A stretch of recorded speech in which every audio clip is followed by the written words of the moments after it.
Stand back, puny human, or I shall sear you with the eternal flames of the mighty Drog.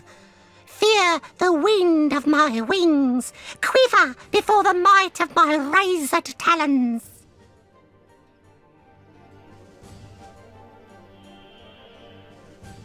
Blasphemy! Do your imperfect eyes fail to recognize my true nature?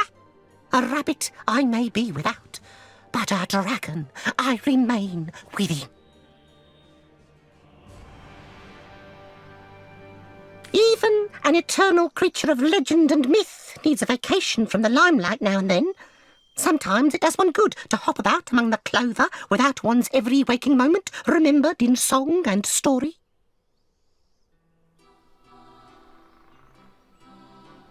Begone, weakling!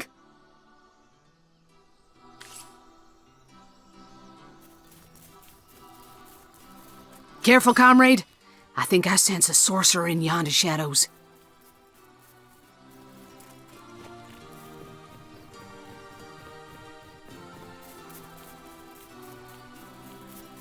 The very same, comrade. It's a blessing he didn't recognize me. I don't think I could have faced him. I'm sorry you had to hear that. The last thing I'd hoped to do on this journey was disappoint you. But my past screams louder than a parrot with its tail on fire. So many I've failed. So many in such pain because of me.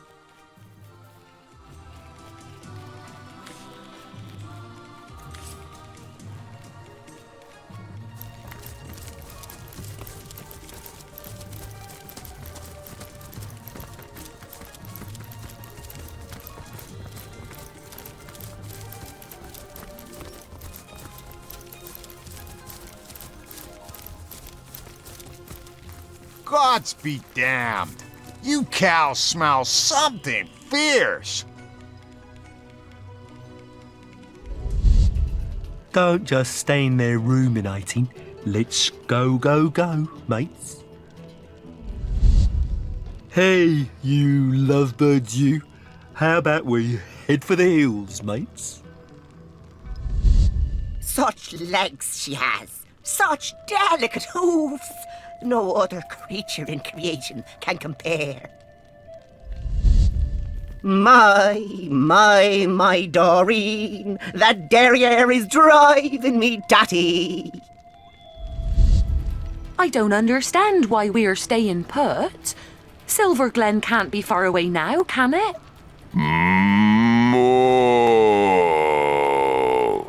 Maurice, dearest, you do have a tendency to state the obvious.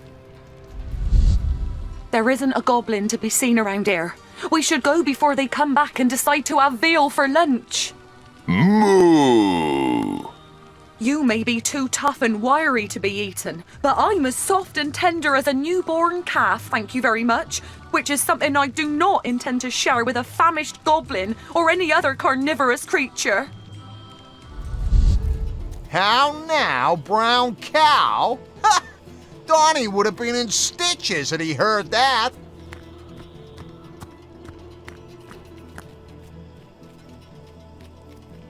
Damn you, Tim Fred. I'll put you in a stew if you don't get your act together. Tim Fred, get your fluffy ass back here. Hey, sheep, you darn fool. Let's leg it, mate. A shiny day to you. Delighted to make your acquaintance. Your interest in my modest person truly flatters me. My name is Doreen, and this is my husband, my flame, my love, my Valentine, Maurice. Oh, Maurice, darling, do be quiet. He never bothered to master the human tongue, you see. and is therefore wholly incapable of indulging in this delightful conversation. Moo! Yes, that'll do, Maurice. I's just so excited, don't you know, as am I, to go to the golden pastures of Silver Glen. Roy, our owner, has been going on and on about how all of us will soon be in a better place indeed. I'm told Silver Glen consists of rolling hills where the grass grows thick, succulent and so very rich that even four-stomached creatures like ourselves can never go hungry. Moo! Maurice is simply ecstatic. You sure love your daily grass, don't you, Honey Bunch? Moo! Isn't he adorable? Ahoy, traveller! Let me salute you with true ovine spirit. Welcome. I'm Bruce, ram, roamer, and reveller. Revel in what you ask. The beauty that is Doreen, that is this sweet, nay, this cherubic cow, the cutest of our kind ever to have mooed.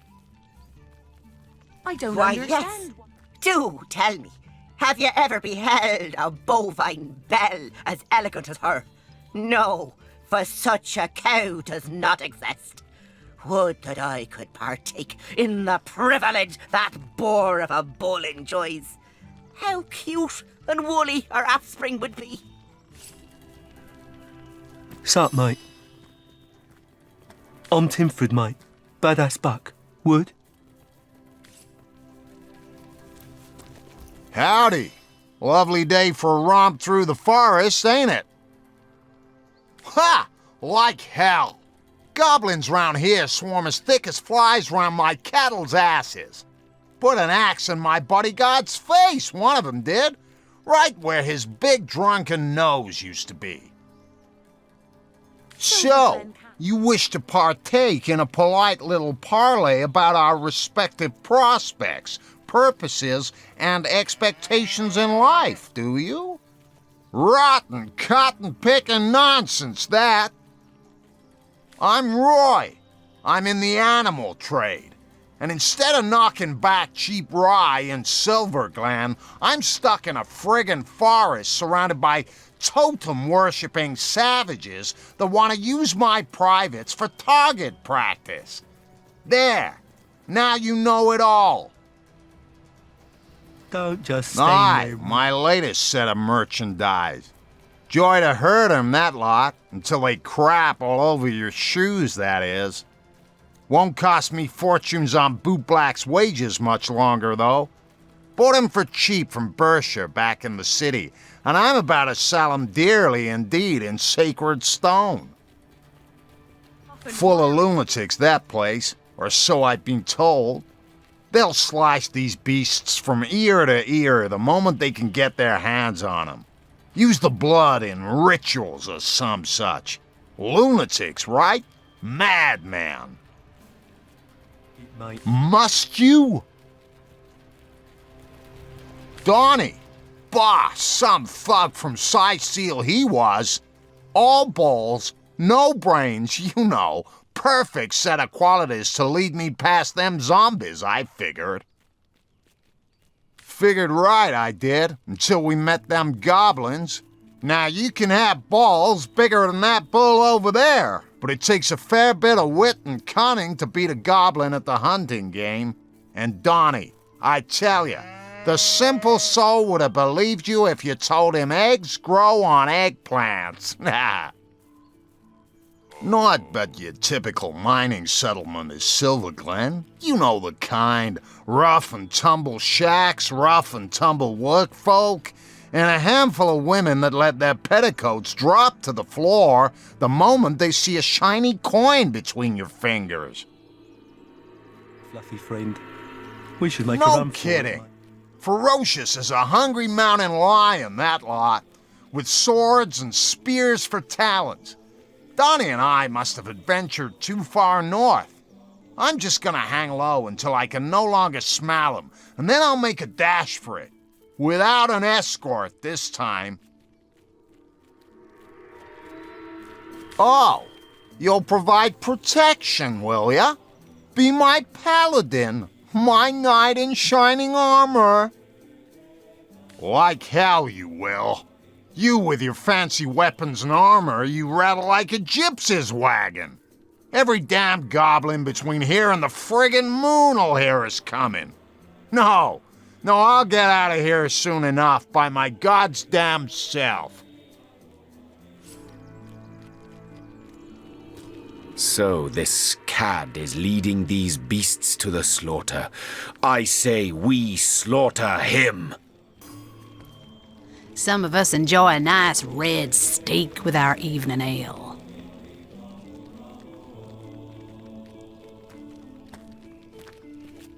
A shiny day to you. Delighted to make your acquaintance.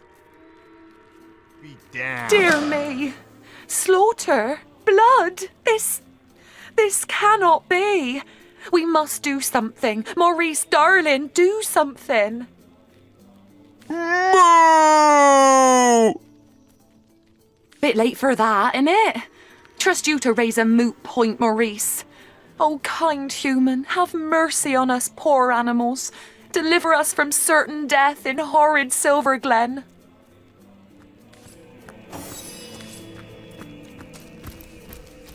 You have my welcome. Now give it back and scarp her. What? You're soft of heart, are you? The poor dears shouldn't be killed. I should just give up on the gold they'll fetch me. Well, say no more. Seriously, shut it. You think I risk life and limb for a bit of beef and mutton? Either you pay me in gold, or you leave me alone before all this chatter attracts the damned goblins.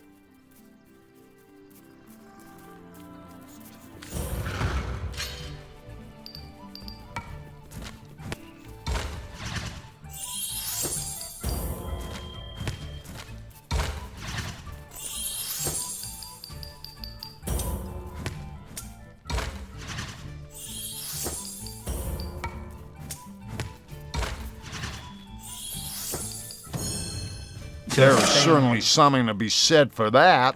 Risk my life for a rabbit and such? Madness. I'm out of here. Solo. Miracle. Moo! The hero of the hour, nay, the century. How agreeable it is to gaze upon you. My champion, I am in your debt. Maurice and I are infinitely grateful. May neither thine horns nor thine udders ever wither. Moo? Well said, my dear Maurice. Well spoken indeed. But what shall we do next? We can hardly travel with you, now can we, kind hero? Perhaps we could seek those legendary pastures that nasty creature of a Roy described. They may well be real, for a man such as he hasn't the imagination to dream up such a lovely place.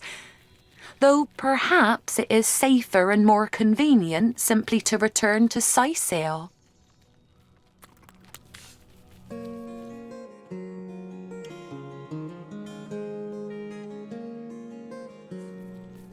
Only danger lies ahead.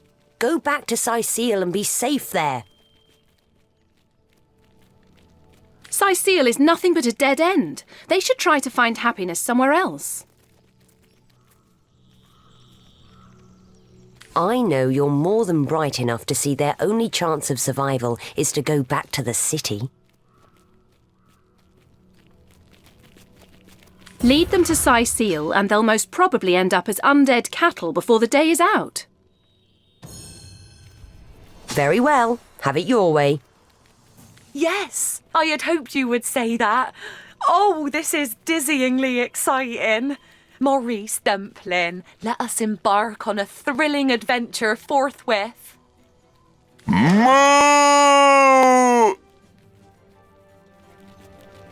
You go where you'll want.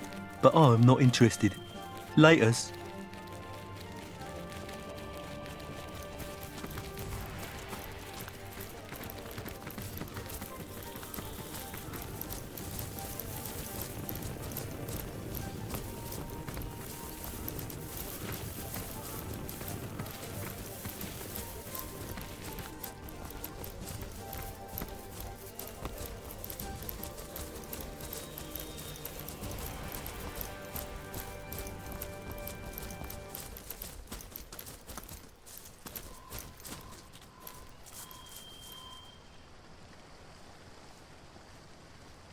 Oh, do you hear it, friend?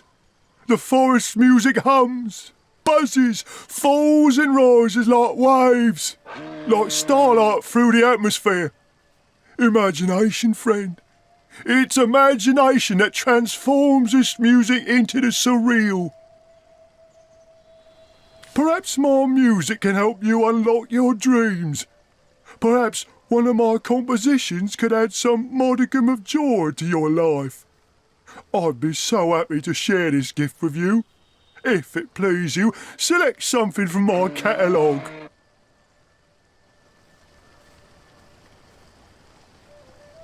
A fine selection, dearest friend. May we now share this sacred hymn together.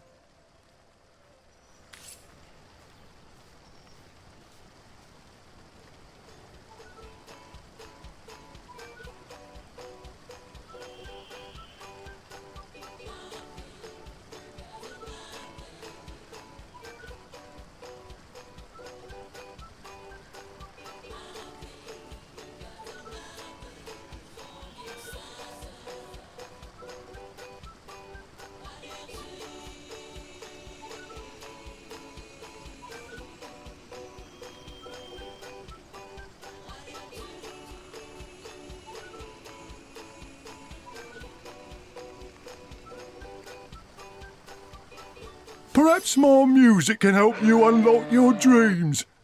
Perhaps one of my compositions could add some modicum of joy to your life. I'd be so happy to share this gift with you. If it please you, select something from my catalogue.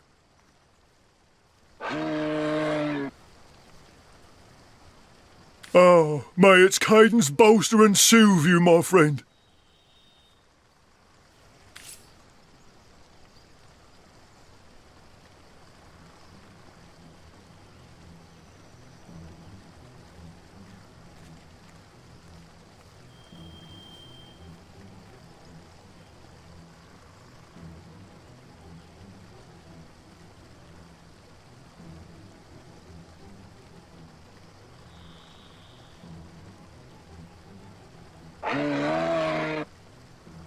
Perhaps my music can help you unlock your dreams. Perhaps one of my compositions could add some modicum of joy to your life. I'd be so happy to share this gift with you. If it please you, select something from my catalogue. Oh, however did you know? This piece makes my spirit soar as high as the gods. Let's have a listen, shall we?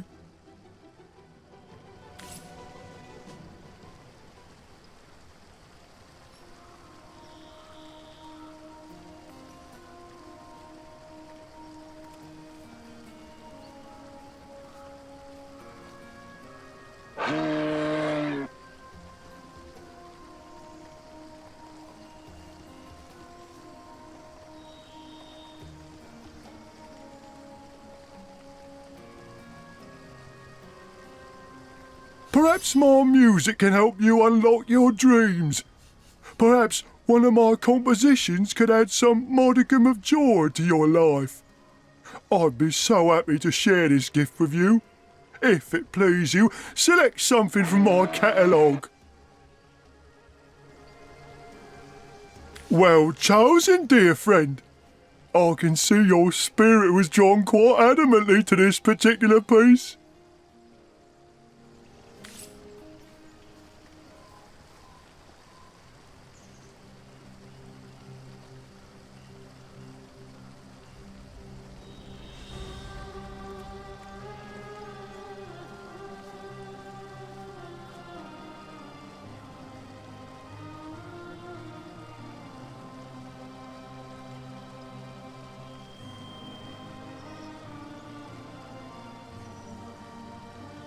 Perhaps my music can help you unlock your dreams. Perhaps one of my compositions could add some modicum of joy to your life. I'd be so happy to share this gift with you. If it please you, select something from my catalogue.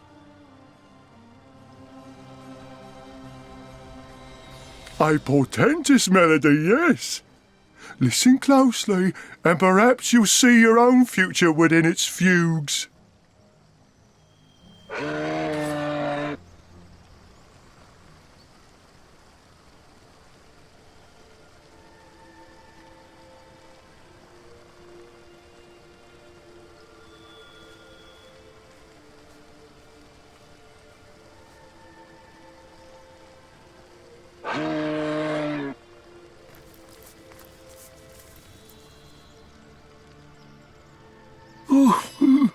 For the first time in my life, I'm not even a little bored.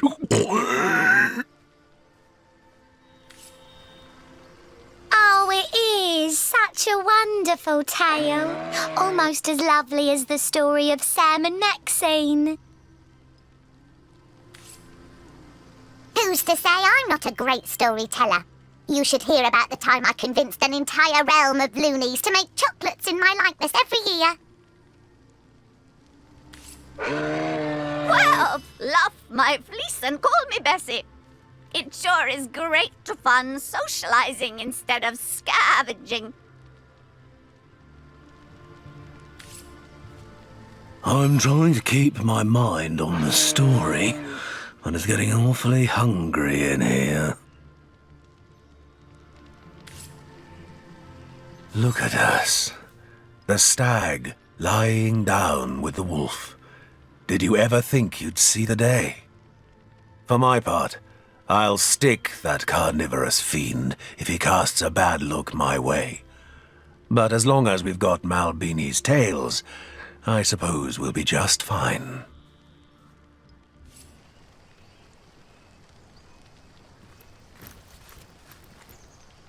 Quickly, before my audience disperses. I can't seem to convince Mrs. Hollingsworth there to choose a tale. Would you mind doing us all the honour? I'd be harrowed to sing to you of Brachus Rex, the last Source King. Delighted to sing of Astarte, the fallen goddess of the source. Terrified to tell you of Babe Oape, the hag of death. Ah, and so sing I shall, Source Hunter. But I warn you, the legend of the king is less story than history, and as realities tend to be, this tale is far more fantastic than fiction. Now, Brachus Rex, that most terrible of kings, that most evil of wicked worms, defiler of lands, destroyer of cities and dreams, finally defeated by the noble Source Hunters and cast down to rot. But would you have guessed he was once a wee tot, apple-cheeked and darling, and that he loved his twin sister as the moon does the sun? They were forged by their very souls, the twins, and neither desired to live in a world which the other had flown. Yes, Brachus Rex was once Brachus the Babe, and hand in hand with his twin Cassandra, he navigated a simple childhood. But both these babes, dear listener, had the blood of sorcerers in them. Cassandra resisted, but Brachus fell. Down the Source King fell, down the rabbit hole of dark magic. Up Cassandra tried to pull him, but fast she failed. Soon he had outgrown her. She was weakness, childhood, the one weight dragging him down from his dark ambitions. And so Brachus cursed her such that her souls separated, a wrenching of ether greater in pain than that of flesh. Having thus discarded his sister, Brachus the Babe choked and died. Brachus Rex was born, and Rivellon suffered. Another story, Source Hunter, if it please you? Our first friend shall it be? Astarte, mother of the source, who reared us and vanished. The greatest mystery. Yes, and so I sing. I shall now sing the story of Astarte, revered goddess of the source. Oh, how mighty, yet oh, how fallen. Astarte was born of the godflower soon after the coming of light. She shot up like a weed, and within a week of her birth, source had formed inside her. A strange thing happened then, and everything that lived felt better. Strange, yes, dear listener, but it was as true as it was simple. Stronger were they made by source. Faster were they made by source. They glowed in health, and they felt in joy. Astarte thus was loved. Man came then, and he grew knowing only Astarte's love, the many ways to give it and receive it. It was a love affair for the ages, existence and Astarte. Source sang through every fibre of life, and life revered source in kind. But like all love affairs, it was soon spotted by doom, and its days were quickly numbered on doom's dreadful fingers. In time, as must everyone, Astarte faltered. How she fell and why we know not, but we know that suddenly source was changed. Those who would heal had to kill to do it. Those who attempted to meditate upon source, those who would once commune with the goddess, went mad. Where did the goddess go? Only the divines know. Her temples alone remain, her temples and the sick source that plagues us now. Oh, how mighty! Oh, how fallen! Another story, Source Hunter, if it please you?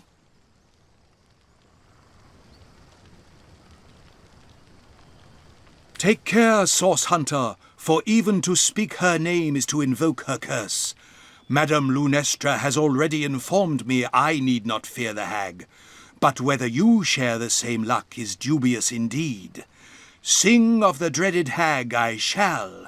Pray she does not visit us meantime. When last we left the deathly hag, she hovered over the counsellor's deathbed among the throng of his beloved, watching, waiting, vials of purple evil at her hip, excitement on her slavering lips. Cloaked was she in a wallflower charm. Unseen was she by the groups of maids and husbands and children that would surely shriek if they saw her. Closer she drew as the counsellor's breath rattled. Forward she bent, her ear to his cracked mouth. The smell of death hung just beneath his breath, waiting to consume him. The hag grinned. She tingled. She brought out her vial. She tipped it close, and the room's guests gasped, and the counsellor's death rattle rattled. Babe Oape poured, and poured, and poured. "He is mine!" she shrieked, her charm collapsing.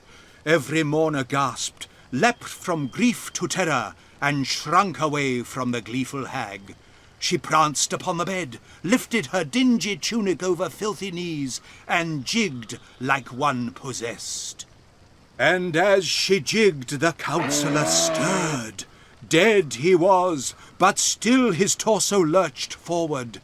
His eyes rolled back, yellow already, and stared blankly at mother, father, sister, child. As she jigged, the counsellor stirred. Dead he was, but still his torso lurched forward. His eyes rolled back, yellow already, and stared blankly at mother, father, sister, child. "Dance," the hag called. Sure enough, the counsellor creaked mortised knee and slack elbow, dead calf and dying thigh. He stood beside her upon the deathbed, and dance they did together. The hag kept sick time with cracked hands. The counsellor's lurching, ghost-white dance grew faster. It was as she'd always wanted, a puppet all her own, a high-born fool who'd call her mistress. It had all only begun. Another story, Source Hunter, if it please you?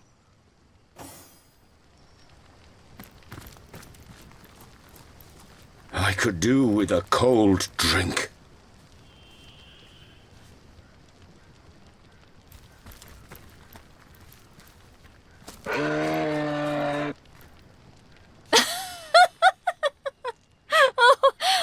Very sorry. I shouldn't laugh.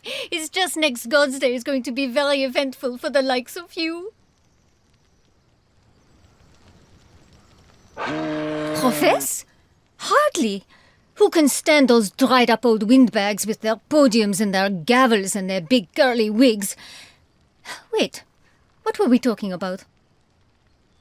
Ah, yes, Source Hunter. I do not profess to see the future. I simply do. I am the knower of secrets, the conveyor of fates, and have been since the age of 2. I'll have roasted rabbit for supper next week. My firstborn, Charlio, will arrive on a clear-skied afternoon, and in 7 years' time I'll inherit a pouch of gold as big as a dragon's egg. All this assuming, of course, you do not fail in your mission. Well, certainly not the whole story, if I'm perfectly honest. A rare event, indeed. Some threads are missing from this particular cat's cradle, but I've worked out the major details. It seems, Source Hunter, that the fate of all of us mere mortals rests squarely in your hands. The truth is a grande dame, Source Hunter. I'm sure your jumpy, impish friend would quite agree with me on that point.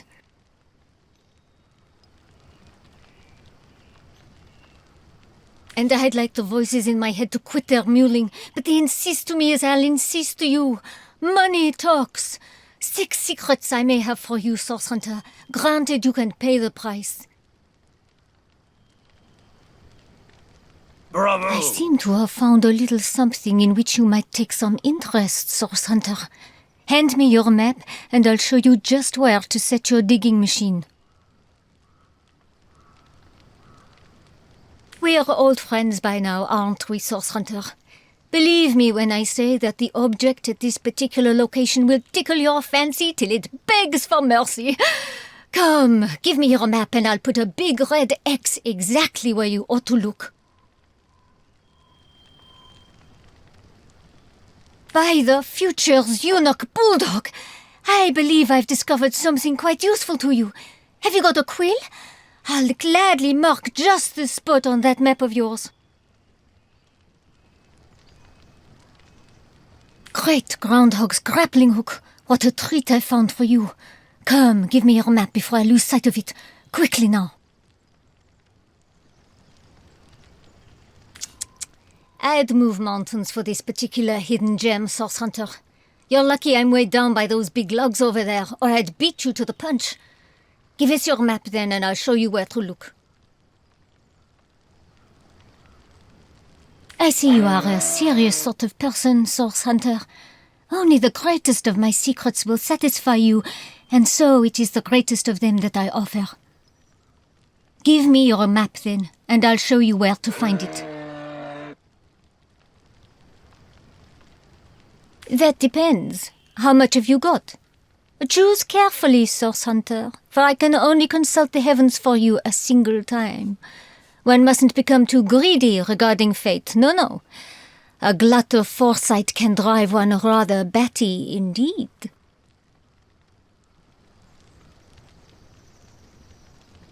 Ah, I see you place no small value on the opinions of the stars. Very well. Let us see what the cosmos has in store for you, Source Hunter. I see. Oh heavens, my word, it is he! I see you standing before him, cowed in his magnificence, and he, oh, he's simply beautiful. But you You face him with your weapon raised. You demand he release what he's captured. My eyes, Source Hunter. I cannot bear to look at him any longer. No, no. He dives toward you. Oh, he's terrible. He's beautiful. He's... Enough! Enough! Away from here! Away! Who are you to bring such terror into my humble camp? Away! No!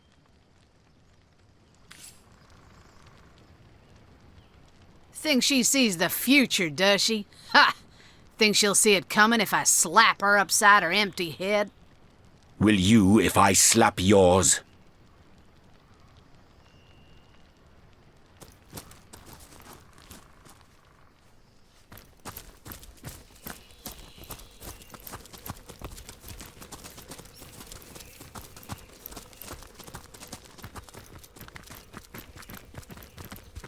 Sigurd's beard! I've been slowed!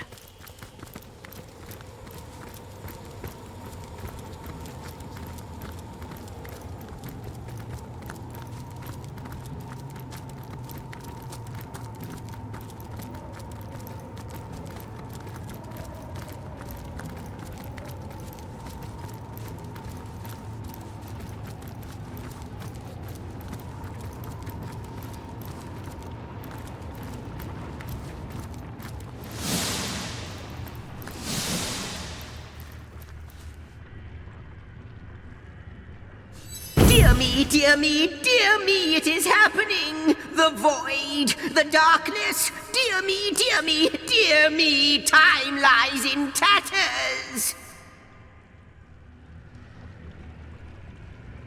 There's this place, this pit that lies to the north.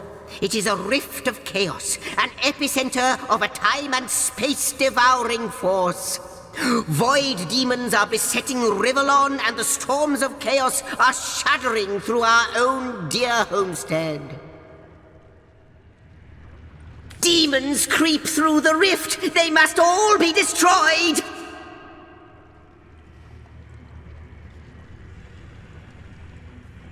Not just any demons, void demons. They are impervious to attacks with weapons or magic that any creature of this world can muster.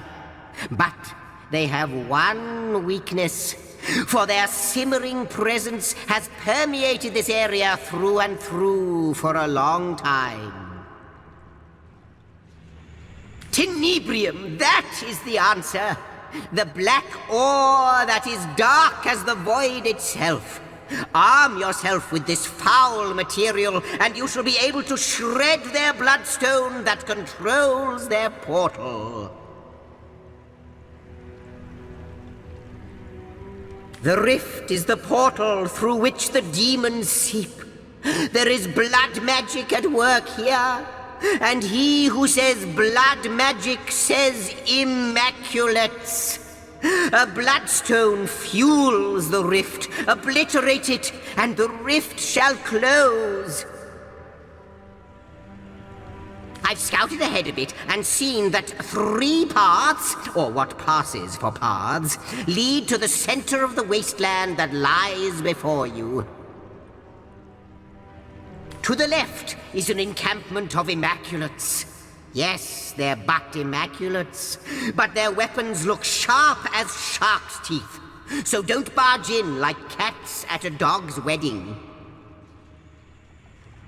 The central path is a big no-no too, brimming with demons. I really wouldn't recommend it. Which leaves the right path, which may not be the right path at all, for it is deceptively calm along its trail and positively overflowing with magma. So basically I can offer you 3 options, all of them as appetizing as pig feed. And yet you'll have to swallow your portion whole. If not, the end of time will be swept into the void, and Rivellon with it.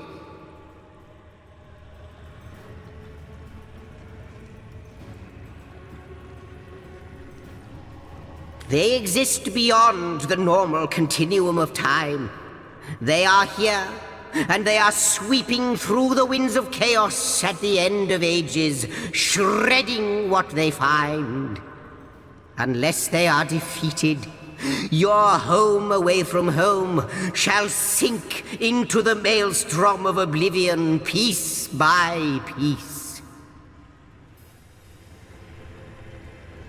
Do what you can, my friend. Do not falter. All depends on your prowess, and our homestead won't grow an inch until you've solved this dire matter.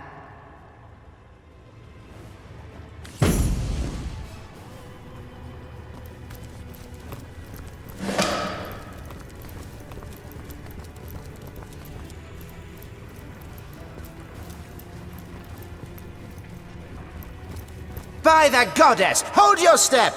You are treading the ground of immaculates! Be gone from here! March!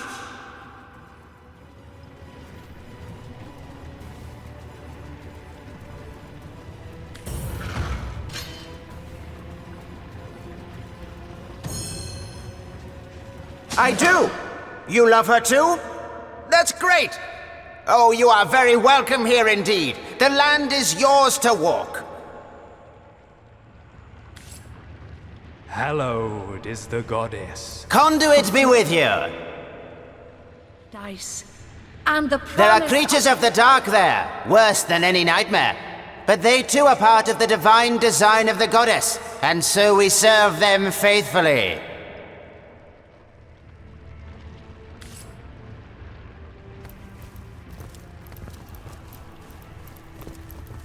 Did someone leave an oven door open?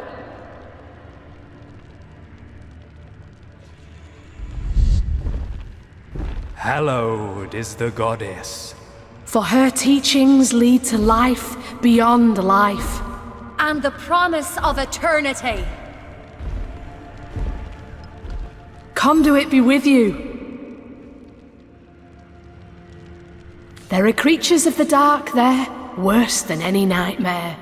But they too are part of the divine design of the goddess, and so we serve them faithfully.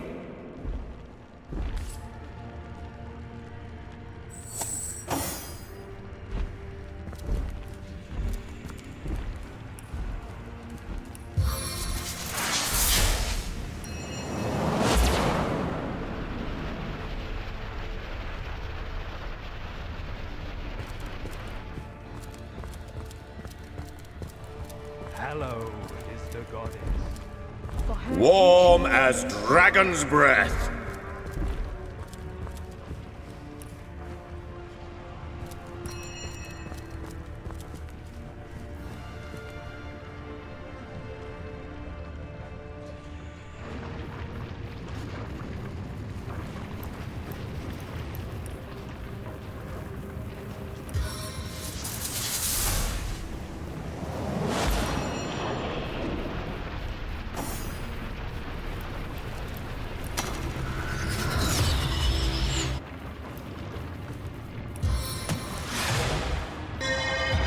Blessed talisman, protect me! I aim from the clouds!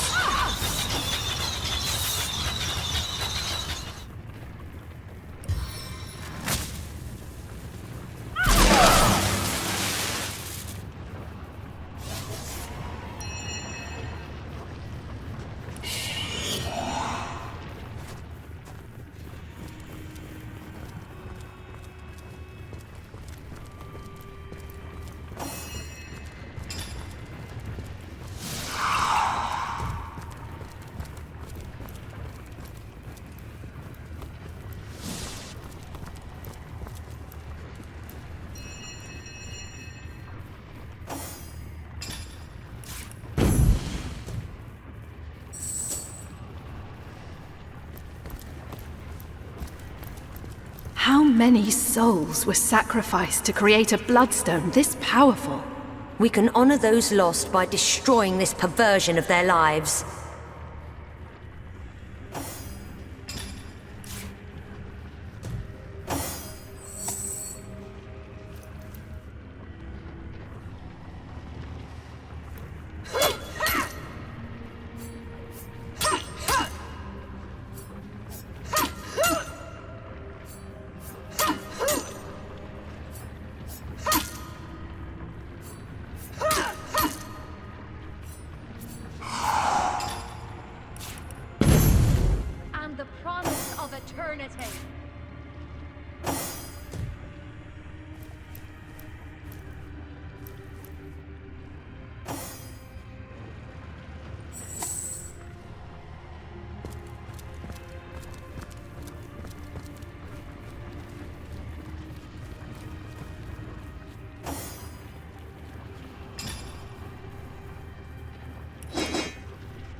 Hallowed is the goddess. For through her blood we will walk paradise.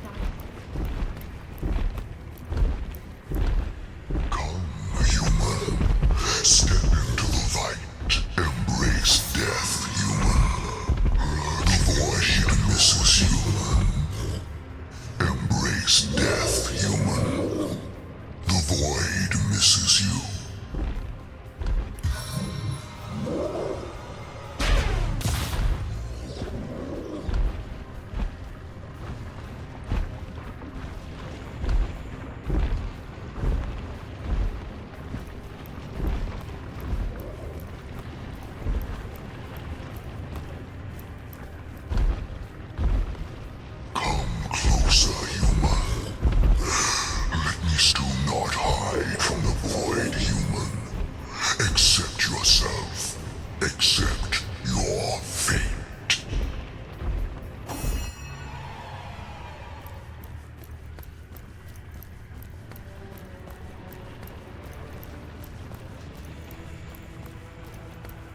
Hallowed is the goddess.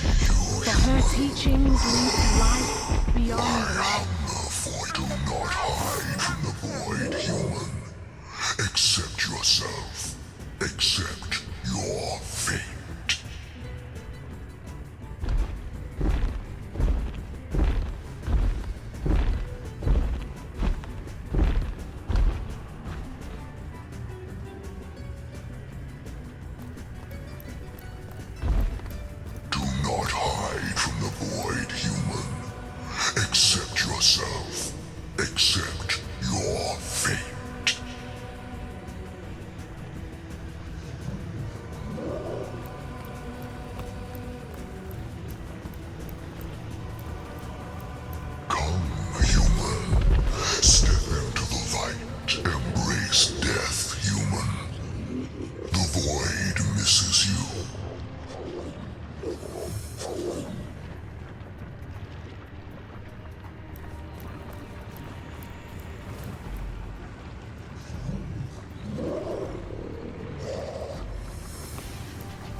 Welcome the void, for the void welcomes you!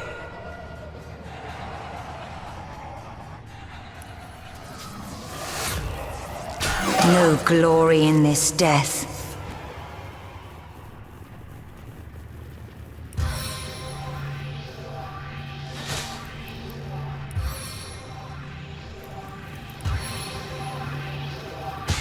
Poke! We've had none of that, you hear?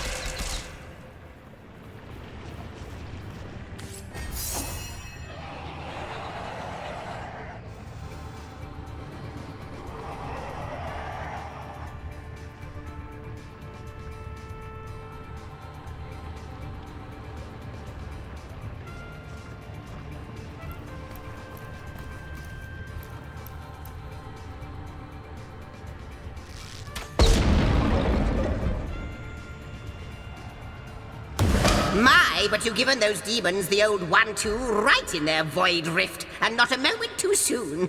Our shelter plane is saved, dear hunter, quite saved, and we have only you to thank.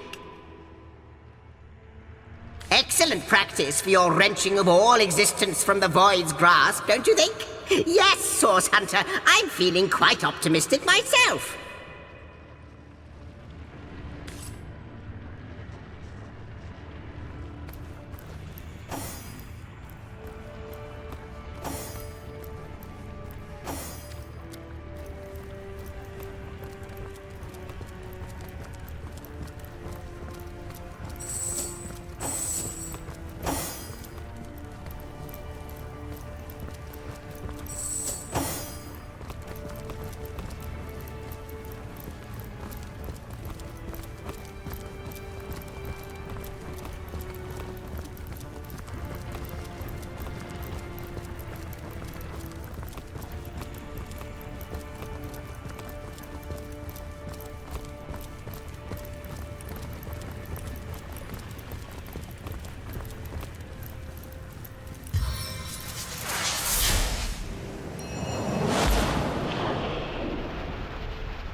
Well, what's this I've spotted?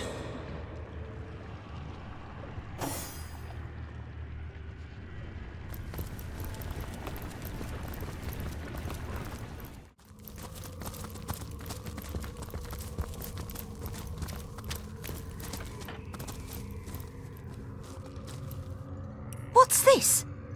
I found something.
In here without the proper magic.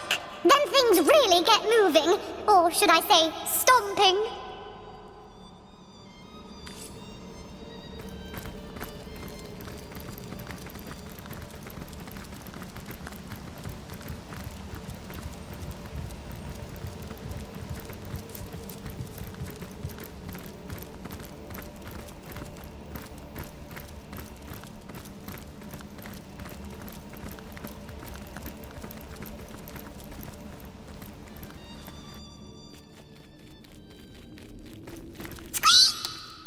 Me about all these teleporters. My friend's the one with all the details, but good luck finding her.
My favourite foods are ice cream, mud pies, bananas flambé, fresh poured water, watermelon, and anything that'll get my system going in that precise order.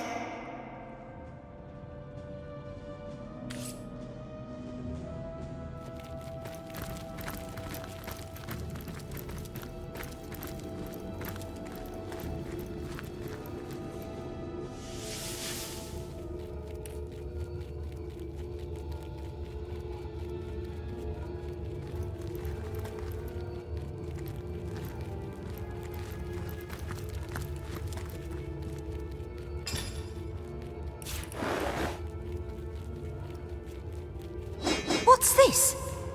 I found something.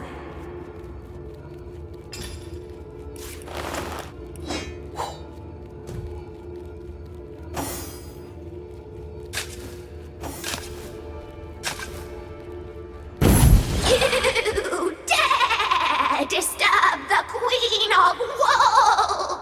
Fleeced my flocks will come, bleating will they destroy you, and may their fine fluff smother you to hell itself. Just you wait! Armies of faithful flocks are waiting to attend my every whim. They'll make short work of you, intruder.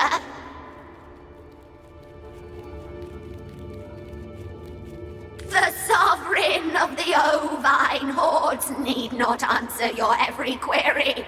Be gone with you, or I'll send you the way of my corpse into parts mysterious and vile.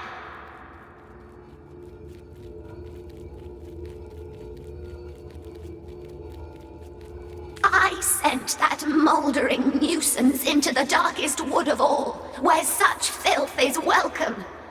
If you be as fascinated by haunted trees and strange floating words as was my body, I suggest you make your way to the Phantom Forest too. Don't tell me you've got a penchant for stardust too. Reeking fools are all alike. All the better! The regiment of rams will be here any moment.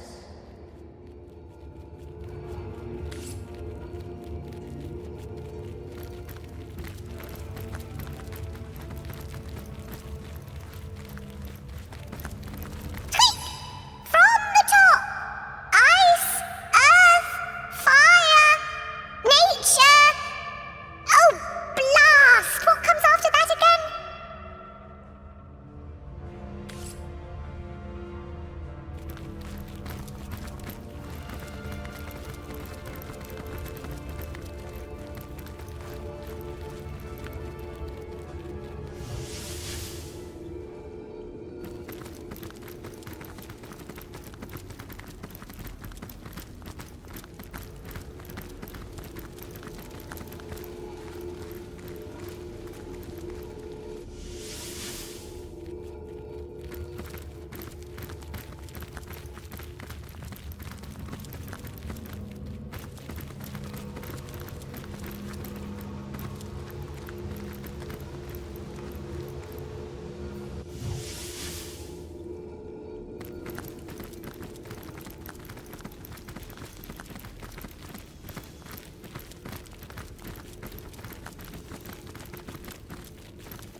Hail, Immaculate.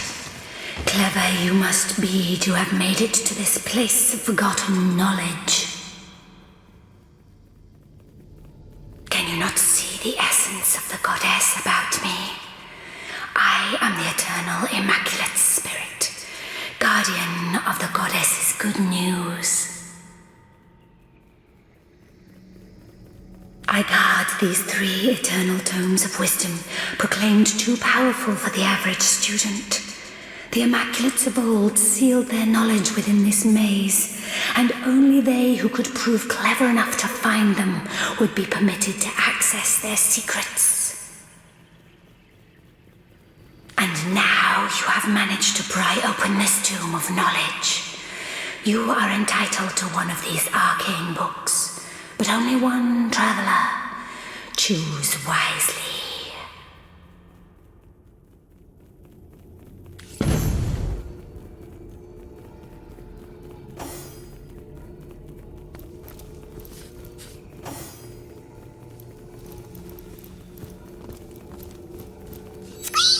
That chest in the corner thinks it's so smart with its fancy riddles and such. Well, I won't be bested. The answer is 2.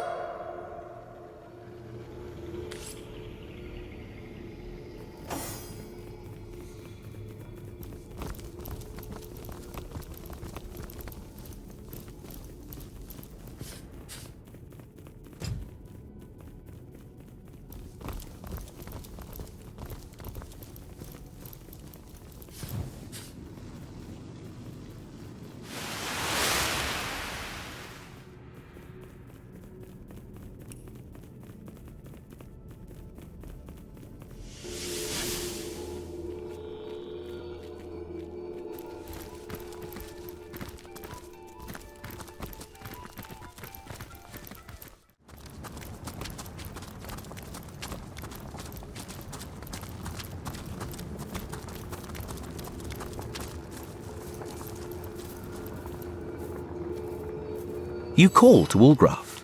He awaits your queries. With a simple nod, the rogue seems to say, "Shoot!"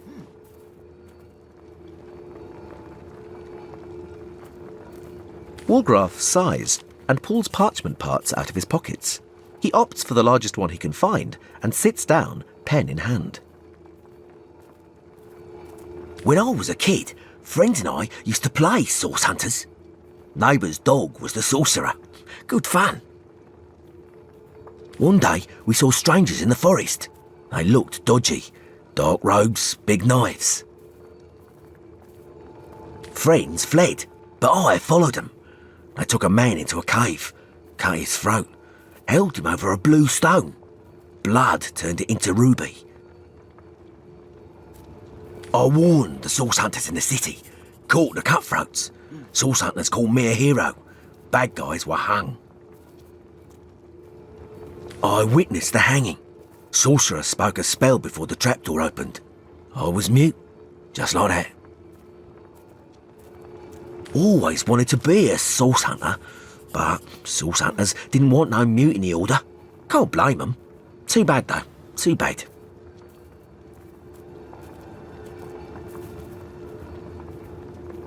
Wolgraf frowns and signals you to hold on for an instant. He begins to write and gives you a scrap of paper. Not easy being mute. Can't talk and folks think you're slow in the head. No one ever gave me work, though I'm good with my hands. Was poor, got hungry, got thirsty, stole stuff. Then got greedy, became a cat burglar. Told you, I'm good with my hands. Would have done honest work with them given the chance. A long time ago. I ain't bitter about it though. Like the rogue's life. Freedom. Unless the law gets you. Haven't yet. Too nimble. Too good. Born for adventure.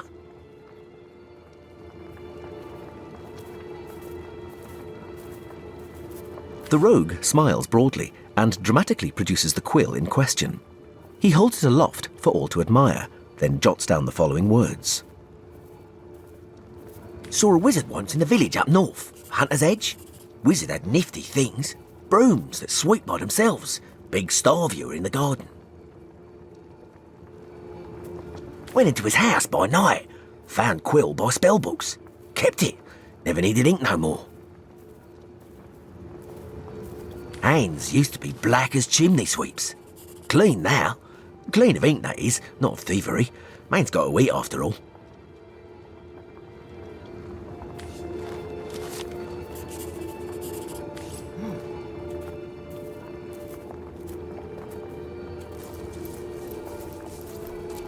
The rabbit gives you a forlorn look. It seems as if it wants to speak to you, but can't. The rabbit nods and points to the northeast. The cat that got its tongue must have wandered off in that direction.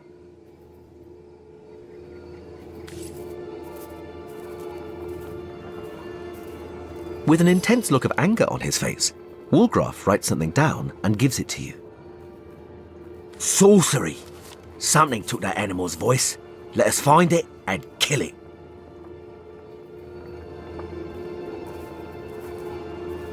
Woolgraf slaps his forehead as if to say, Are you stupid? He then points in the same direction the unfortunate rabbit pointed towards and makes a cutting motion at the throat. He seems really quite angry.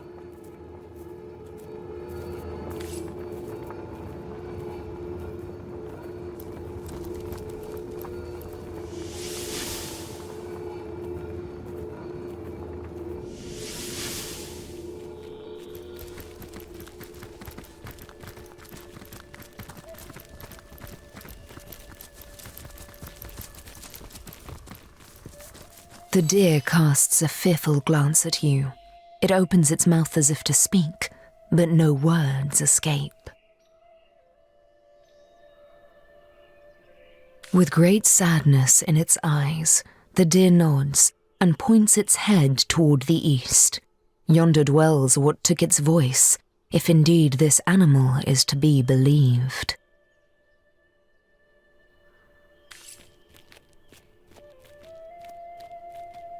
No sooner have you spoken to the mute deer than Woolgraf slips a piece of paper in your hand. Sorcerer at work. I know it. Hunt, find, slay.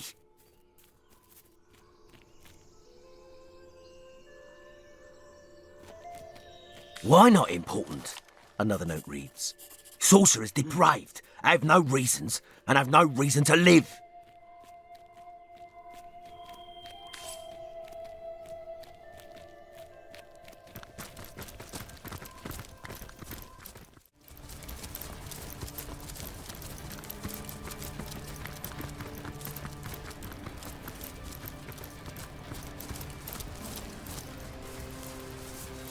Careful!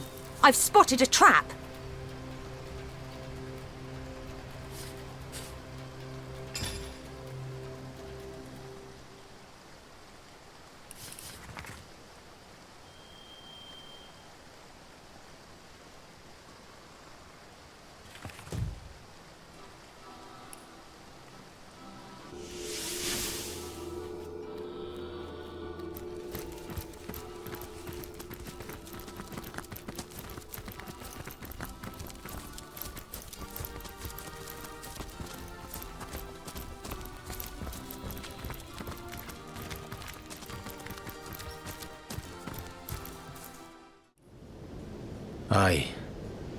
I sense something here. A great darkness, yes, but more than that, a great power. After what we've been through, buddy, I'd say we can take on just about anything.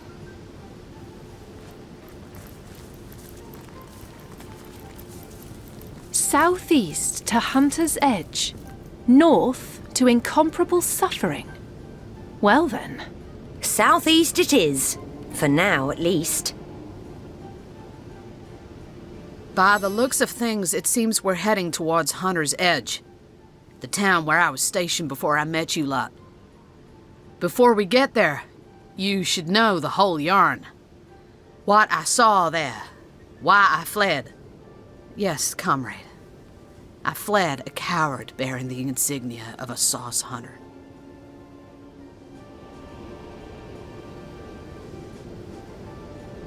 I think so, comrade.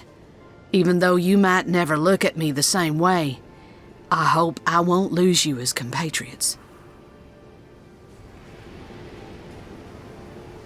We, the villagers and myself, were corralled in the town square. The orcish queen sauntered into the middle, proud at the chaos she'd created. She screamed if we knew why they had come. Slowly, She approached me and leaned close, her hot, foul breath like fire on my face. With one hand, she clasped my throat. With the other, she reached into my pocket and pulled out the gem I'd taken from the orcs I'd killed earlier that day. I was a thief, she said. I'd taken something dear to her, and I had earned punishment. I thought she'd destroy me right then and there, but she did something worse. That's right, comrade, and I was soon to find out why. She brought forth one of her soldiers, a larger orc I'd never seen, and he was covered in black, gleaming armor. She placed the stone in his chest plate, and something happened. He transformed into something I'll never forget. She made me watch as she sent villager after villager before the great transformed beast. He crushed them all, one by one, each more gruesomely than the last. He seemed to revel in the work. I could do nothing, comrade. I couldn't save them. I couldn't help them. I could only watch.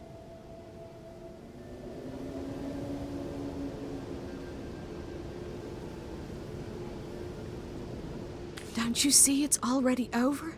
Don't you see it's too late? These orcs weren't out for riches or land. They only came for blood. No. All that's left in Hunter's Edge is a debt to be paid, comrade. And I intend to collect it.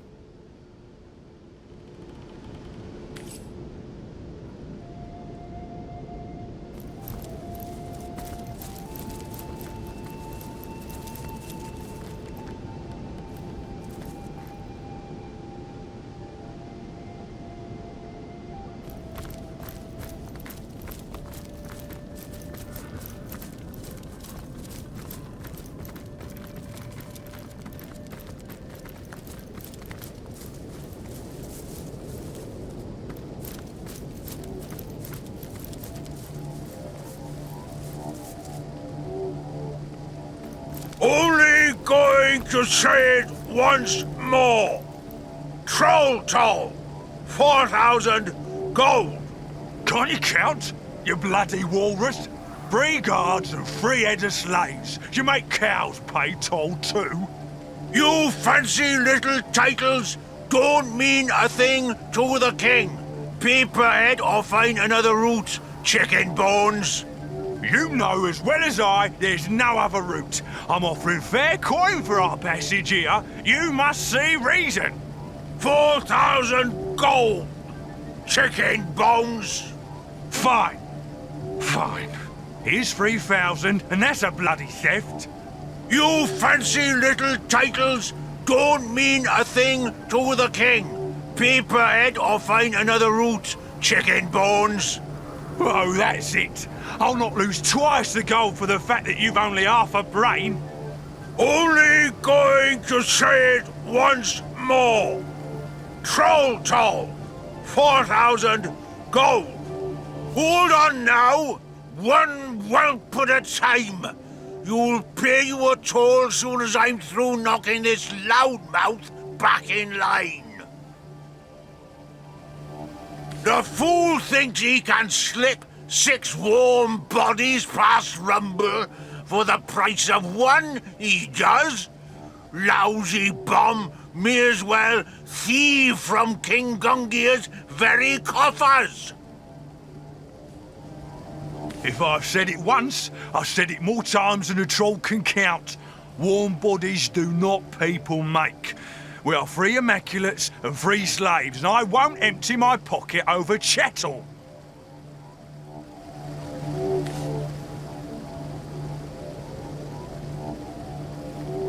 Calmer heads ought to prevail here. Let's simply pay the toll for all concerned and move on.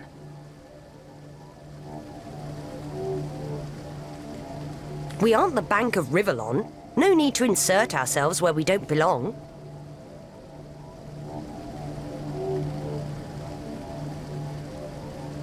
If we get that slaver out of this trouble, perhaps he'll reward us with valuable information.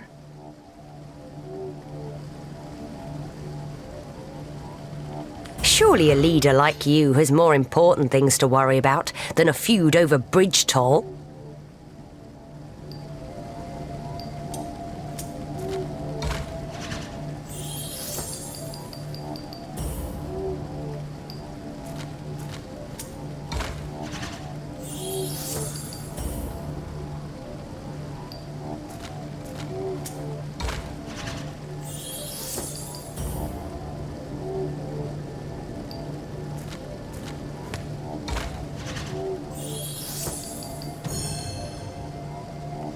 No, we'll do as I say.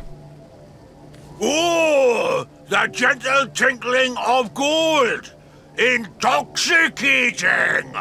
Do pass, gold-bearer, and tell your fool of a friend he may do the same.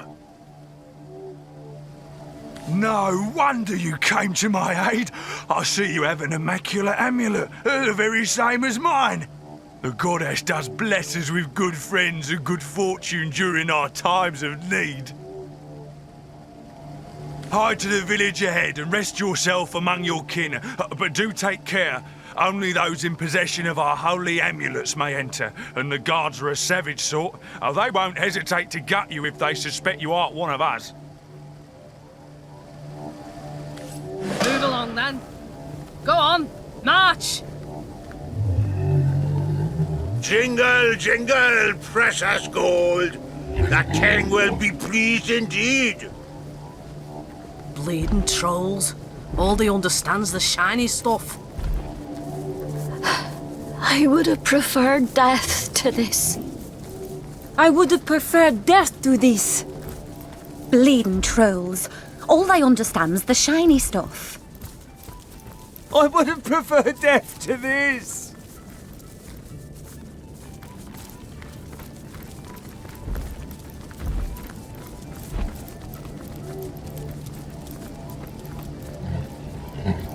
You've paid the toll, so get to crossing. That's Hunter's Edge, chicken bones. But you ought to know that if you've joined up with these immaculate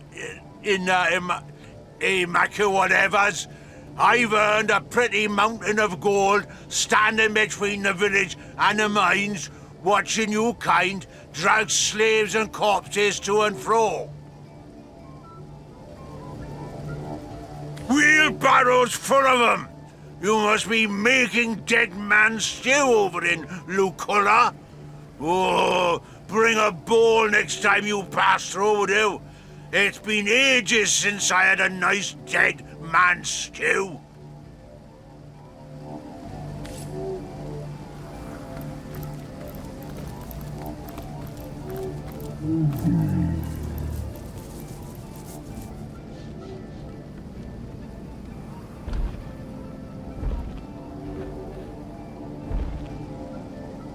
The hen who shares her feed receives a greater second helping.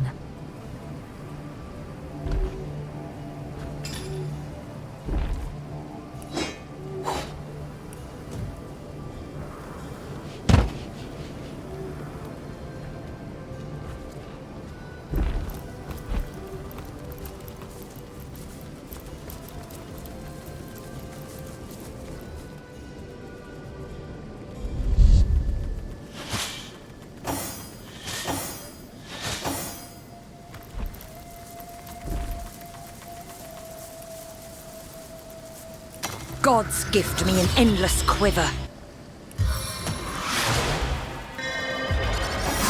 I thought my luck had run out.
This day, we fight.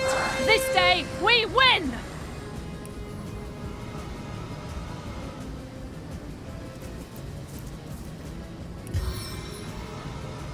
Charge of the champion!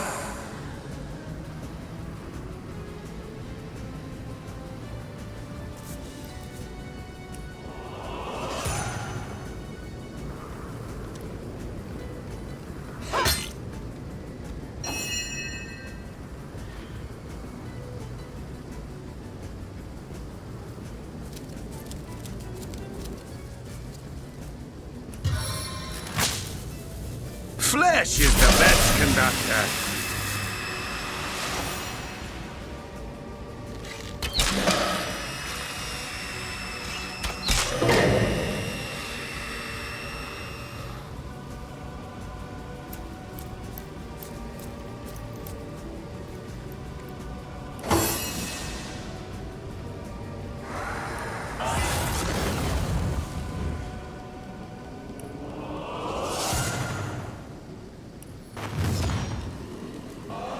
Rain of destruction!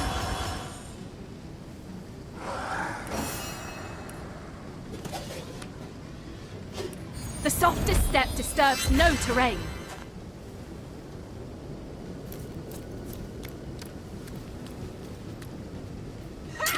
That ought to hurt.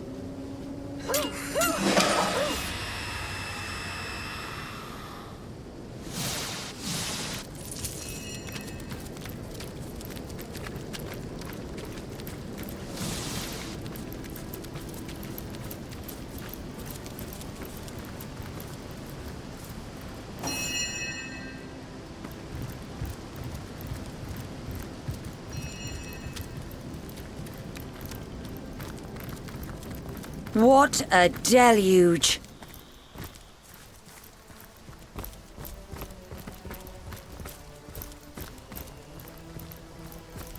Careful now, that's a trap. Did a spleen get lodged in here? I don't mess around these immaculates. Look out! What a deluge! Oh there, a word of warning, wanderer, afore you continue on your merry way. See these corpses here?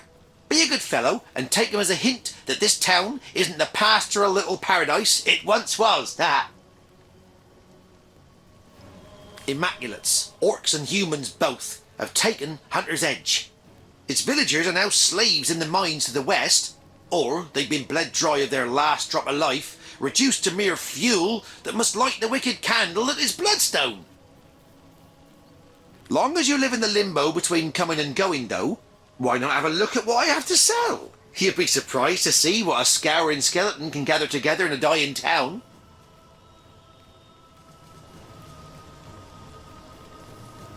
Can't say I remember who I was before the change came over me, but these days I'm a travelling trader of sorts.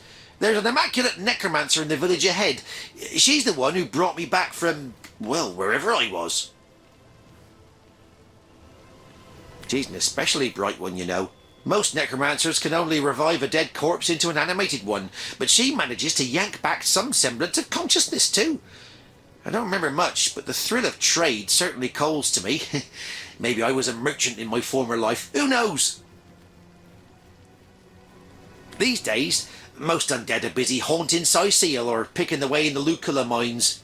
But I keep a low profile and stay out of sight. Haven't been bothered by an immaculate yet, and I hope to keep it that way.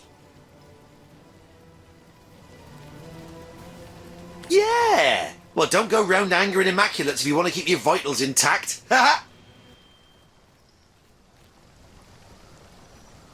Though perhaps it won't be very long before they have a stab at one another's vitals instead. I have the feeling there's trouble brewing between the orcs and the humans in there, and who can blame 'em really? Just ain't natural for 'em to consort, I say. Only good orc... Well, you know how the phrase goes.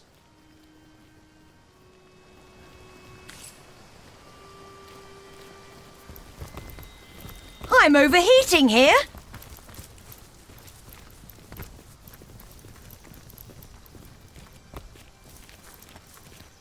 An intact finger! You can speak.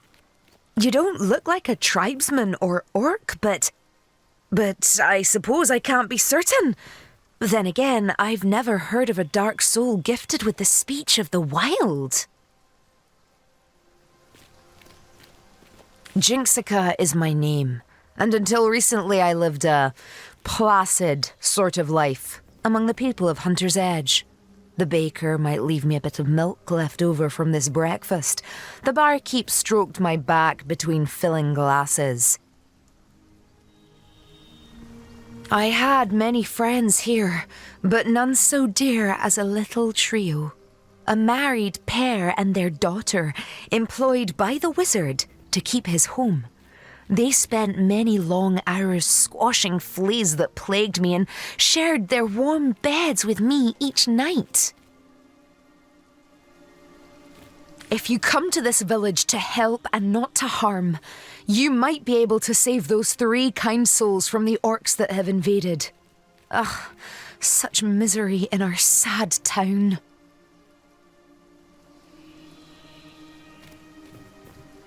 A kind but private man he is. He set up his home here several years ago, but never remained there long enough before jetting off to tend to some matter or other. The Dark Invaders seem very interested in him indeed.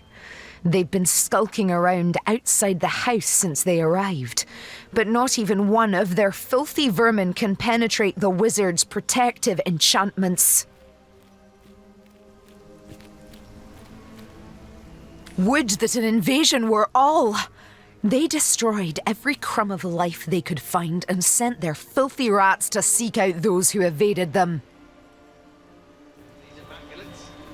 Each life they took infused their strange stones with power. Their queen glowed with delight as a parade of victims were slain before her. It was as though she was taking in a beautiful song. The human tribe came shortly after. They had their own supply of the glowing stones, and the orc queen took no easy liking to them.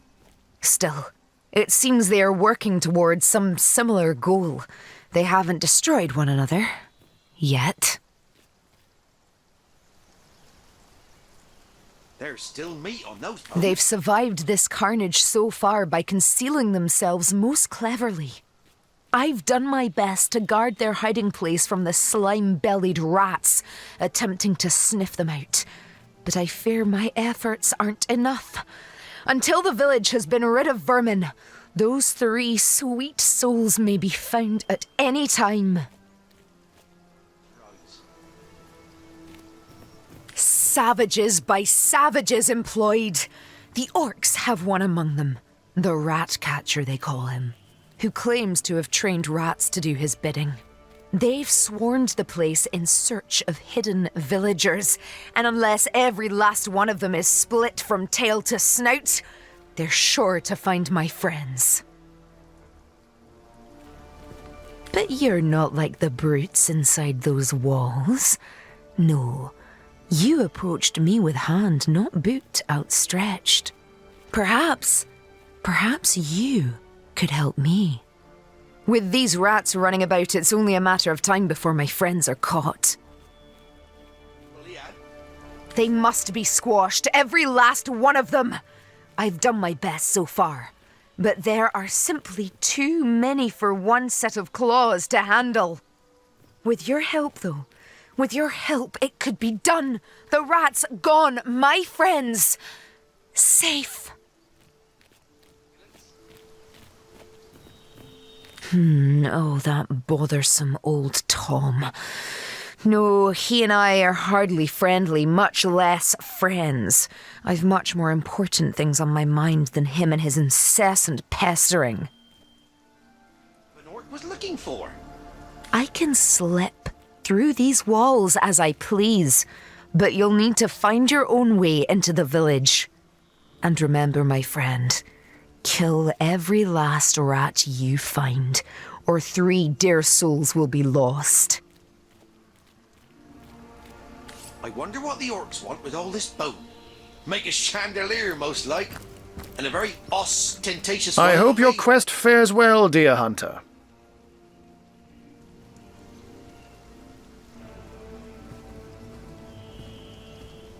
Yes, that was a small fib on my part, I'm afraid.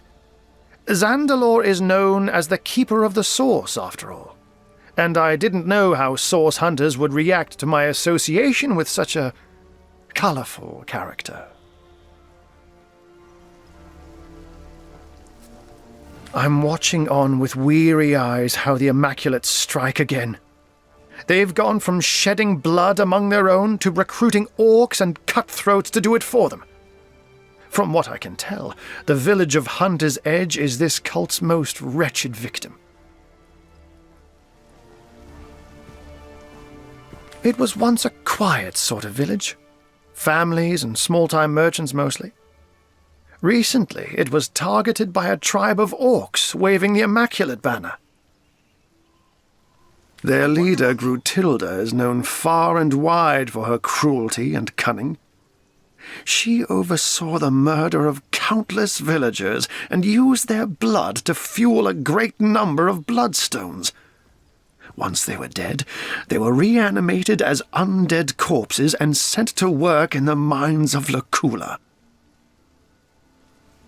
By order of Leandra, the orcs were joined by a tribe of humans from the northern peaks of Tanneroth.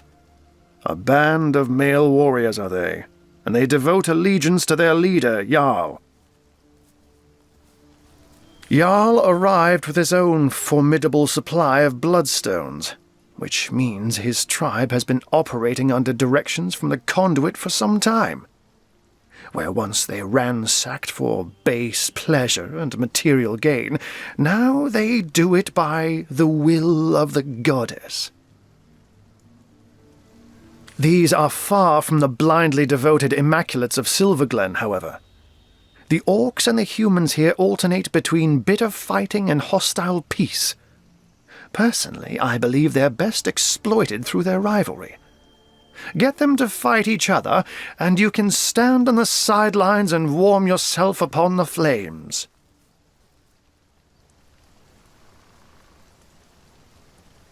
He has a residence at the far end of town.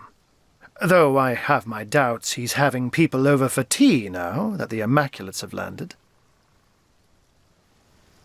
Know that Zandalore is wily, so beware. If a wizard doesn't want you in his home, you'll know it. Pity the intruder that heedlessly tries to waltz his way into that dwelling. Been tested. Nevertheless, his house is the very place you'll want to search. The accumulated knowledge stored there is quite phenomenal, and beyond a doubt one of Leandra's most urgent pursuits.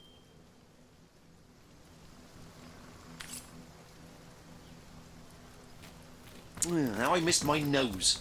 Must smell like delicious spit roast round here. Did someone leave an oven door open? I could do with a cold drink.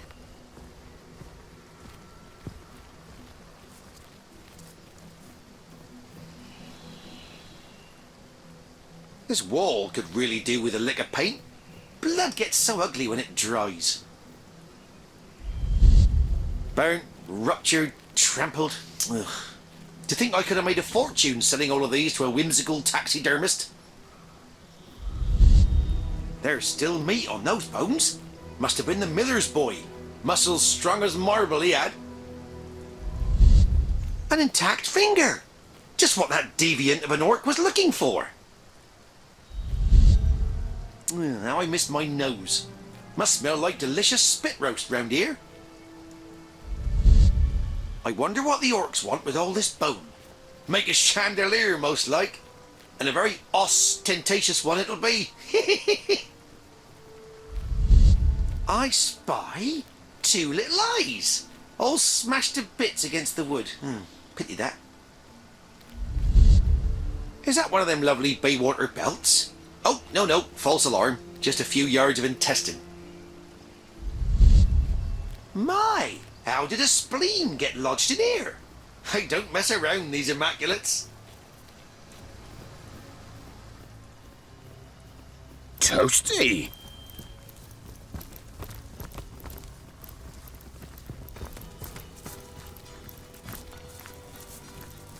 Is that one of them lovely Baywater belts? Oh, no, false alarm. Just a few yards of intestine.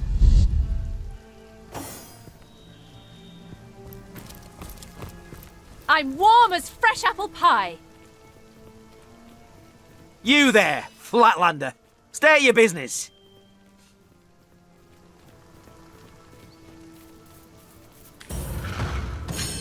I suppose any one of us within these walls can trust a believer in the goddess's way. And boy, are you in for a treat. We've given this town a real immaculate treatment, I tell you. If you're looking for the leaders around here, you've got two to choose from. Jarl, the chief of We of the Mountain, and Gratilda, the gnashing orc she-devil. I'd tell you to enjoy your stay, but I don't think you're here for the fun of it.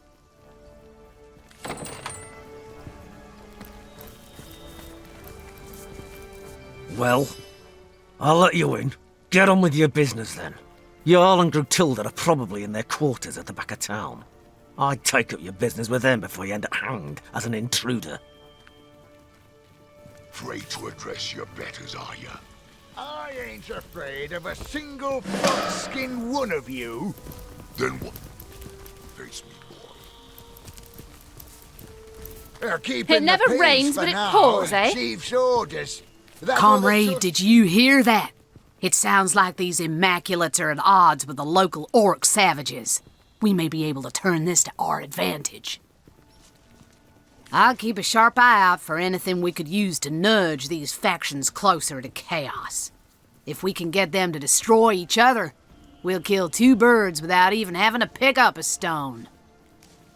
Nothing would please me more than seeing Hunter's Edge cleared of the scum that destroyed it.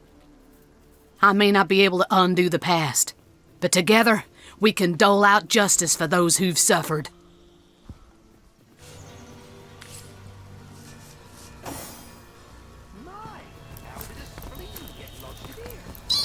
Gorag doesn't look so fearsome without his second horn.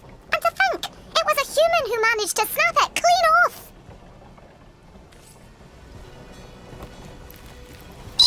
They say humans and orcs don't get along, but I've seen a pair as thick as a troll's toe hair. A mess.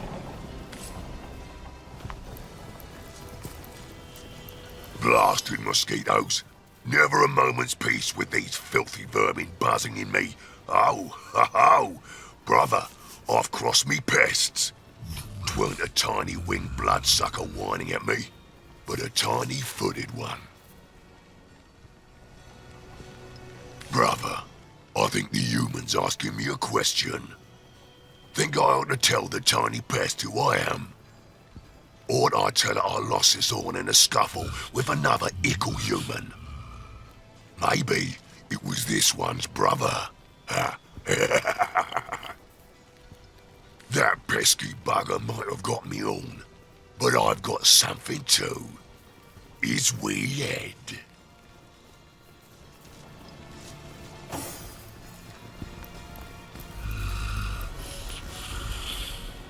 Gratilda the Great. She is the living ex-Magi. You ought to bow to her, human.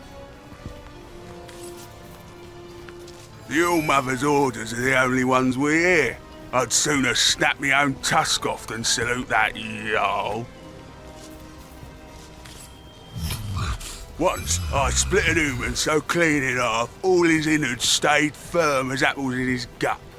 Ever gone bobbing for kidneys?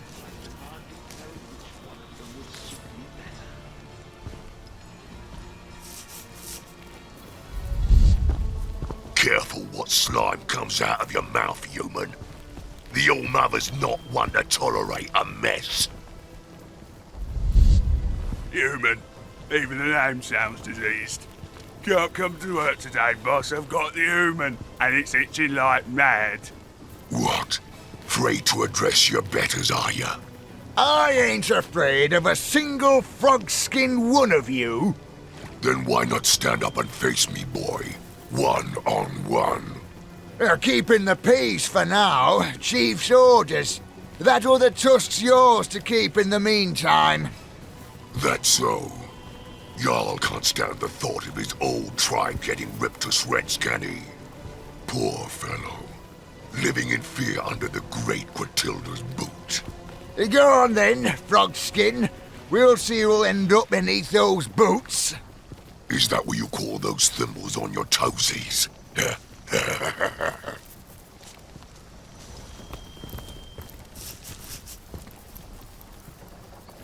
Brothers are we all, limbs of the tribe. Jarl is the head, and I am a hand that wields the sword. So, what do you want, Pitstain? What do you want, Flatlander? If you're here for villagers, we've shipped them out already. Blood brothers of Jarl, stuck in this orc-infested dump. I swear I'll start taking heads if we don't get out of here soon. Conduit's orders or no. In from Silver Glen, Flatlander. Ain't got the rot, have ya? You don't look like the rest of the Immaculates that pass through here. Which tribe did you say you were from?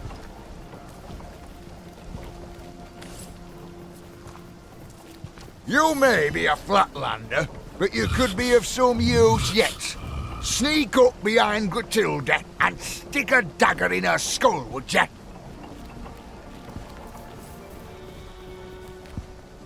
Nice to see a fresh face that ain't green as troll snot. Best make yourself known to Jarl if you haven't yet.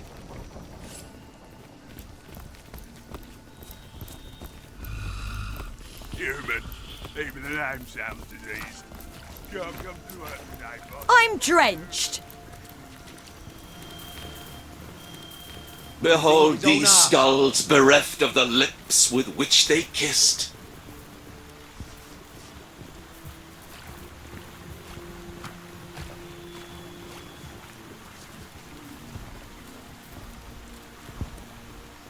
So many of these skulls are so delectably modelled, I can hardly tell which one of them would suit me better.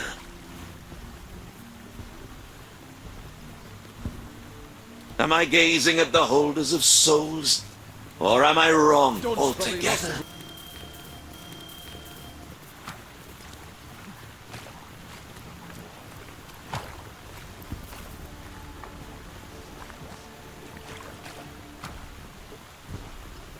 Look here!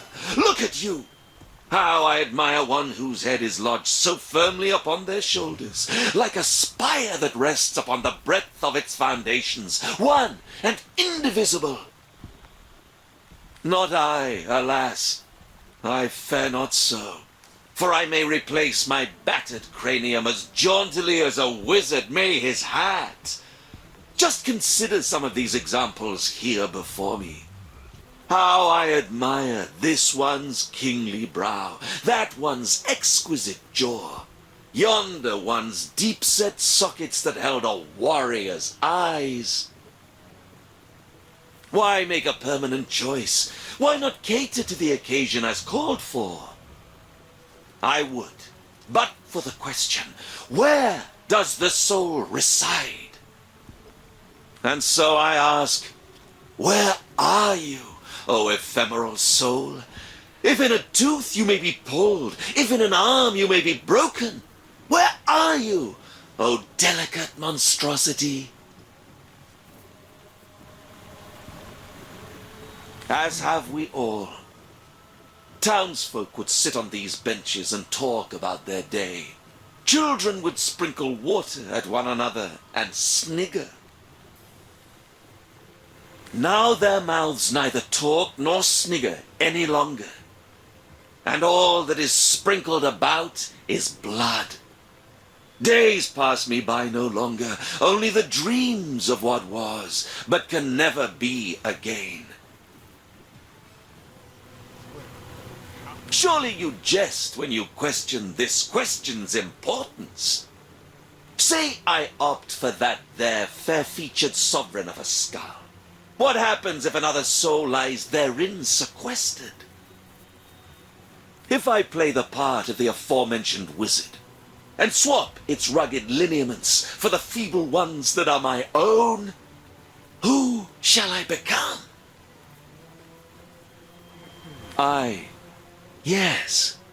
Who is I, then? Were I sure that the soul houses within the chest, within one's little toe, for all I care, I would fret not so. But the certainty I long for remains as impossible to find as one specific raindrop in the rain. You, oh, I beg of you, have you not the answer?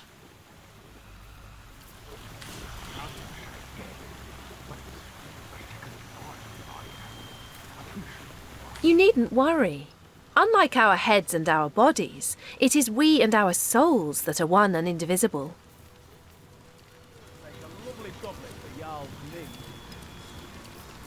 Claptrap! He has become an unnatural shadow of his former self. He shouldn't seek for his soul. He should seek to end his dreadful existence instead.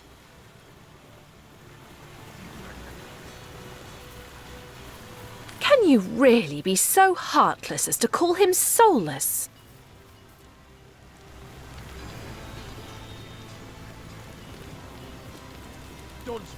You'd be doing a good deed by forcing him to renounce undeadness. So why don't you? No, we'll do as I say and there's an end to it. But of course, why was I so blind? The soul is not of the body, it is of the spirit. A new skull I shall have, but same person I'll remain. Oh, the agony of choice. I think I'll opt for the one with the kingly brow.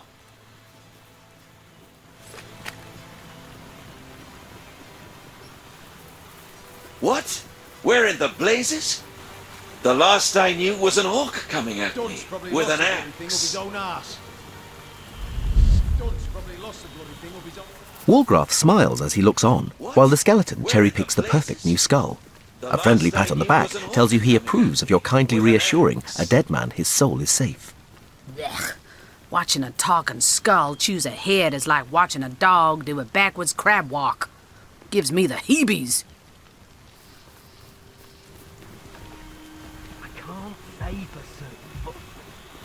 What's this, then? Who in the hells are you? And where am I? These aren't my bones. I was made of sterner stuff, make no mistake. Something like that. Switched skulls? What do you want about, you loon? This is intolerable. I used to be an important man round these parts, you know. I demand respect. The mayor I was and the mayor I am still. Now leave me be, for I've important municipal matters to attend to. I guess we were wrong. Switching skulls did make him swap souls after all. On the bright side, we seem to have answered one of the world's oldest questions.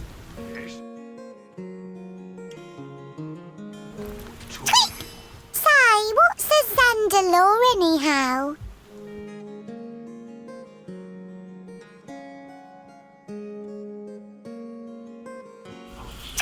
Stay out of the top floor of the tavern, unless you want to get your eyes poked out. I've seen the bloke up there do terrible things with a butter knife.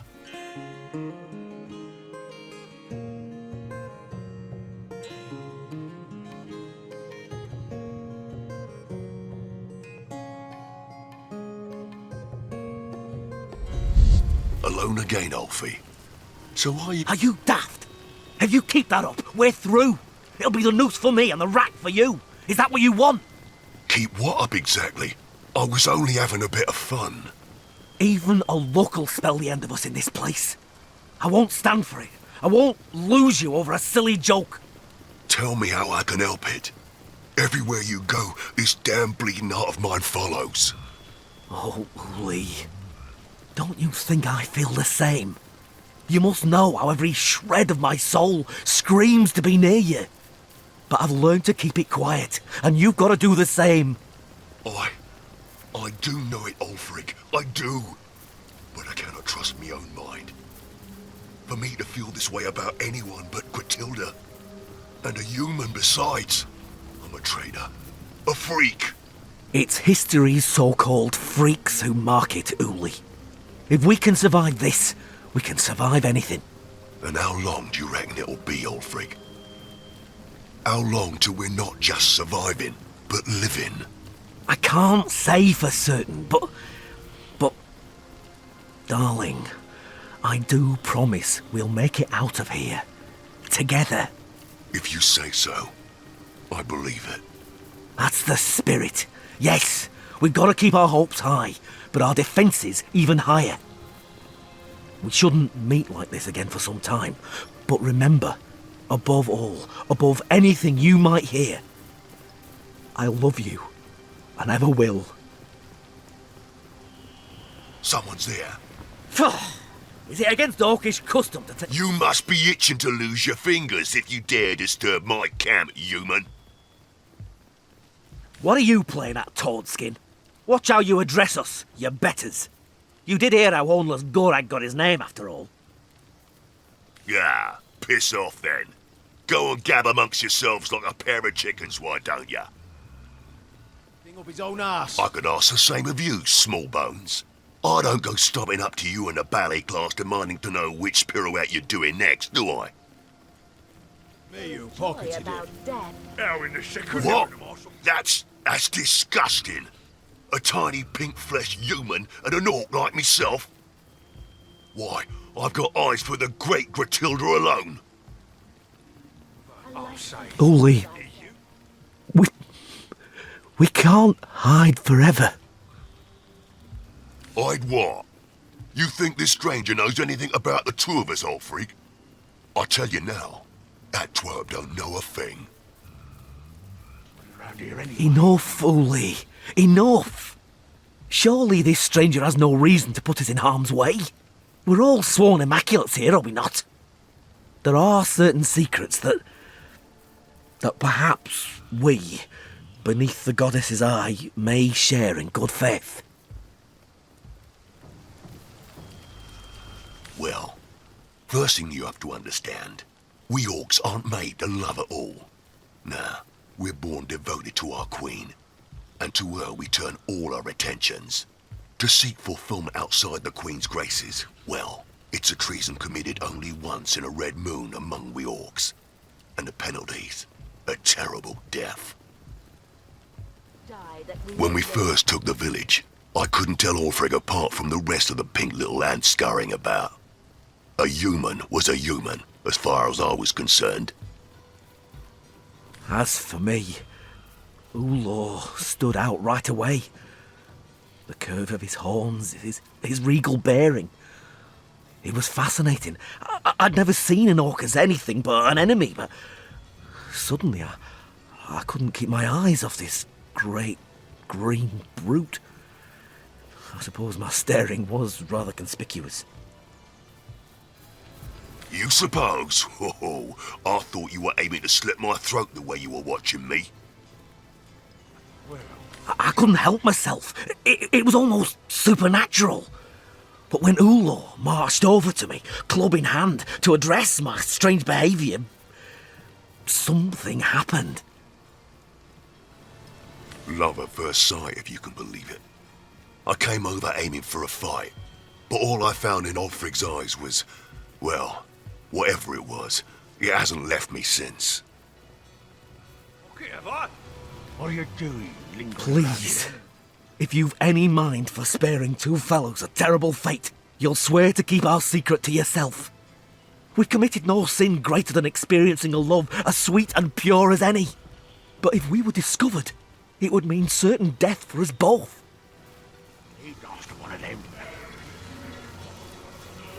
We simply cannot make any such promise.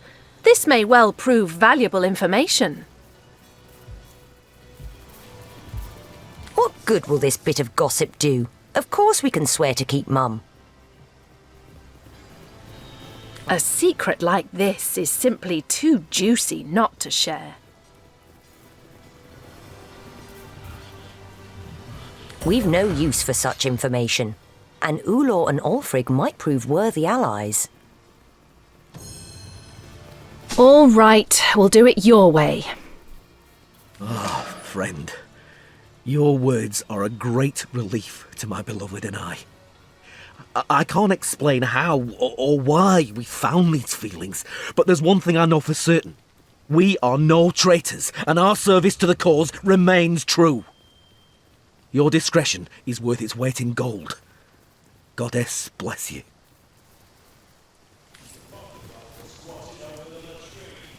Walgraf grins broadly upon having heard your decision and gives you a thumbs up. Saving love from heartbreak and loss, that's what it's like to be a hero. A man and an orc, comrade? You can bet Mother Nature's kicking herself in the sit-down over this mess.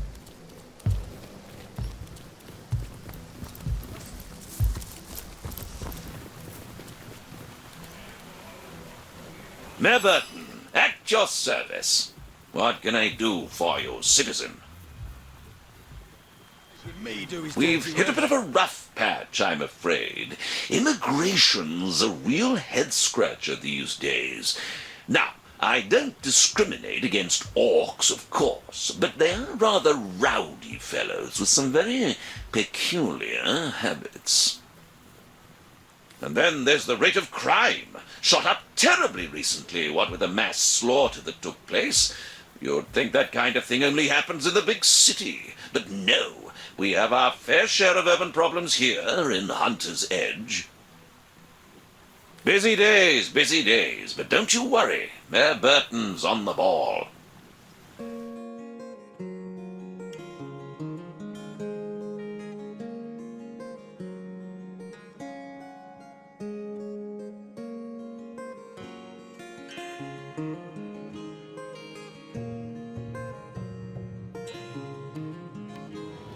I haven't got a hole in my pocket, have I?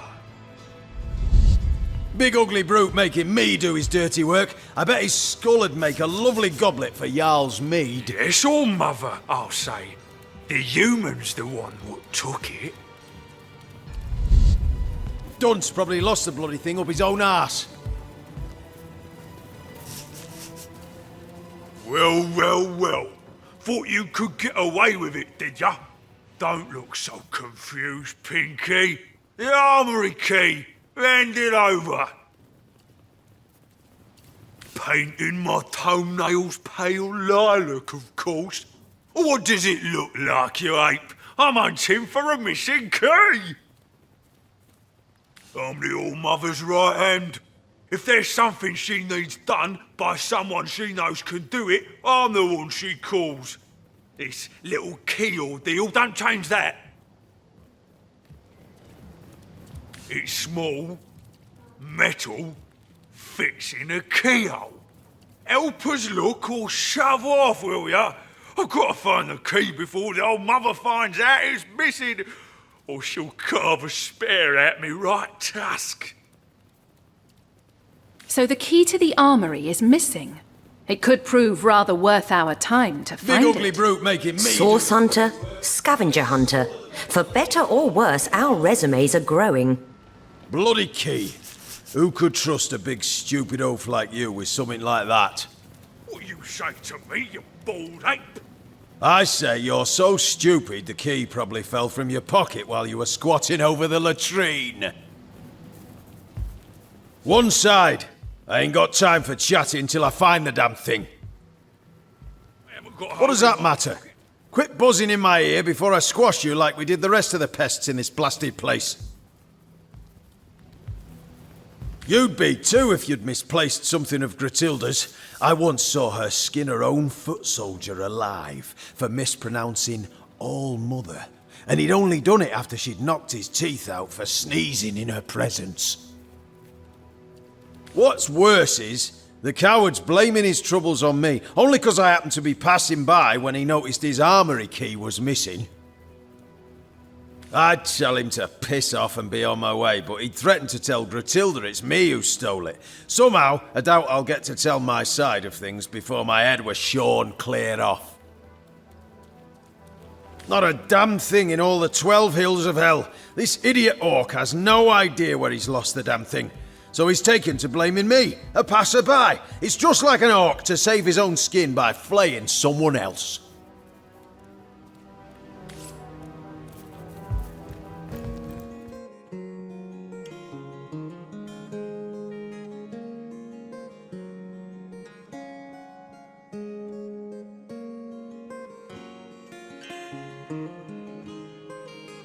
The dog looks up at you with misery-ridden eyes.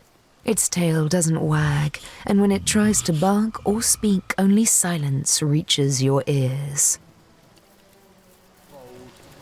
The dog hangs its head, then looks north.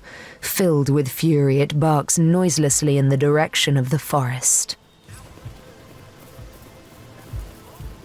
With frantic, jerky motions, Woolgraf writes the following message. Sorcery silenced this poor dog's tongue. We must go north and find the bastard that did this. Perhaps he can undo it. Perhaps he knows a cure. For himself. For me. An intense passion burns in Woolgraf's eyes. To find the dread silencer. To make him reverse his incantations. It is but a dream. But what if there is truth in it?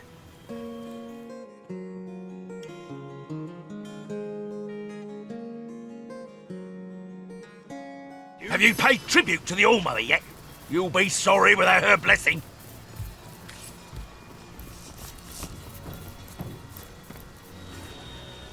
Look, there. Again the Lost One struts by. Gratilda gives me plenty little dears to keep myself company. You aim so low, Ogma. Think of all the little dears you could have if you took matters into your own hands. What are you doing, lingering around here anyway, human? Gratilda doesn't tell you a thing, does she? We're waiting to fight the final battle. The time is nearly nigh. The final battle, is it? Guaranteed to be plenty of dead after one of them. What is it that you so enjoy about death? Well, some say death, but it's more of a second life, I say. A peaceful one, a quiet one. I get all the peace I need from serving the goddess. A life of peace, I say. Let the lost die that we may live. Ain't they a lovely sight up there, all in a row? Strung 'em up myself, I did. Each of the little darlings. A sweeter sight I couldn't ask for. I never did much care for the term myself. I'm more of a caretaker, you see. The world's a wild place, unpredictable at best. But here, upon these gallows, there's peace, calm. I'll keep the order, and my little ones stay in line. Condemned in this life, perhaps, but when they come to rest in my nooses, their sins are washed away. These aren't thieves and murderers and traitors, you see. After I've lain them to rest here, they're pure as angels. My little angels. Most of them, yes, but that's far from my only order of business. Our great Queen Gratilda is no stranger at getting her claws bloody, and she'll not hesitate to pluck out a pair of eyes what looked at her sideways. I handle all the dreaming dears when she's done with them all the same. Whether they're my little ones or hers makes no difference. I'm happy to bring them here to rest among me and mine. It'd be an honour. Where are we to start?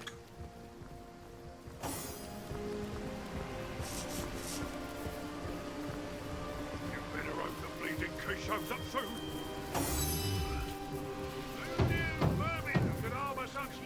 Paulie came first, the little rogue. A human he was, and Gratilda ordered him hanged while Jarl was out on the hunt.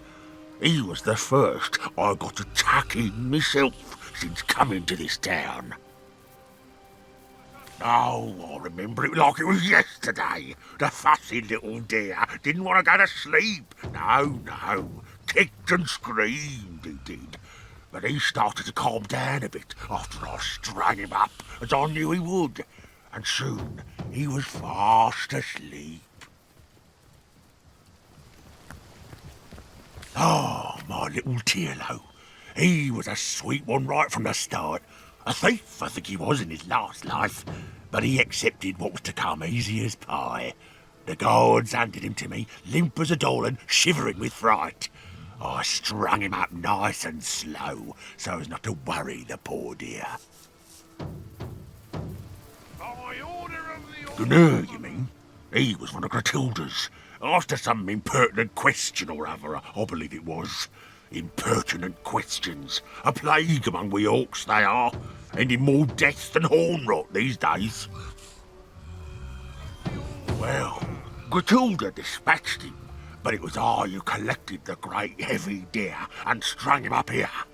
Gratilda said he'd be a warning to the others, but I think he's a great addition to the family, to boot. He does look a lovely sort of pale green colour, don't he? Like a dusty ancient jade. Beautiful. It doesn't take much to send Gratilda over the edge, does it? Who'd have thought the greatest threat to the Immaculates would be one of their own? You there, tell me, how's your vision? Any ailments in the liver or spleen? Lost ones are everywhere these days, after all. I am a servant to the goddess, of course. One of the first among her enlightened in Revellon, and certainly the most devoted.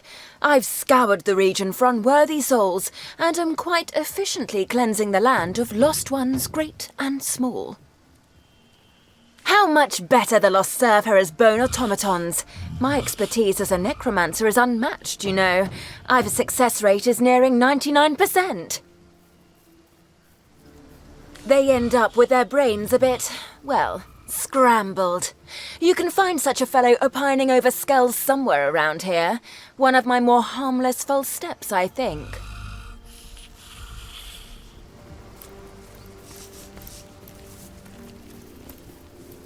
Hey!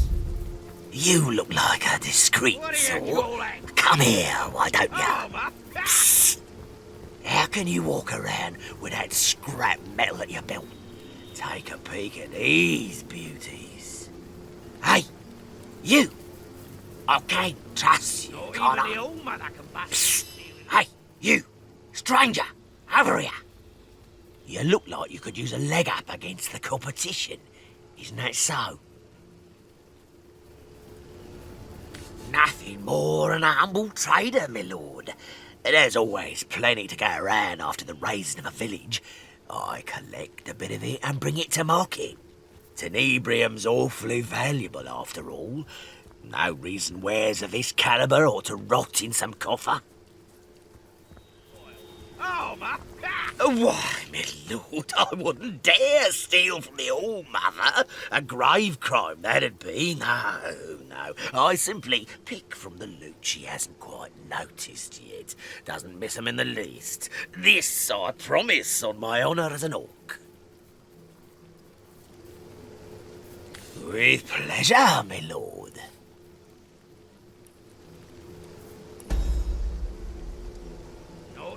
This orc's been withholding loot from his so-called All-Mother.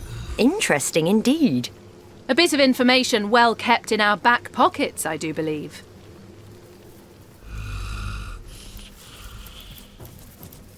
I'm warm as fresh apple pie. Not even the All-Mother can bust this steel in a single blow. In the market for some premium gear, are ya?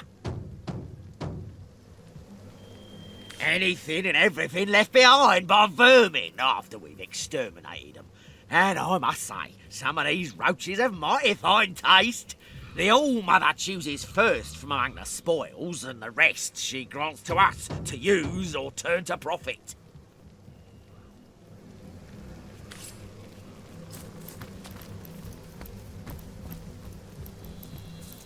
Well, well, well. What do we have here? Human reinforcements. No need for a supple young kitten like yourself here. My rats will find the villagers in no time at all. Do you pretend not to know me, child? Surely you stare into my left eye each time you admire the full moon. But play coy if you will. The All-Mother called me here to find a certain tiny herd of sheep. missing from her flock. Ah, the wolfish shepherd woman, she. I am world-renowned for my ability to search and to find. Why, you might ask, feigning ignorance so that you might hear more of my lilting voice. Rats, kitten, rats are always the answer. There's no hole they won't find, no stench that can deter them. No, there is no hiding from a rat, and so there is no hiding from me. I raise them, train them, lead them. I am their king, and my subjects will find those hidden villages in no time at all! Lost lambs, yes, fleeing the slaughter. Naughty, naughty! I'll give them quite the spanking when my rats whisper to me where to find them. Yes, perhaps I'll get my fill of my own private punishments first and foremost. The All-Mother believes those villagers, being the one-time servants of the wizard, will know how to find him. Or at least how to break the enchantments shielding his house. Wicked enchantments, are they? Our mother, yes. And we do suckle from the teat of her goodwill. No wonder so many of us starve. An iron fist in an iron glove is our Gratilda. She doesn't tolerate failure any more than I tolerate a spring nymph stealing glimpses of me during bath time. No, no, Shira, I say, you'll get your fill at the God's Day Festival.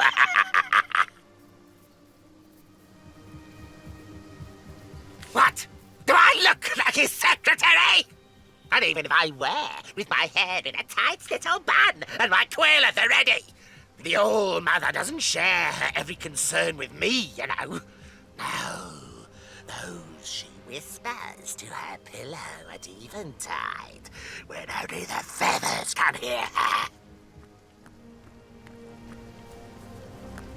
Perfectly disciplined, aren't they? They'd obey my every command, and when I die, they'll all leap into my grave so that they needn't be without me. Don't try to stop them, no. They won't have it any other way. Back to admire my work, my shapely physique. Well, get an eyeful, kitten. Envy is all you'll get from me. It takes a lifetime to achieve the level of skill necessary to train the beasts of the earth as I have. And I wouldn't share my secrets for anything! Not even a lock of your hair!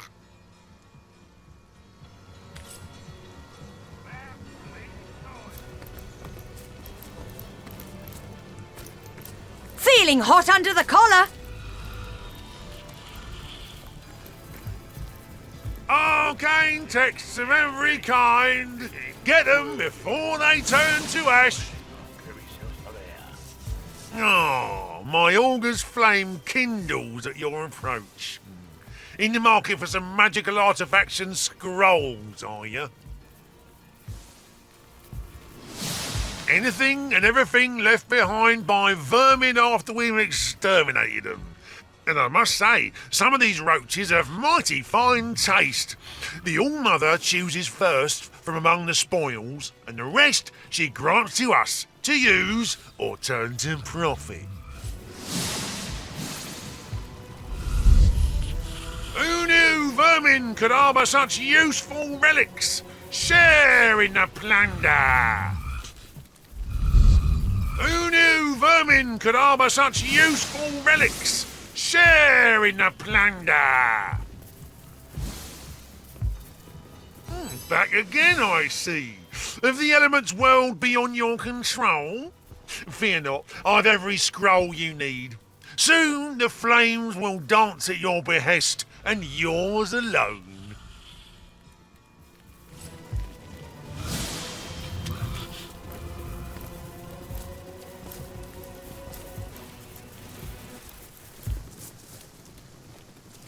That old rat catcher calls himself king, but there can be only one.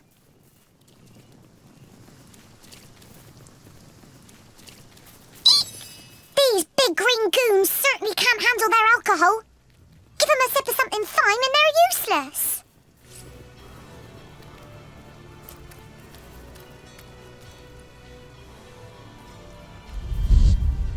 By the goddesses, tits, I'm parched! Then shut your mouth and go get us some wine, why don't you? Now there's an idea with a ring to it. I'll be right back. Cheers. Though I wish there were other bottoms that go up around here. I told you it was a mistake to kill all the women alongside the men. What a stupid thing to do. Hey, Conduit's orders. Best not to get on her bad side, you know that. Yeah, but her orders don't cure my fever. Then go find yourself a sheep if you're so bloody hot and bothered. A sheep? Bah, I'd rather have Gratilda. And I'd do her too if I wasn't so sure she'd bite me head off after we're done.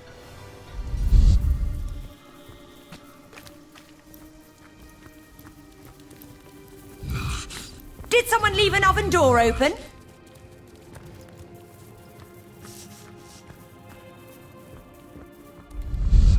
This is it, you bunch of pansies. The cards are shuffled. Now, place your bets. Bah! I check. Good cards, 3 shiny ones. And back to me. I'm gonna call it, lads. Now for the flop. Jack of spades. 8 of hearts. And finally, Jack of hearts.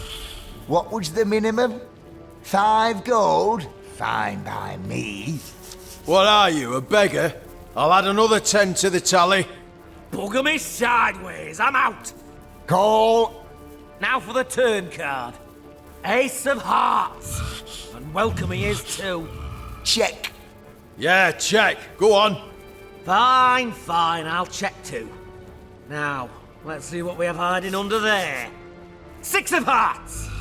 Lady Luck loves me. All in. Fold. Crap on a cracker, I'm out. Call. Let's see those cards. Check these puppies out. I could do better than that. The game's mine. Nice hand of cards, that one. Come, let's have another round before I get too drunk to read the cards. I'll win this one. The goddess is with me, I can feel it.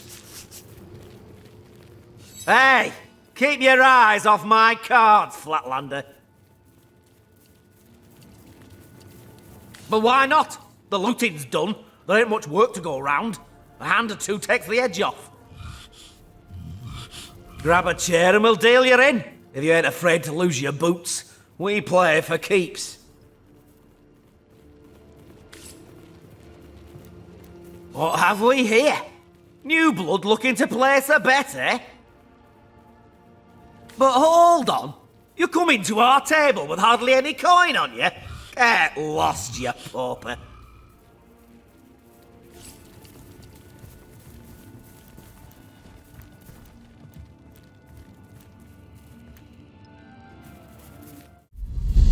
This boredom is killing me so slowly, I wish it came with a knife. I just got me wages, fellas. Lots of sparkly coin. Fellas? Look, I know I drank all the best ale, but that's no reason to keep ignoring me. No, go screw yourselves with a rusty mace, why don't you? Is there anything more life-sapping than standing guard? Dull, dull, dull. Listen, fellas, you got room for one more, don't you? Fellas? Look, I know I drank all the best ale, but that's no reason to keep ignoring me. No, go screw yourselves with a rusty mace, why don't you? This is all so pointless. There isn't even anything left worth guarding in here. Hey, You'll not get a peek at these prisoners without Jarl's permission. What's going on in there ain't for the faint of heart anyway. What are you up to, sneaking around here? Got a soft spot for those damned to the rack, do you? Well, unless you've orders from Jarl himself, scram! Or you'll be next in line.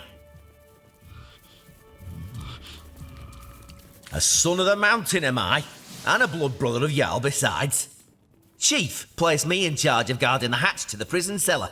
Knows I won't hesitate to split the throat of any man or orc who tried to come or go without Jarl's say-so.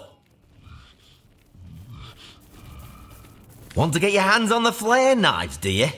You'll have to see Jarl about that. The way I figure it, he'll be happy to have a reason to change the guard down there.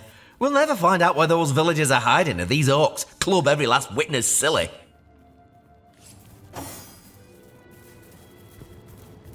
What have we here? New blood looking to place a bet, eh? What do you say? Want to play a hand? Then let's get it on.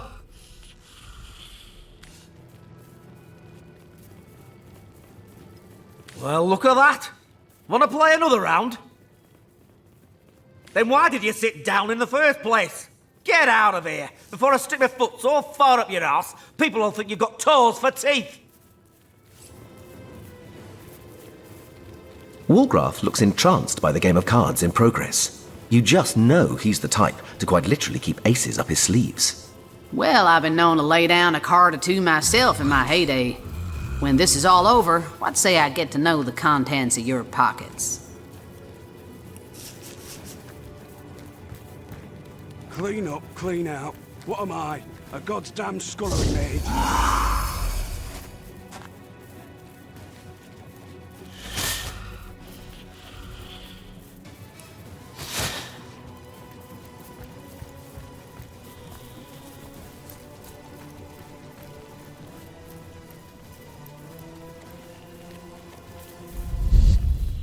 This is taking bloody ages.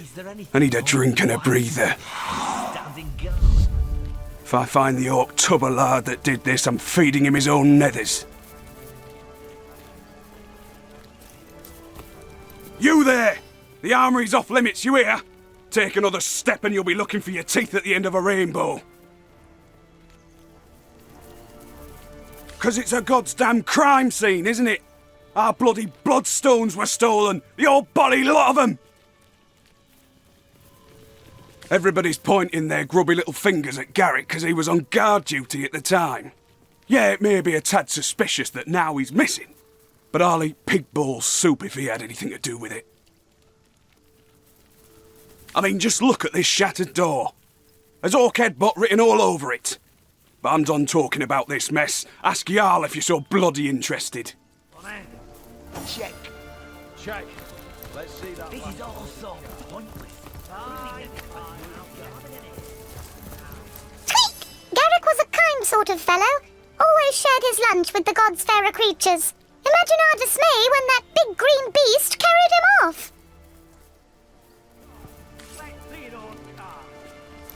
Tweak! We've already found 3 villagers hiding in this place. They dragged him into the warehouse cellar, and I haven't heard a squeak from him since. Let's have another round before we get too drunk to read the cards.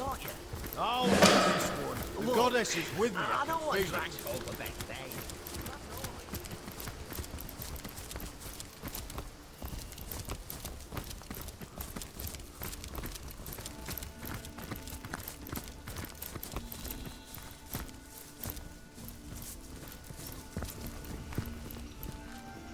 I'd never have judged a few grimy ground dwellers, and lost ones at that, to be worth all this fuss.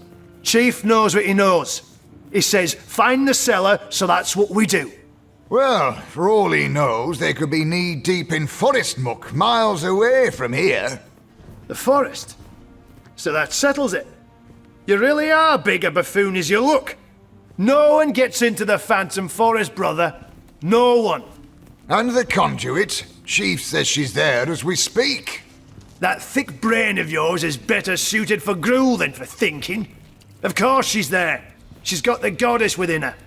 Come on then. We've got a cellar to find. Your chatter won't scare it into the open, you know.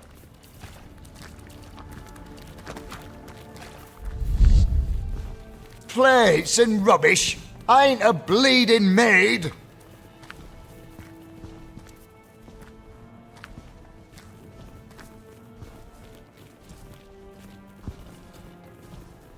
Hey, do you already check beneath these boards?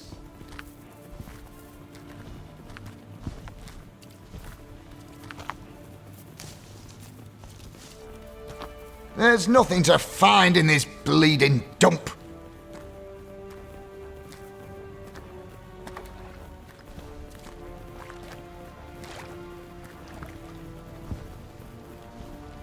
Where could a gaggle of scared peasants get to? Ain't there something behind here?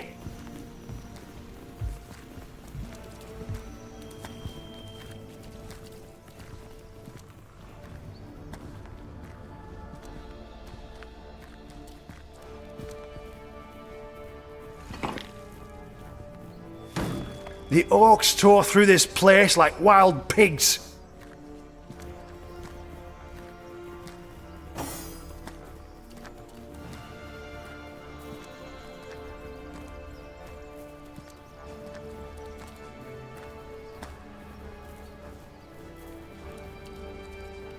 The thing won't budge. Then again, I thought the same about that villager's kneecap.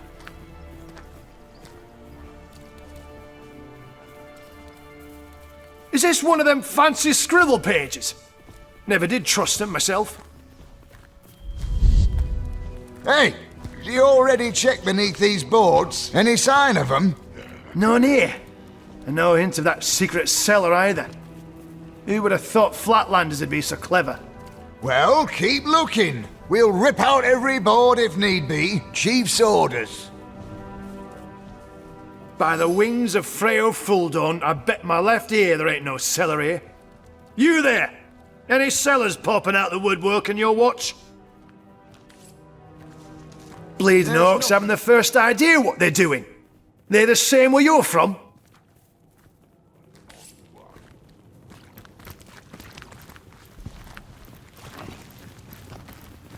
Feel anything strange underfoot? The orcs insist there's a cellar here, but we haven't found so much as a hole for squatting. Someone got the brilliant inkling that the missing villagers are hiding in a secret cellar. This was their home, but there's no sign of anything more than orcish garbage here. The wizard servants they were. And the great Queen Goon of the Orcs thinks they'll know how to get inside the wizard's house.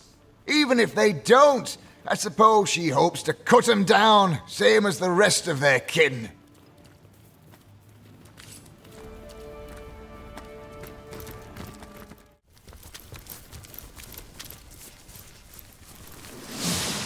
You may think you'll get away with brazen deceit, but you won't. Those bloodstones are ours, and we will have them back. Before locking horns with me, Squire, I suggest you examine your own ranks. Your lapdog Garrick is missing, is he not? You may not know what it is to be trusted, but you do know what it is to be obeyed. Garrick is a son of the mountain, and he'd never betray me. And you trust so readily in the feeble hearts of foot soldiers. How very quaint. I warn you, woman. Do not cross the sword clan of Tanneroth. Or what? You'll beat your chests and howl about avenging the seventh moustache of Alfred Moonwolf? Ha! Without your bloodstone, you are nothing. Well, by the boot soles of Burl Boonhammer, what have we here? Another human in Hunter's Edge. State your business, whelp. Hail, Immaculate. By the sickle of Tyr Gut Gouger, I'm glad to see another human face here in Hunter's Edge. Not yet another misshapen orcish snout. If you fancy keeping that human face of yours, I wouldn't take my cues from the chief of the mountain apes. I may have sworn to refrain from carving my name across his back, but yours, I do believe, is free for the taking. Regular ray of sunshine, ain't she? Don't let her manners fool you, though. Her disposition may be dark, but her wit is bright. Bright and devious. Believe me when I tell you that she's plotting against us as we speak, and would have long given the order to spill our blood if she wasn't leashed by the orders of the conduit herself. But by the shield of the Stormbringer she'll not outfox the sworn brothers of Tanneroth. And I sincerely hope she won't outfox the likes of you either. You belong to the Silverglen tribe, I take it. Thought you were all holed up in Hyberheim, but it pleases me to see some of your number have come to Hunter's Edge. Yes, an outsider not as yet distrusted by the orcs is exactly what I need in the matter of the missing bloodstones and the matter of the wizard's house. But let's talk in my headquarters over yonder. For by the beard of the Bear Slayer, there are too many green ears around here. It could happen at any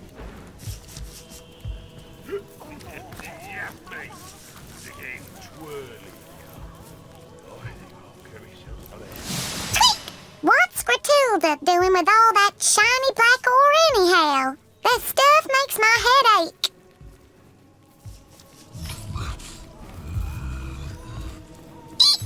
I guess those humans can't see all the big red stains about the place. Suppose they'd clean it if only they knew.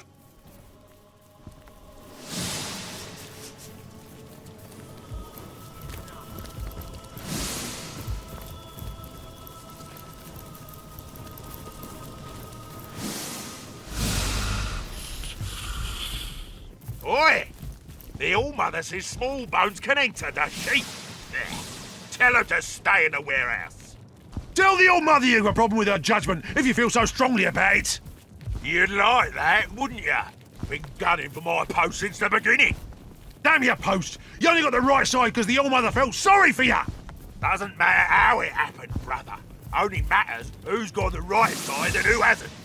Bloody Frogskin thinks he's the king of the world because of his bloody post. I'll bloody well show him. What's that, brother? None of your damn business. I've got my eye on you, small bones. Don't talk to the small bones, brother. It only makes eating them all the less pleasant later. Maybe for you. Me? I like to know a bit about my haggis before I dig in. Human haggis. Been too long, hasn't it, brother? Keep your faith in the All-Mother, brother, and it won't be much longer yet.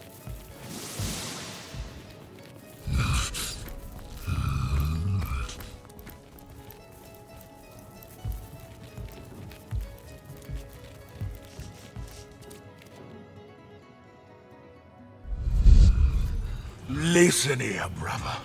You ever wondered why the All-Mother listens to that conduit lady? I don't wonder why the old mother does anything, and you ought not to either, unless you'd like your innards become your outwards. To be perfectly honest, I always wondered what's going on there. Anyway, I never trusted what I couldn't see with my own two eyes. Ever see, why don't you, brother? On what? The doll chair? If he's good enough for a human, he's good enough for... I can't even say it. Only thing smaller than a human's manhood is his useless flasks. Why, I bet there's more piss in my gut than whiskey in this vehicle pouch. Blame the barkeep. You know well as I he's holding out on us. Oi! Yes, right away, my good man. What's it all got to do to get another round? Of course, it'll be but a moment. Do you fancy getting your throat slit like your pretty little family?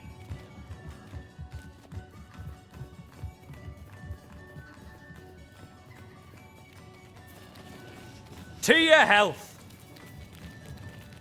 This batch are very stronger than the last. I want whiskey, not goblin piss.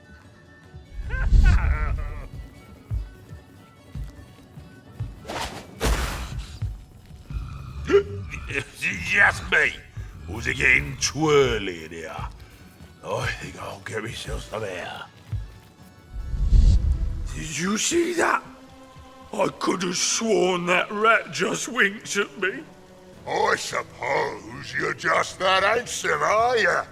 Even the vermin take notice. Who do you think it was what took Gorig's horn? Well, if I know, why are you so inquisitive? Have you been studying that bloody scribble page again? A bit of study is downright edifying. Oh, edifying! La-ti-da. Ought I call you all father now? Better quit that blasphemy before she hears you. Resk, you've got to the count of 1 to kneel before me. Freshen this. Of course, All Mother, of course.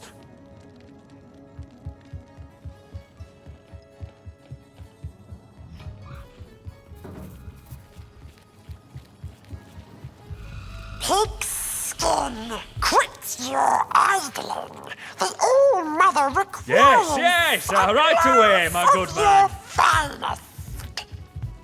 All Mother, the pigskin will bring your refreshment shortly.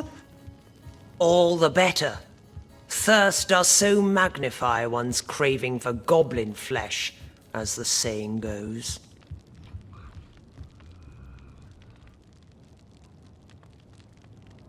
I saved you the finest paw. I say, have humans yet crafted a beverage that doesn't taste like pus?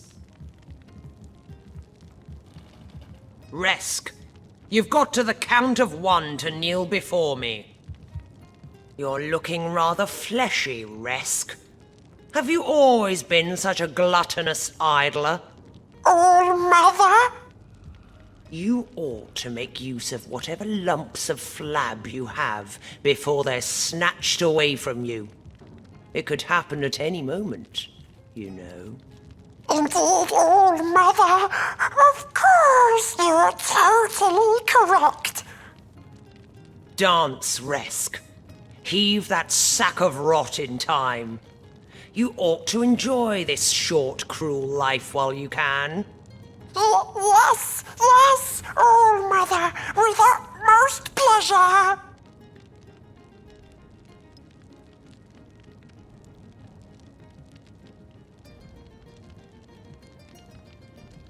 Enough. I saved you the finest paw. This swill is hardly better than swamp water.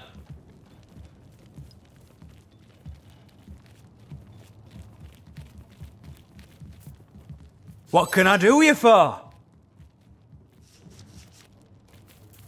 Oh, I'm nobody at all. Just the old tavern keeper in this here village. Things have been busy since the orcs came, but I've never been one to complain too much. Well, especially with with my wife and kids gone. I prefer to keep my eye on the prize. Oh, whiskey, of course. No excruciatingly terrible memory a nice glass of the good stuff can't wash away. Oh, swell, guys. Swollen as swell can be. I haven't a complaint in the world. Not in the wide world. Keep me busy, they do. Day and night. Night and day and night again. Oh, you might imagine me a wee bit utterly exhausted, but I wouldn't have it any other way. After all, the soul-crushing night terrors can't find you if you never sleep. That's my motto. Well, the scenery's certainly changed in recent weeks, I'll tell you that much. Used to be a quiet sort of place. Family folks, you know. Never had much trouble, and all the less because our little town played host to a source hunter and a powerful wizard, both. To the count of Can't say why we were overcome so quickly. Can't say why so many of us were cut down over those shiny stones. An immaculate like you know better than me, I suppose. Yes, I suppose an immaculate just like you might have been the one who held my son's head back while Gratilda sliced his throat open, eh? Oh, but who's got time to think on the past? That way lies danger, I say. I only know that these orcs are a thirsty lot. It's my job to keep my head down and the whiskey flowing. Short, cruel life. Now there's a man apart from the rest, even among their kind. He's a strange sort. Nurses the same flagon of whiskey for an hour and sits in the corner by himself. Oh, but the lack of company don't keep him from making conversation. Enough. Always muttering beneath his sour breath he is, or arguing some point of his left hands against the better sense of the right. I tell you, someone like that's twice as terrifying as one of these big ornery brutes. At least you can see their clubs coming down in time to jump out the way. That I am! But I'll tell you, I never served a lot quite like these Goliaths. They drink like elephants and pay like... Well, they don't pay at all. Then again, I can't say I mind this little arrangement too terribly. The happier they are, the longer I evade the rack and the screw. Each glass brings us closer to the last of the whiskey, though. My bowels shrink when I think what'll happen when we get to the bottom of the last barrel. We've already exhausted the tavern supply, but I've been pilfering from my old buddy Glenn's stores. I doubt he'll mind, seeing as he was one of the first orcs sunk their claws into. Now that was a man dedicated to fine liquor. Knew all there was to know about distilling whiskey, he did. Oh, what I'd give for a barrel of Glenn's good stuff now. These orcs wouldn't know what hit 'em. Have you been delving into the whiskey? I told you, it's in the locked chest in the tavern cellar. You've got the chest key, haven't you? That saved you the finest pour. Out of whiskey? Oh, this lot are getting thirstier by the day. Well, not to worry. Oh, no, not to worry. There are more barrels to be found yet. Took it. Someone's there. Is it against door?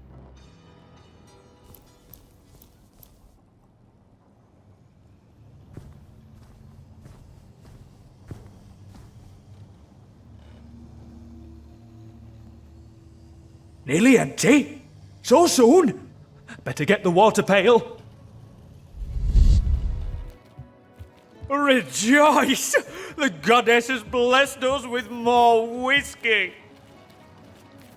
Oh, a new immaculate face in town. What a pleasure to serve you. I've a deal running now. Double the whiskey for any and all who refrain from beating me from the neck up and the crotch down. Oh, I'm nobody at all. Just the old tavern keeper in this here village. Things have been busy since the orcs came, but I've never been one to complain too much. Well, especially with my wife and kids gone. I prefer to keep my eye on the prize. Oh, whiskey, of course. No excruciatingly terrible memory a nice glass of the good stuff can't wash away.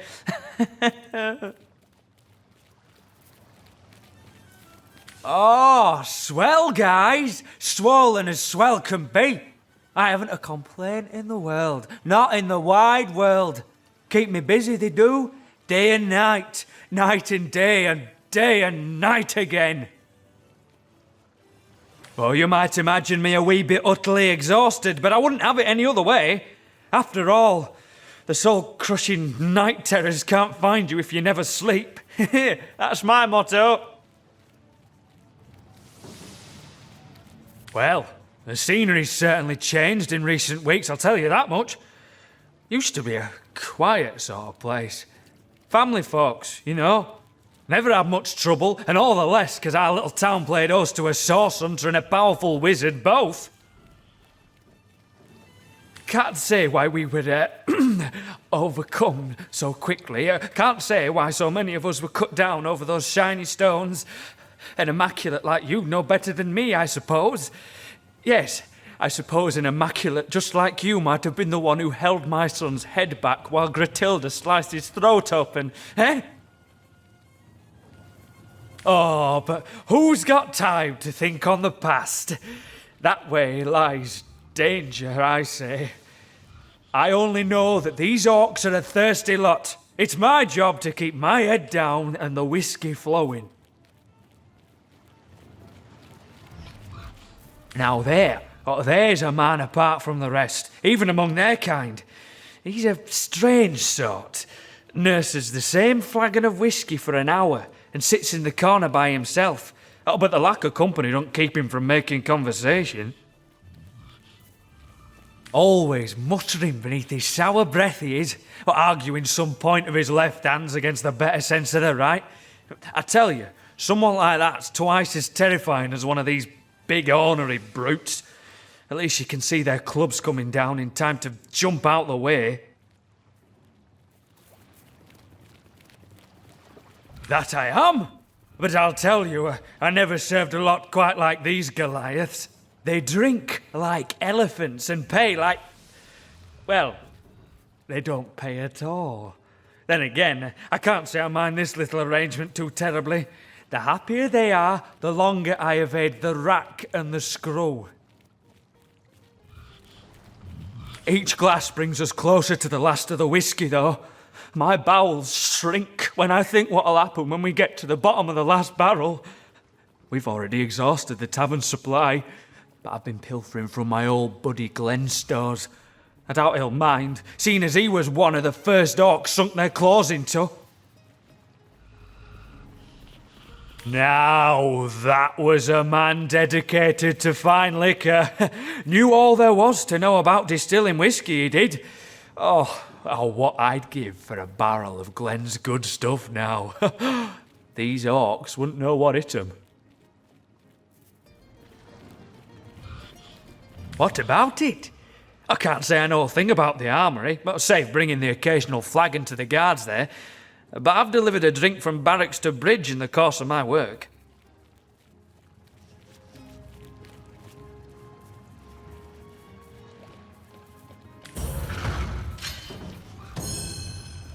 I want to trust you.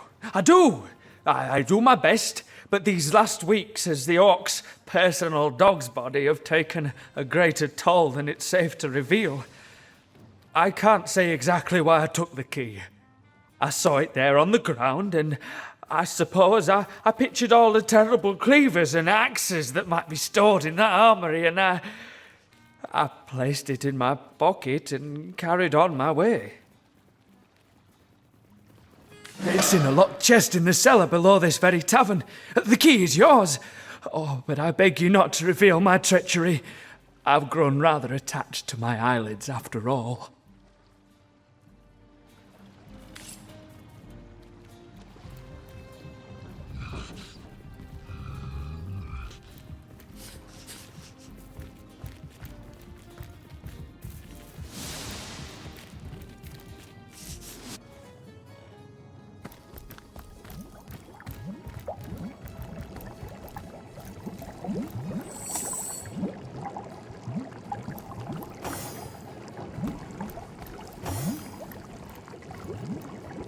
Was Herschel trying to blow us to bits? Well, we've got the key in any case. Now to return it to one worthy party or other. Or have a look at that armoury ourselves. I'll bet these soldiers keep a fine collection of equipment.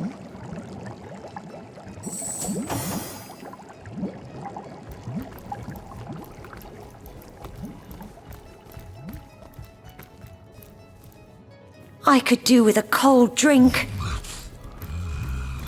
Even the vermin take notice. What can I do you for?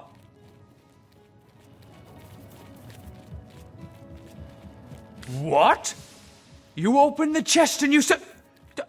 That is, you must have found the key, no? Excellent. I don't know a thing about a trap, but you're quite fine, I see.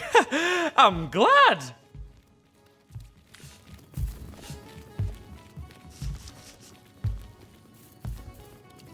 We might have done the same in his shoes. The poor soul.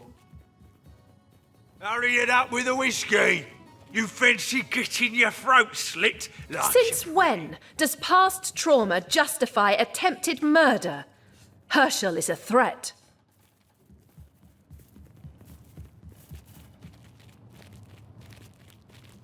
This man believed he was killing Immaculates. He deserves our praise, not our condemnation.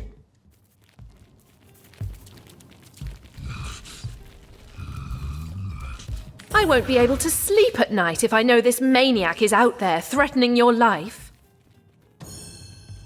No, we'll do as I say. The events in this village, the events in this village, the events in this village are... Oh, God, how I pray for this waking nightmare to end. page again.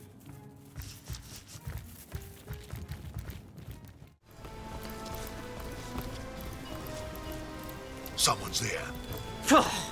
Is it against Orcish custom to take a dip in the river now and again? You smell like a wounded hog. It's no surprise a dainty thing like you can't handle a bit of musk. Shall I run you a bubble bath, darling? Lace it with rose oil, shall I? What do you mean by... I'll be damned if I bother justifying my manhood to a beast like you. What's all this about your manhood, small bones? I'd like to hear more on that subject. Your mind's as filthy as your underarms. Go suck on a sick troll's seeping nostrils, will you? Oh, a bit of fight left in you after all. But why'd I go for a troll when I've got so many tasty humans right here in camp?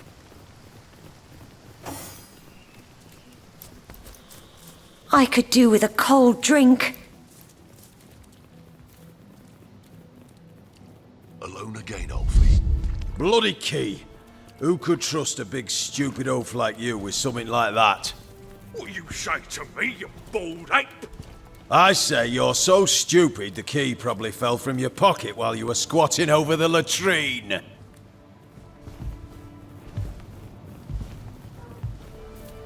Can't you see I'm trying to concentrate? Blasted key. Did it sprout wings and fly to Saysil? What about it? Do you know what happened to it? Come then, out with it.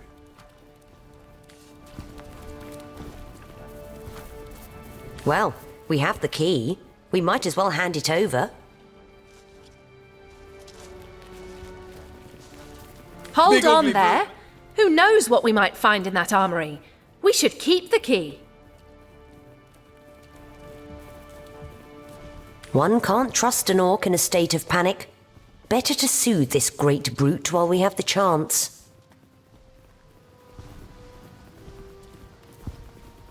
Think of the fantastic gear we could find within that armory. Doesn't the thought entice you? No, we'll do as I say. That's the one. Oh, well, I could breathe a bit easier now that that's settled. Wouldn't surprise me a lick to hear you humans passed it among yourself just to make me sweat. But boy, does it feel good to have her back in my pocket.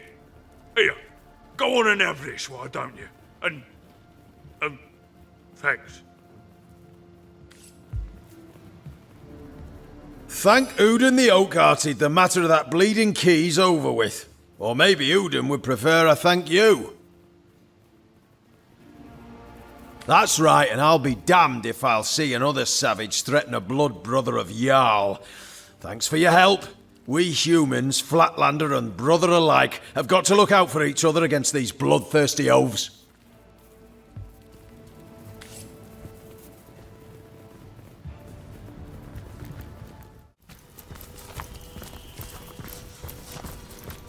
enough.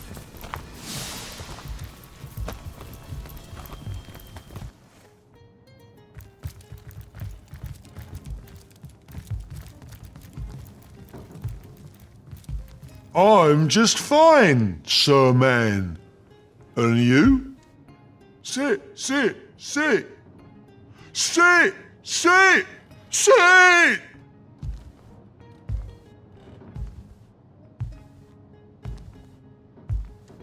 Oh, hello, funny lady.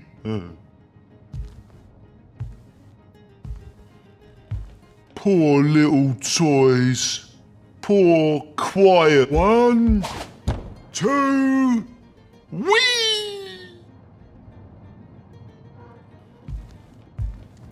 Yay! New toys! But where's Mum? What she want me to do with you? Something's wrong. This is the monster who killed all those villagers? This child?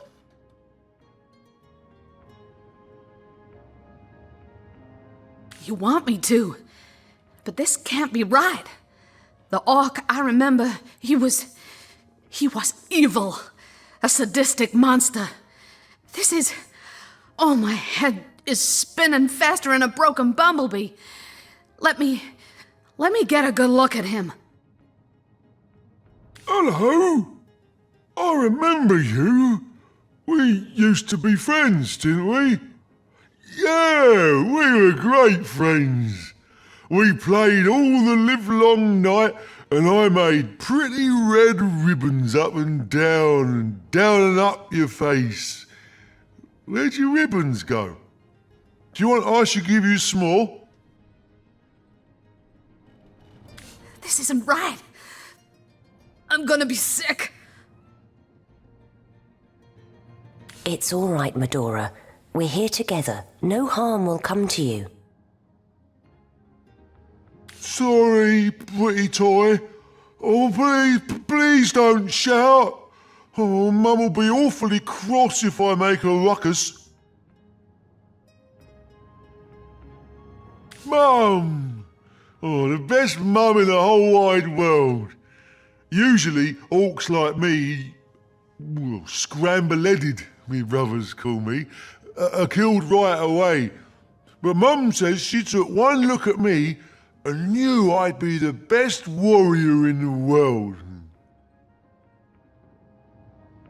She brings me lots of toys and friends, and she showed me all the best games to play.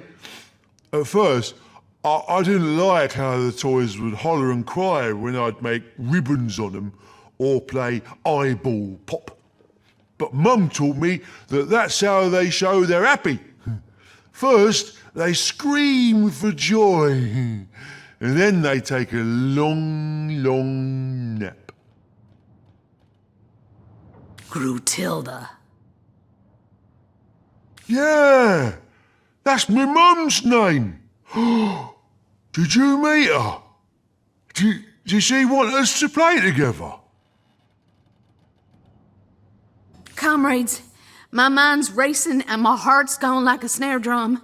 To be here, face to face with my greatest enemy and to find that he's not at all like the villain I'd worked up in my mind. It's unimaginable. I've hated him with every drop of blood in these veins. Hated him till my entire being screamed for revenge. But now I find he's as simple as a child.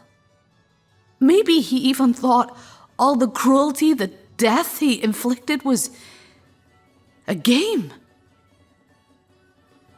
And all around us, more victims, and years stretching behind us, and years stretching ahead of us, more dead bodies tortured and wrung by his hands.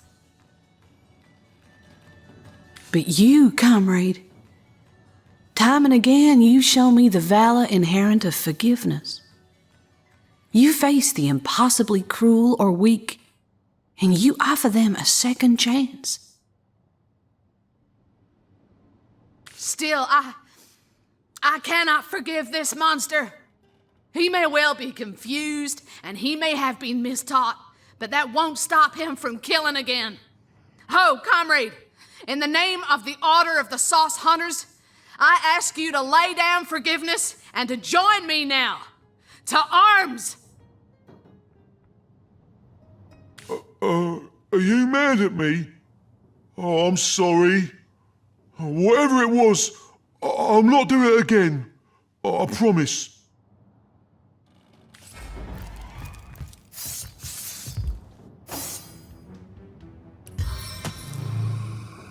Time to deal some damage. 7, inspire us!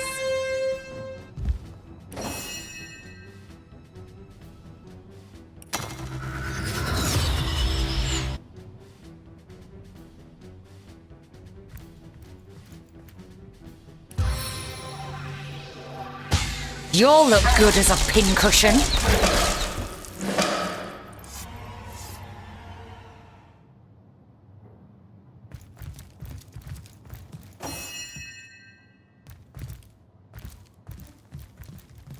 They didn't spare a soul. None that couldn't serve them whiskey anyway.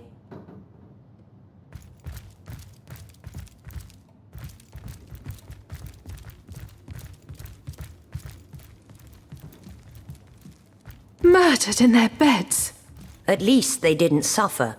The villagers left to the Orc Queens suffered far worse fates.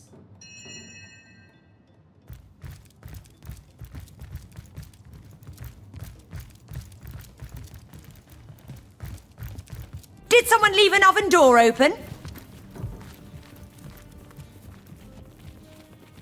Dance and dugongs, you nearly startled me out of my boots. Well, you've got my attention, comrade. Well, comrade, I'm a source hunter, born, bred, and trained. And that there was a soul bent on committing evil deeds.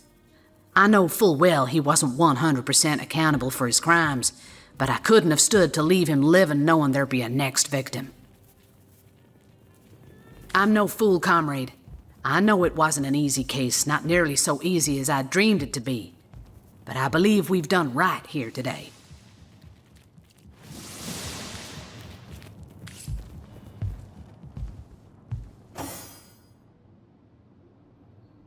I'm warm as fresh apple pie.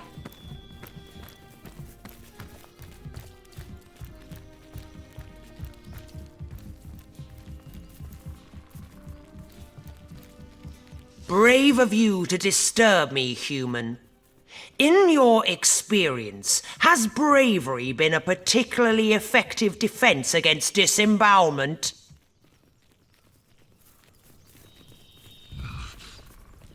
Leader, a word that hardly suffices. I lead them as far as the head leads the body. They serve me and live in service to me. I am their all-mother, the beginning and end of their very lives. I am loved by them. I am craved by them. I choose from among them he who pleases me, and I destroy the rest. The orcs of this tribe are executors of my will, no more.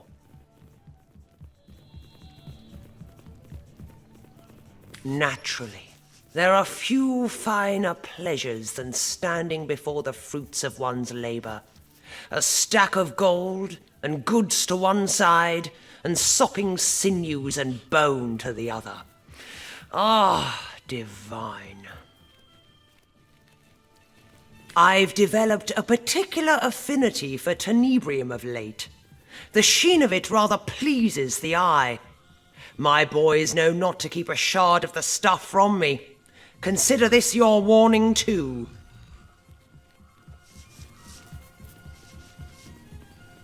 Miserable, you say? I quite like it. Save the altogether hideous pink apes infesting the place. But exterminating them was a rather titillating diversion, I must admit. The townsfolk here were no different from those in the north. The larger ones beg me to spare the smaller ones. The smaller ones bleat like lambs for the larger ones. Yet they each squeal just the same when you split their piggy skin from nose to navel. Yes, I dare say the wizard won't be so pleased with himself for evading us when he returns. His servants' entrails will be wreathed among his grapevines, and the rest of the villagers are already hacking away in the Tenebrium mines. Undead drones bent in service to the conduit. Our conduit didn't describe every detail of her plan to her mold-eyed pets in the mines. Well, no matter. It hardly concerns you, unless you can break the enchantments protecting his house. But that's a matter of magic, not the erotic virtues of your mother's rot-rancid corpse. I doubt anyone from Silverglen will be of use. So it seems, but even the cleverest magician cannot conceal his tricks forever. The wizard may have fled, but he left a passel of servants behind. Servants I very much doubt will be immune to the charms of my screws and cleavers.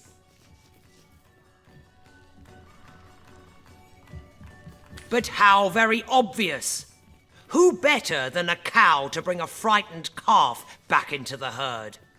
Surely you and that bootlicker's sensibility of yours ought to have an insight or two into where a servant might seek sanctuary. Our rat-catcher, regrettably, seems to be in need of some direction in the matter.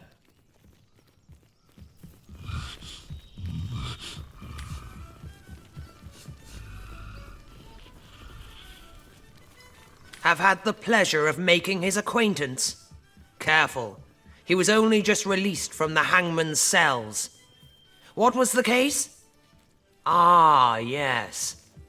I believe he ordered his rats to chew out the tongues of every last infant within a Western Orcish tribe. An answer to some insult or other from the tribe's all-mother. Or so I heard. He's dangerous, yes, and quite mad. But I'd trust him with my own neck. There's not an orc in Riverland that would dream of crossing Grutilda, no matter how mad.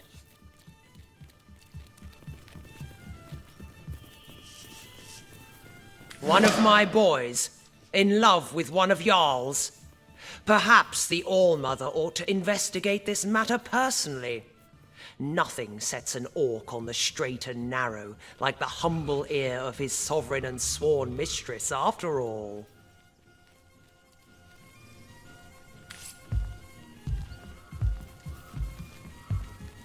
What is it, monkey face? The All-Mother won't tolerate your distracting her right hand. She is the sun and the moon, the mother of all and the sister of none. We live in her shadow and at her feet. We live only to serve her.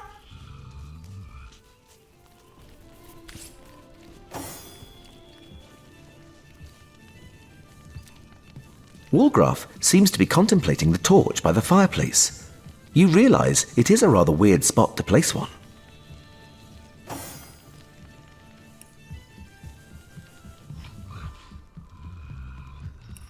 Cloaked in dust!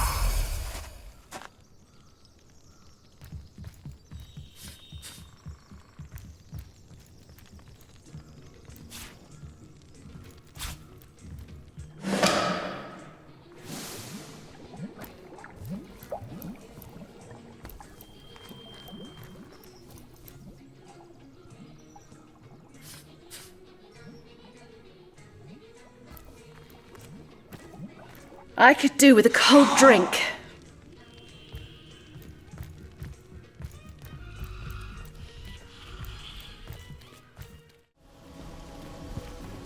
You there, boy. Can it be true? You claim to love this human scum? Love? No, All Mother. I only have eyes for you. Of course. Do not lie to your All-Mother, boy, or she'll use your esophagus for a leg warmer. All Mother, it's just... I didn't mean to. I couldn't help it. So you admit to this affair? Yes, All Mother. There. We have the truth. Very good, Ulor. As for this transgression, I trust that in the last several moments you've realized your terrible error. Have you not? Yes, All Mother. Terrible errors, never to be repeated. And I suppose I can trust you never to so much as glance at this worm-fleshed fool again? Yes, All Mother, of course. A fool is he, and what a fool I've been. As I thought. There now. Ulor, calm yourself. The All-Mother cannot tolerate such blubbering from one of her boys. Excuse me, I'm just overcome with your kindness. Thank you, All Mother. Thank you.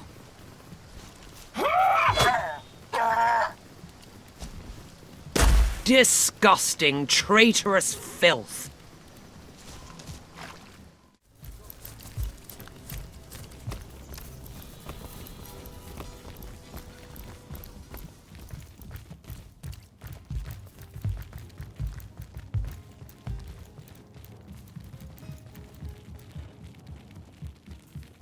Goodness. Is supper already upon us? I'd hope for something with considerably less gristle, but I suppose you'll do.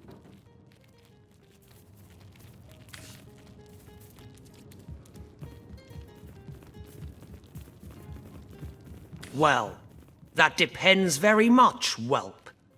My boys are free to do what they will with the garbage left over after a massacre. But certain more valuable materials must be delivered to me. Tell me, were my boys selling something rare or unusual?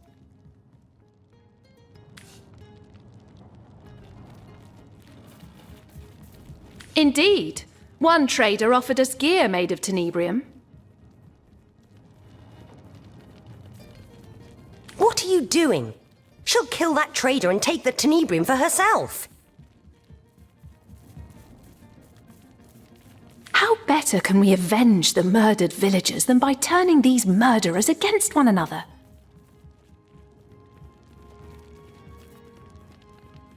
Come on, think of all the baddies we could slaughter with tenebrium protecting us. No, we'll do as I say. I understand. Now, if you'll excuse me...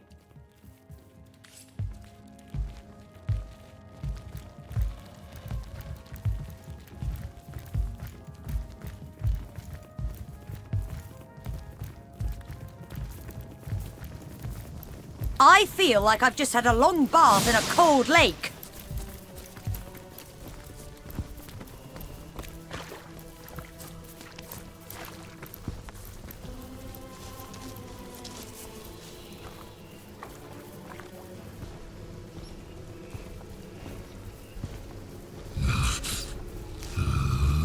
Oh, Mother!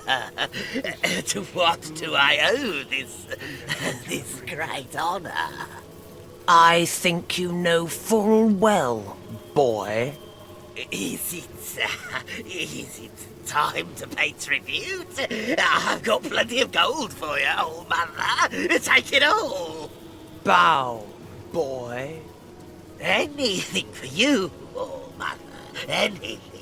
Can I just... can I ask, does it have to do with the Tani?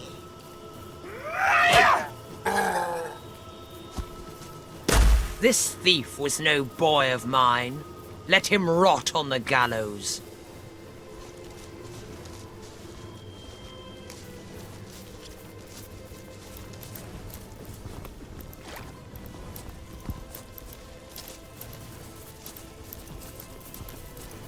Clean up, clean It's out. heating What up. am I? A god's damn scullery maid.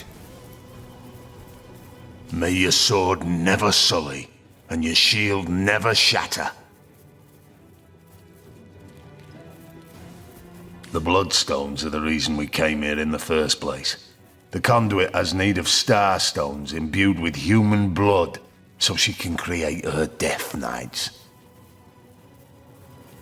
Both the Brotherhood and the Orcs were given their share of stones, and we filled them to the brim with blood, then stored them for the conduit to collect when she returns from Phantom Forest. Last night, though, someone raided this very building and disappeared with our stones. They were being guarded by Garrick Giantbane, a son of the mountain had in trust with my life. Grutilda says he ran off with the Bloodstones, that he is a betrayer to the cause of Immaculates. But I know this to be untrue. A god's damn The scullery Orcs maid. stole the stones. Of that I'm certain. Grutilda is hatching some plan, and we'll all be in dire straits indeed if it comes to fruition. Those stones make her powerful. Too powerful. We need 'em back. But every orc eyes us, peak dwellers, with suspicion. That is why I ask of you to find proof. Proof that it was an orc that did the deed. Once I have it, I have a reason to assault the orcs without risking the wrath of the conduit. She'll not stand for theft among Immaculates. So find me that proof, and we'll slaughter the orcs together. I am Jarl Woodok's son, father among brothers, son among the mountains. Me and mine hail from the snow-capped heights of Tanneroth, the very thrones of the world. Our lives are devoted to the hunt. Every town and every city we find we plunder and burn and put to the sword. Sacrifices are they all to the might of the mountains, tokens of reverence to the power of the peaks. Gods we have plenty, of war, of death and of victory. But now, a goddess we have too. Aye, we have seen the workings of Bloodstone, and loyal are we to she who unites in blood. By the teeth of Kjell Wolfjaw, as immaculate shall we rule the world.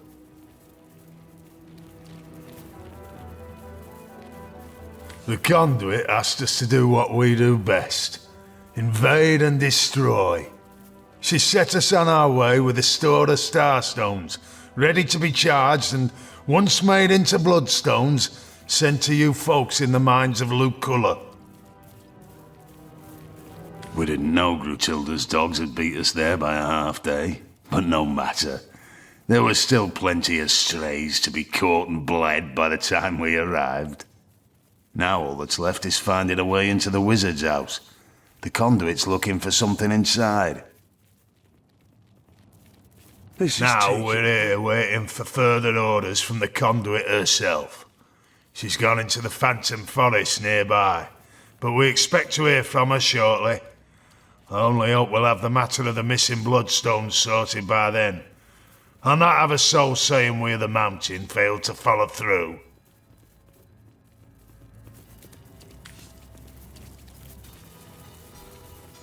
The orcs?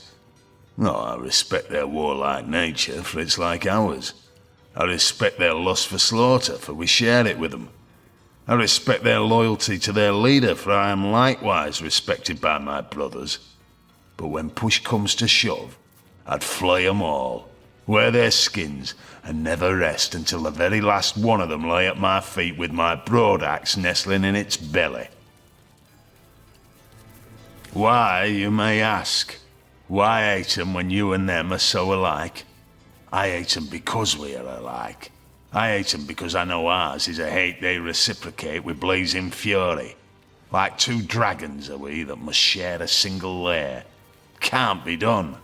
Sooner or later talons will rise and fire burst forth until one is victorious and the other's flesh is used to celebrate the victory.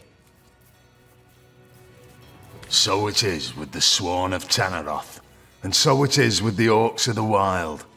One day the battle must be, One day, we will feast or be feasted upon. Gratilda is worshipped like a goddess by her troops, and she rules like a deity too. All-knowing, all-powerful and merciless. She's smart and ruthless, truly an opponent to be feared. Exactly the kind of opponent I like. Find the orc tub The alive. conduit was wise to go to the orcs with promises of allegiance, for they are a force that few in Rivellon can withstand. But she also knows that the pact cannot last. She's well aware the orcs will eventually go their own way, be they sworn immaculates or not. She needn't fear them, of course. The conduit is constructing an army of warriors even the orcs behold with dread. But it is we brothers of the mountains that may have to bear the brunt of their onslaught when things go sour. Gratilda knows the pact was never meant to last. She understands she's being used as a battering ram, as a tool to breach the gates and clear the path to triumph, only to be discarded by its operators when the true prize is in sight. She knows, and she's plotting her revenge. I can see it in those feral eyes of hers. She's surrounded by her elite. She whispers poisonous orders in the ears of her vile rat herder. No, it's no coincidence all her bloodstones have gone missing. By the hammer of Fjord Alkmount, I just know she's planning a nightmare. For her dreams are our tethers to suffer. And with the spine breaker at her side, it's a terrible nightmare she's concocting. I need a drink and a breather. Aye, an orc so vile it has taken rats for pets. They swarm about him like fleas do the rest of his kind, but even they eye him with disgust. Nevertheless, it's my belief that unlike the other males among the orcs, he's no fool. He's a spy, a discoverer of secrets. Right now he's looking for the lost wizard servants, and gods protect them if he finds them. We would merely kill him. That rat lover, on the other hand. Where we go, death is the horror that looms behind us. Where he goes, death is a mercy always out of reach. Gratilda's hulking, horrible dog. Built like a brick house and with a mind as black as pitch. There's no indignity he wouldn't inflict on any man, woman, or child his mistress marked. Gratilda stores him above the tavern and sends him playthings one at a time, a sentence worse than death.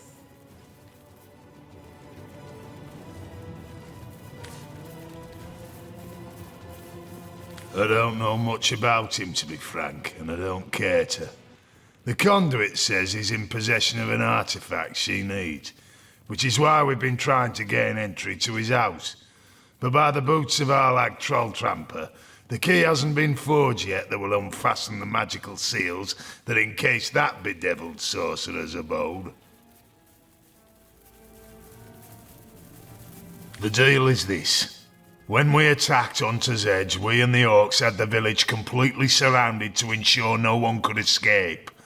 The plan was a good one, for only some blacksmith and his wife managed to flee after their little demon of a pet bit an orc's arm off.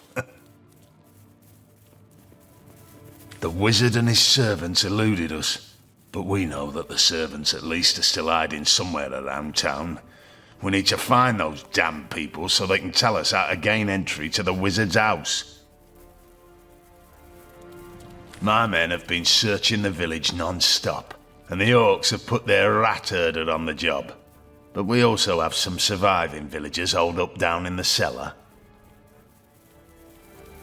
An orc torturer, courtesy of Gratilda, has been trying to find out where the servants are hiding, but has no finesse whatsoever, and almost instantly kills his victims. We've offered to do it for him, but Gratilda remains adamant he's the best of the best. Maybe you'd have better luck, though, if you're up for a spot of torture. This wizard must be Zandalor. Thankfully, these bloodthirsty brutes haven't found him yet. Let's hope we catch up with him before they do.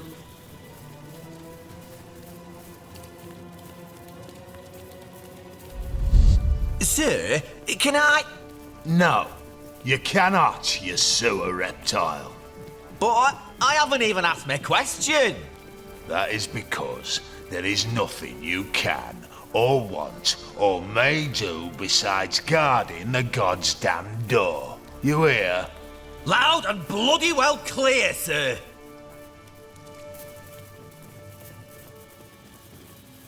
You the one Jarl sending to replace the ham-fisted toadskin downstairs? About bloody time. The beast down there goes through prisoners like Gilda Godsword goes through suitors. Jarl gave you the all clear to try your hand, did he? All the better. That big brute downstairs hasn't the faintest idea what he's doing. Clubs witness after witness over the head, smashing him to bits before we can get so much as a word out of him.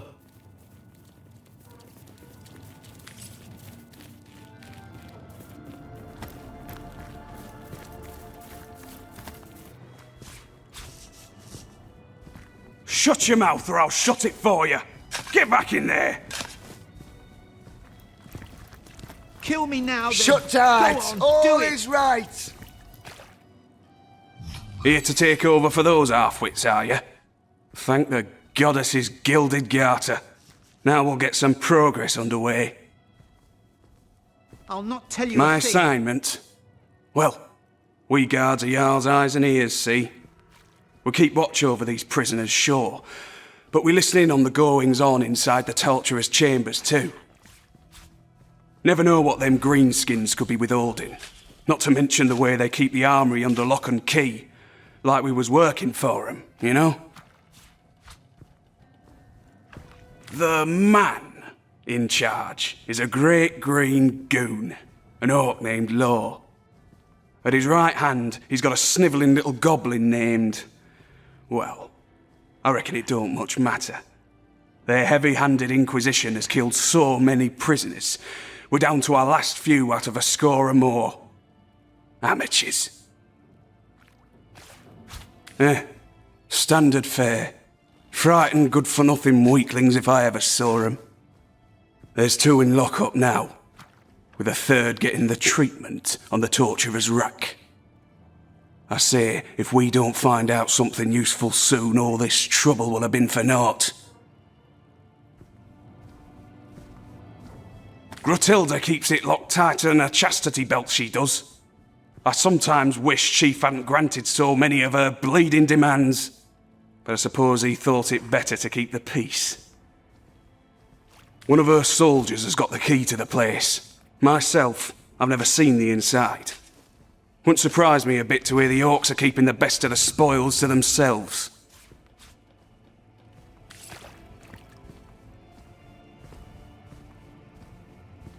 Shut your mouth or I'll shut it for you. I'll Get not back tell in you there. a thing. Do what you will.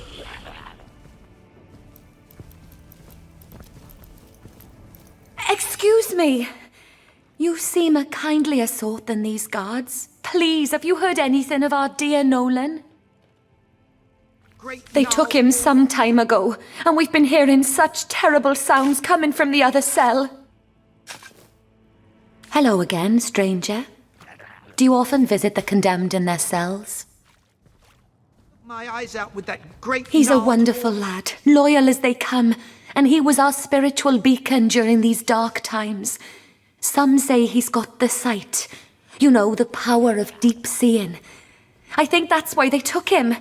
Nolan does have a reputation for, well, for knowing things. And they must assume he knows where the wizard's servants are hiding. You can poke my eyes out with that great gnarled horn of yours. I won't talk. This place reeks of blood and worse. I suppose this is where Gruntilda's worst cruelties are carried out.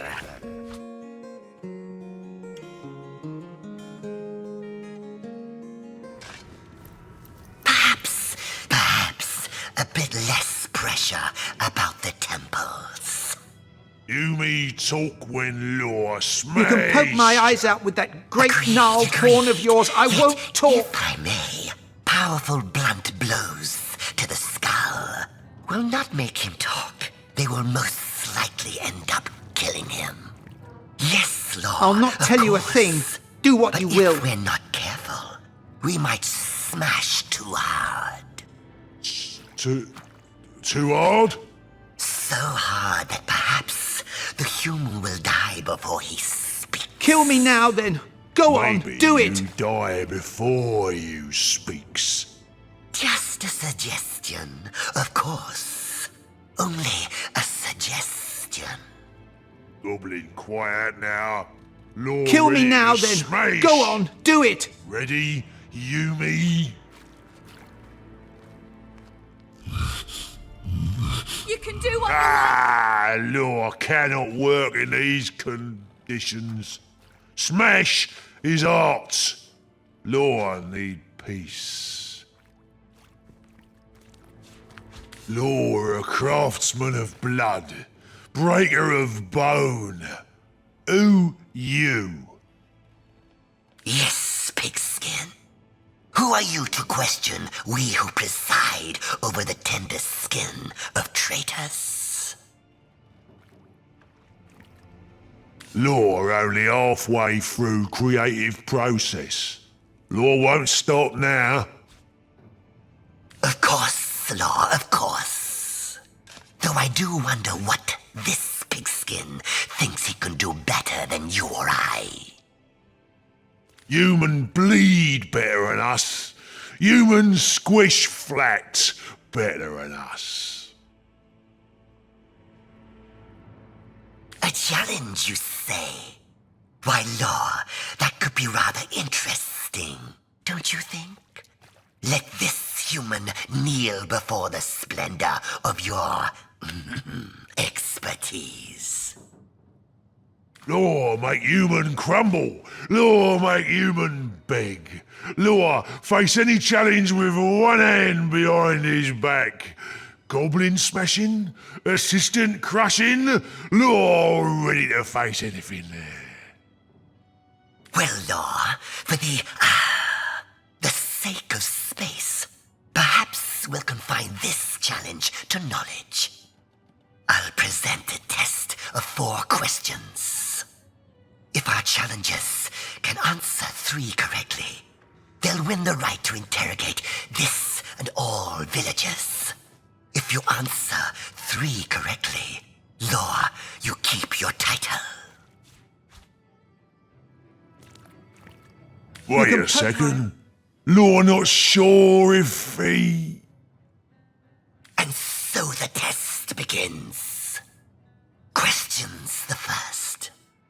You are asked to ascertain the location of a hidden stash of gold.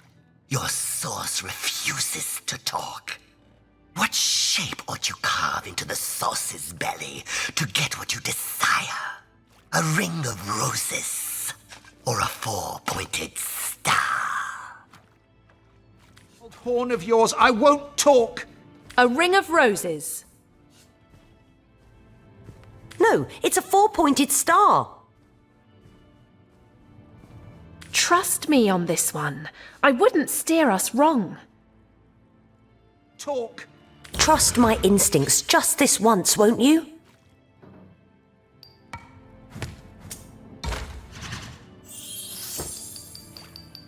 Kill me now, then. Go on, do it.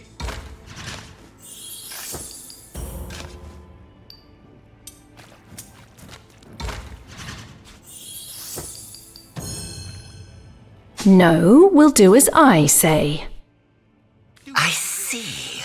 And what does Law think?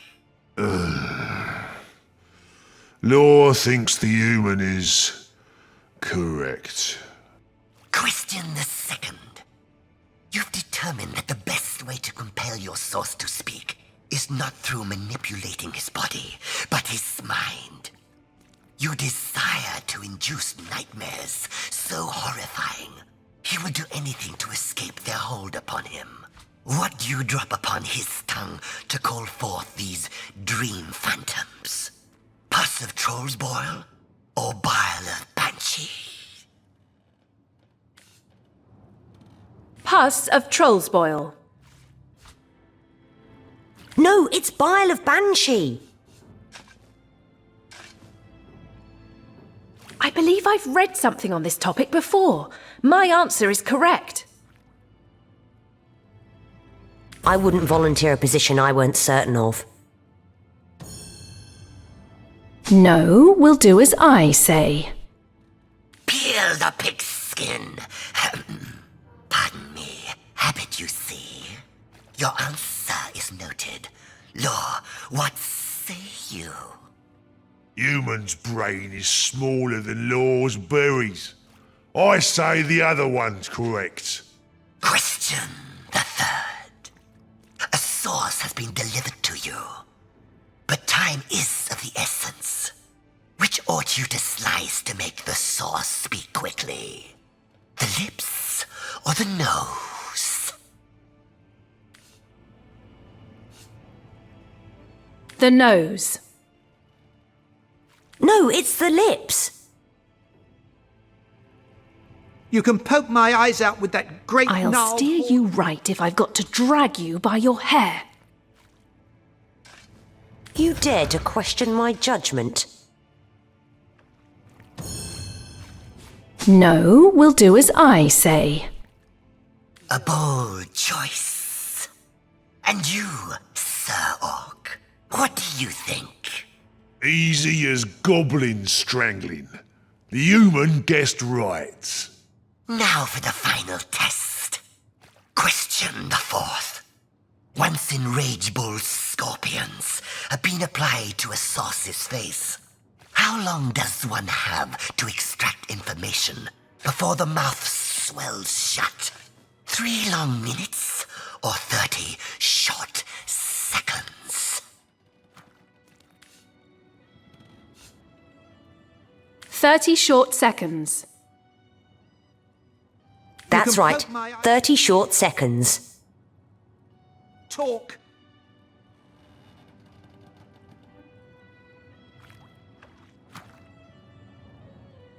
What's that? Law was imagining turning human into bloodstain. Human answers even simple question wrong, after all.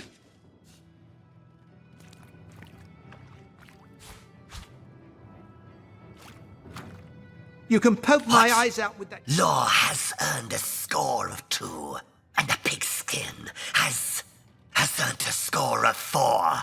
Psst. Enjoy applying nail and screw to your fellow monkey faces, human filth. These pigskins are hardly worth our time anyhow. This again? Ow! Law can't concentrate with all these distractions.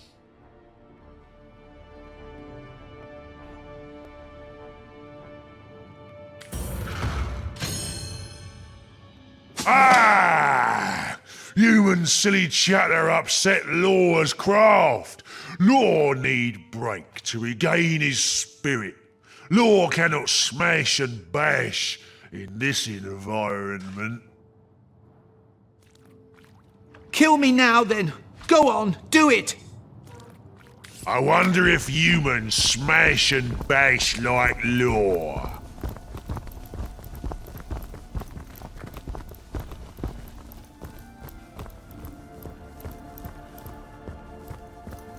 Double-crosser, you gave hard questions.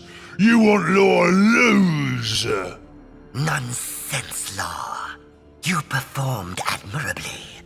The pig's skin was simply more clever than I anticipated. Anticipated? That's right, Law. I didn't guess the pigskin would be so well-versed in your craft. My craft, my crush, my bash, ruined! Patience, Law. The pig's skin will falter in time. No beast like that could compare to you. You done with human now? Law smash again? Finished yet, pigskin?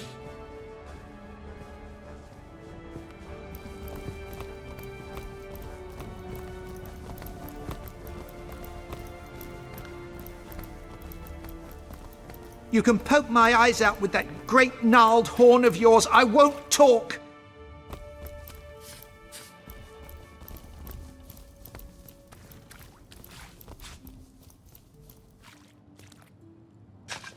A fresh pair of hands, are you?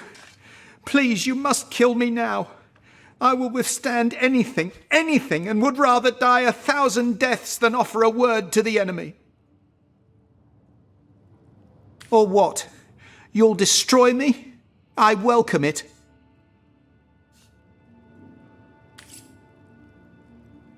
You can poke my eyes out with that great gnarled horn of yours. I won't talk.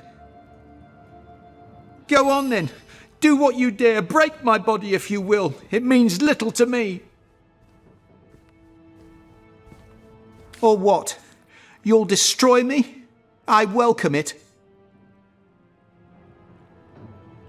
But there's something different about you. You don't look like the savages that ransacked our town. In fact, you're like the wizard, aren't you? A being of great power, and certainly not one of darkness. Yes, you're here to help us, aren't you? Praise be!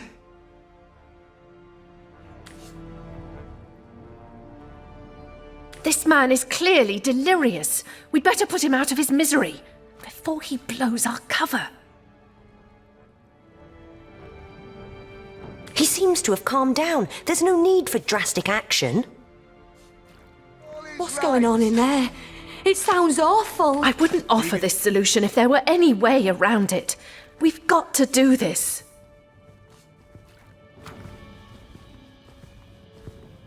You're overreacting quite a bit. We've no indication anyone has heard us, and even if they had, we could silence them one by one.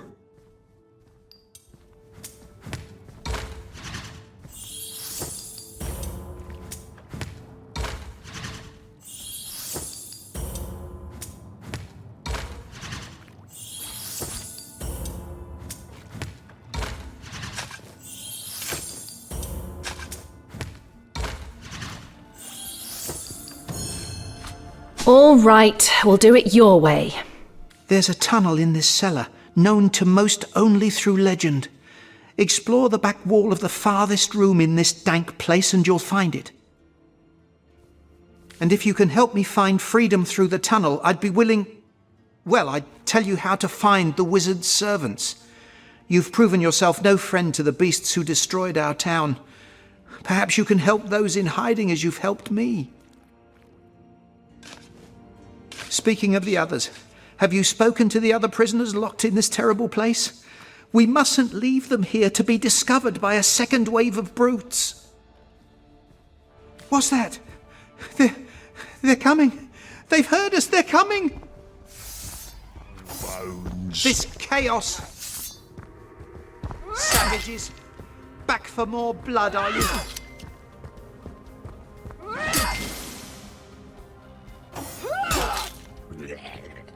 Shut tight. All is right.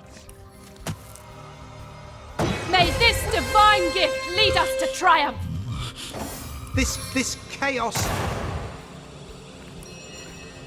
Quick reflexes, pierce deeper. What a mess! Isn't there a tidier way Death to is do its this? own deliverance!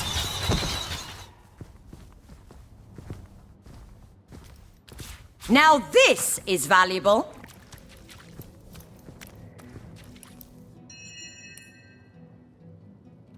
You made short work of those monsters. If not for you, I'd likely have been trampled flat or crushed to pulp. I owe you my very life. If you can prove your goodwill, that is, if you can help me escape this terrible place once and for all, I'd tell you all. Perhaps if you can help me, you'll be able to help them too. The tunnel out is here somewhere, in the farthest room, if my sight serves. But until those guards are dealt with, escape is utterly impossible.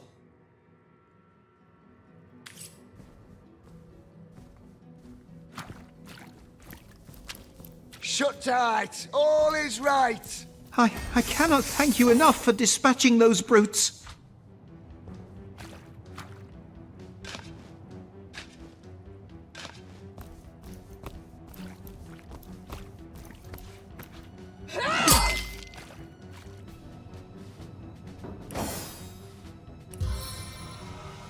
Hail, my heroes, and good riddance to those hateful savages.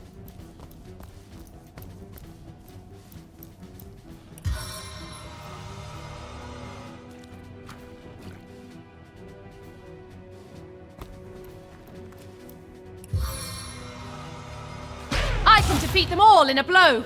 Hail, my heroes, and good riddance to those hateful savages.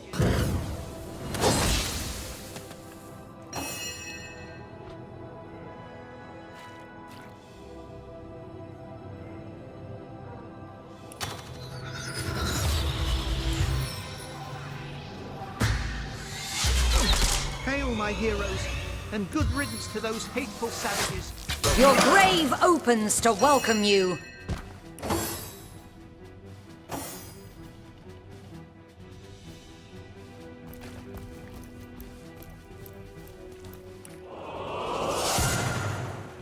Yield now, for there is no hope.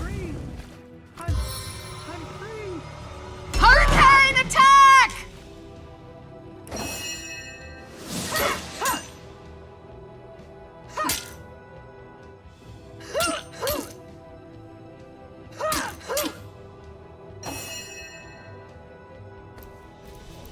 Free! I'm free!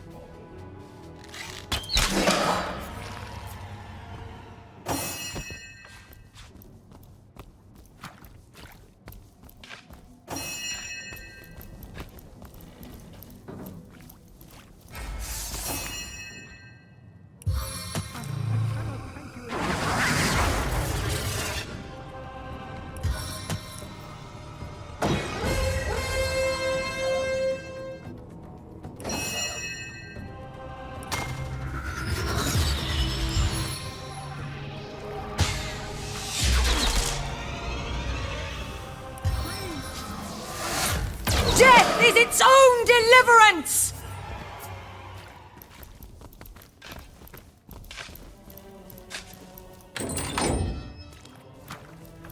Hello again, stranger. Do you often visit the condemned in their cells? Our saviour! I know not why you take pity on us, but I thank you for your kindness. But wait! We can't take a step toward freedom without Nolan. Have you seen him? They took him away quite some time ago, and we've been hearing terrible sounds. He lives! Oh, by the blessed Seven, we thank you! The terrible ordeal he must have gone through. But it's over now, isn't it?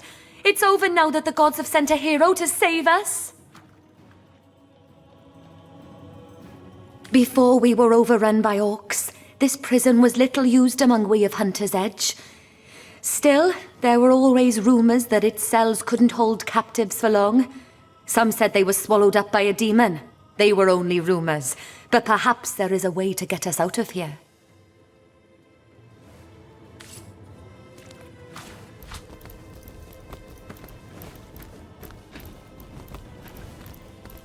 Free! I'm free! What on earth? A tunnel? It must have been uncovered by prisoners long ago. Who knows how many doomed it led to freedom?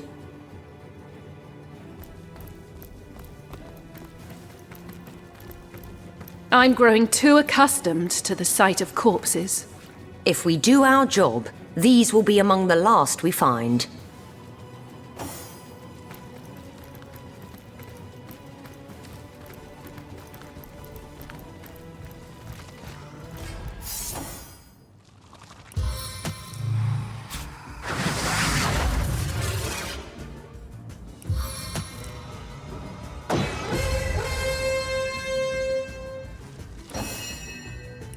Marksman's poise. Look up! It's the last thing you'll ever see! Well, it smells like an infected foot, but we've cleared the last of the mushrooms. I'm sure the bats won't mind.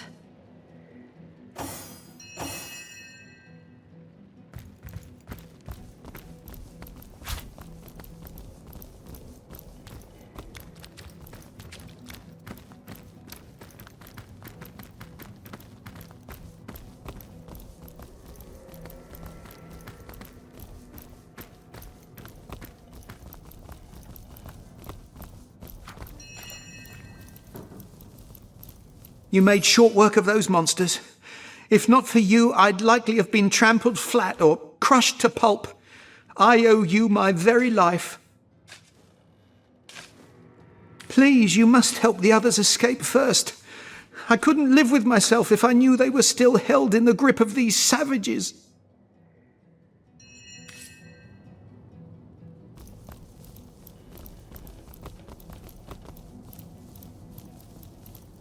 Hail, my heroes, and good riddance. Hello again, stranger.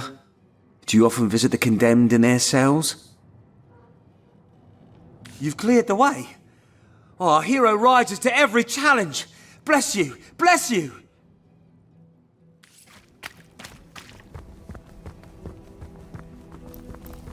Free! I'm free!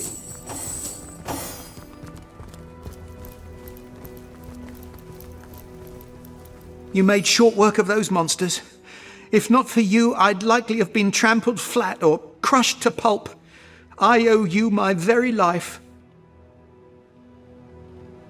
It's too good to be true.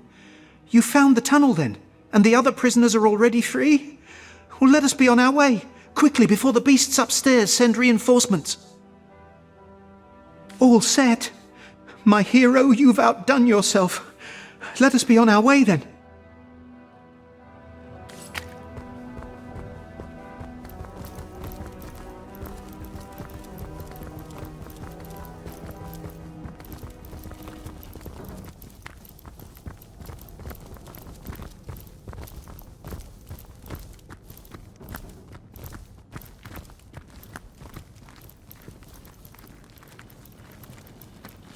Seems we weren't the only prisoners to find passage in this tunnel. But it seems our predecessors didn't have a hero to guide them. How swiftly you cleared the way! A true hero have we leading our charge. Ah, it's like the sun after a long and frigid winter. Oh, we've lost so many in these terribly dark days. But you've even rescued our dear Nolan. Words cannot express our gratitude, dear hero. But perhaps something I overheard could be some compensation for your troubles. One of the orcish brutes mentioned that Grutilda is collecting quite the stash of loot. You can find the entrance to the cellar from her office in the tavern. Here, I'll show you. Oh, thank you, our hero. Thank you, and goodbye.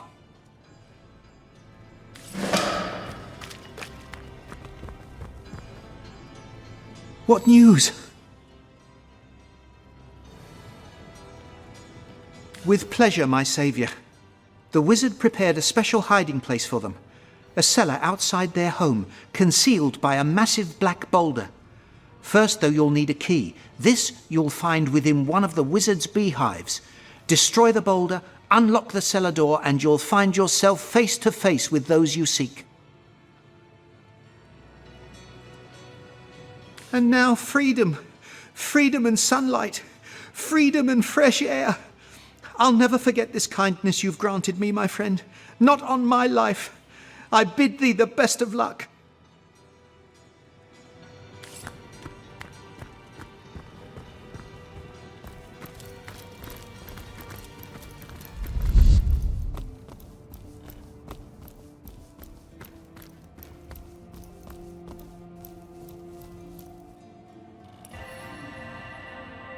Time to disappear.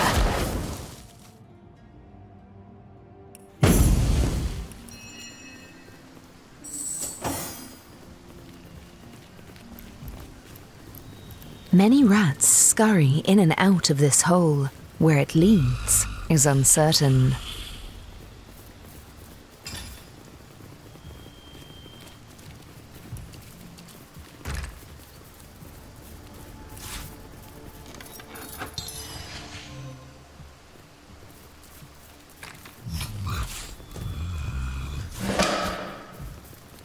Saysil! He's dead! You dare assault my soldiers, human?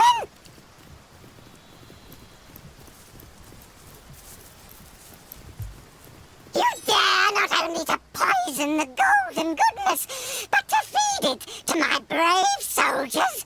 Friend to filthy felines, are you? May the next cheese you find snap your neck in twain. Any rodent with half a mind would recognize me by the diadem encircling my kingly head. I am the king of rats, of course, the ruler and leader of all rodent kind. Touched by madness he is. Imagine an orc believing he could train the gods' most intelligent creature. I assure you, it is we who have trained him.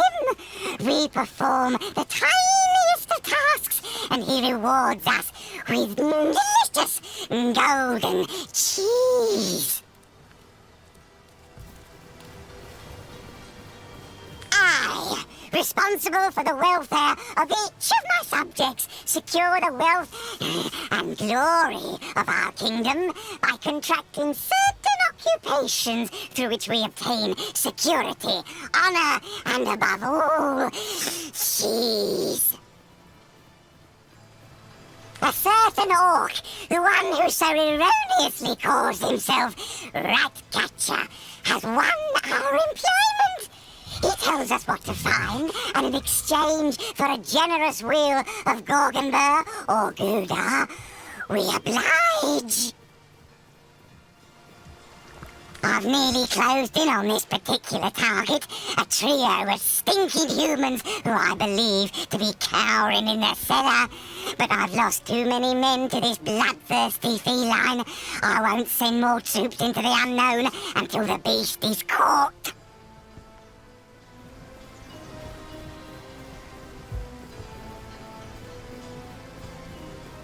That must be the monster who's been slaughtering my men by the dozens. Kind knight, I, his rodent highness, do make a request. Remove that beast from this town. Spare my men the claw and tooth.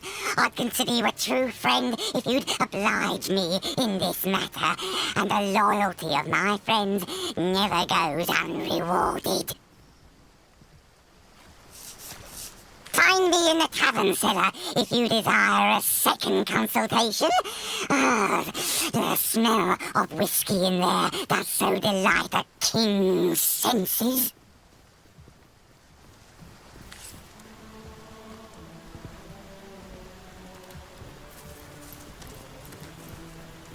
Hello again. Do you bring good news?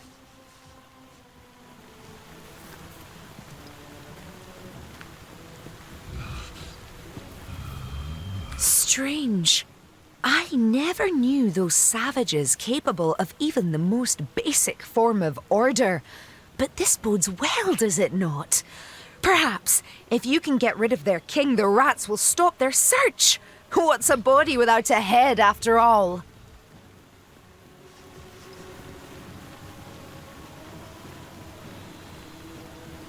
Leave? How can I leave my dearest friends behind? Who will protect them if not me?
And do you swear to eliminate them one by one?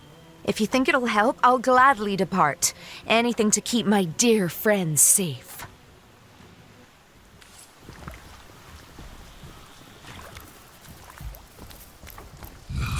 Soaked to the skin! Warm as dragon's breath!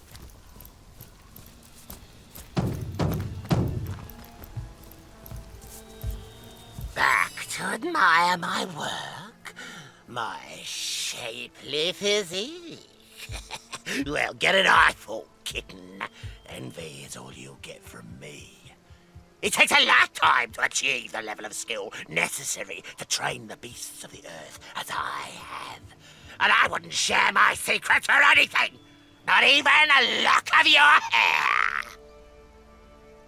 Ooh, the Goblin finest flesh. pork. Lost lambs, yes. Fleeing the slaughter. Naughty, naughty! I'll give them quite the spanking when my rats whisper to me where to find them. Yes, perhaps I'll get my fill of my own private punishments first and foremost. The All-Mother believes those villagers, being the one-time servants of the wizard, will know how to find him. Or at least how to break the enchantments shielding his house. Wicked enchantments, are they? Something must have startled them. Was it you, traitor? What did you tell them? I swear, I can explain!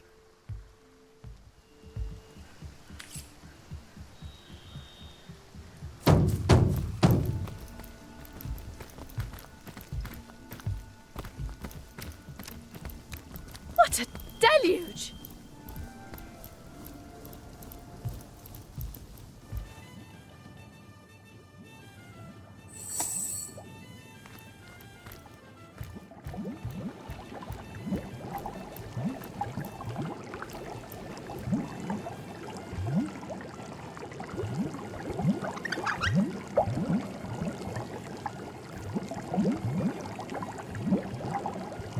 You again?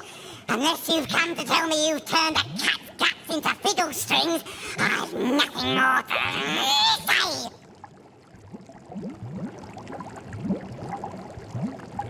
And you've rid this place of that brute, have you? Capital. My men are free to finish this mission, and finish it they will. Hide and seek is over, little humans. And your reward, of course, my friend. Your kind does rather enjoy secret stashes of, what do you call it? Loot, do you not? Gruntilda keeps hers rather well hidden, but my men found it in half a jiffy. Here, I'll show you where to look.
We harvest the benefits of fate.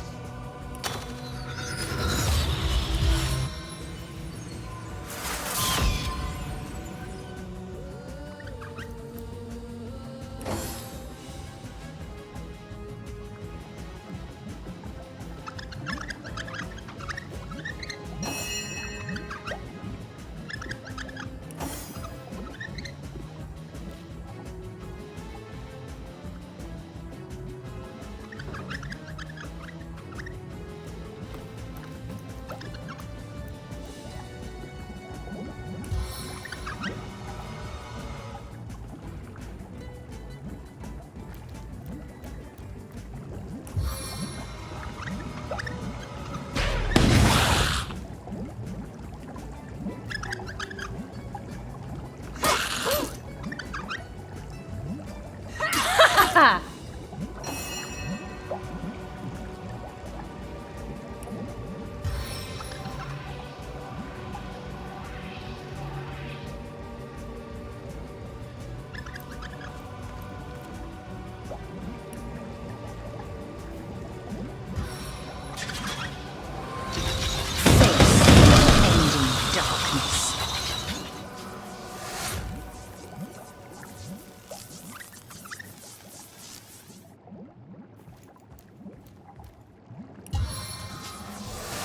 This arrow seeks more than one target. The rodent monarchy has fallen. That ought to solve the rat infestation and offer those villagers a bit of respite from the hunt.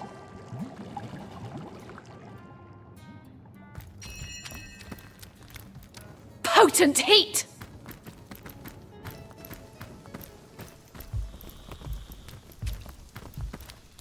Potent heat! It was you who did this! Wasn't it, traitor?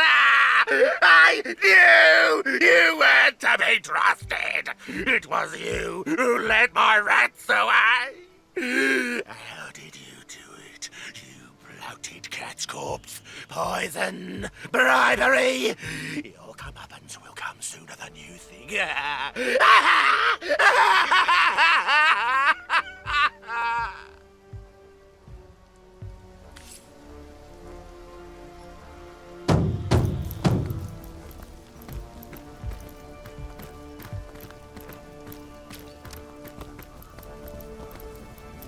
Soaked to the skin!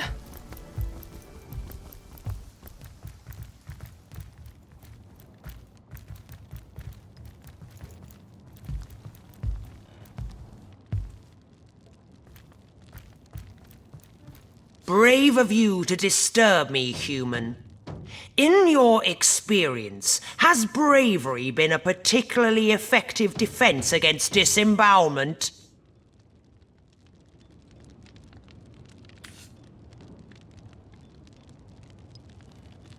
The deer has certainly earned his moniker. Norok is my best boy, the pinnacle of orcish devotion.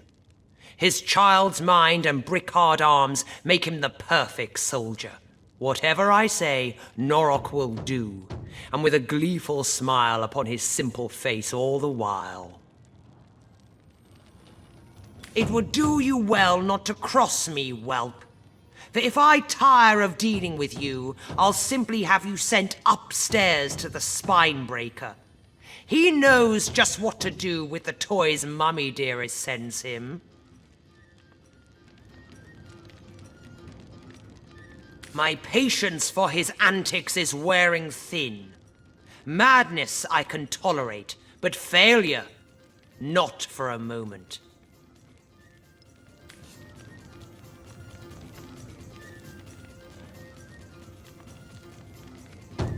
If we tell her the rat catcher has lost control over the search, she'll eliminate him. One less orc for us to worry about.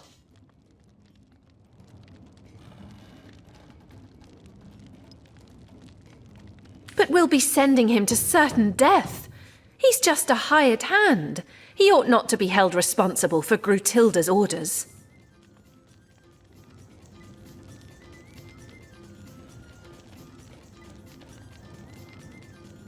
I'm most certain we'll have to face these orcs in combat before we leave this place. Let there be one less bloodthirsty face staring us down.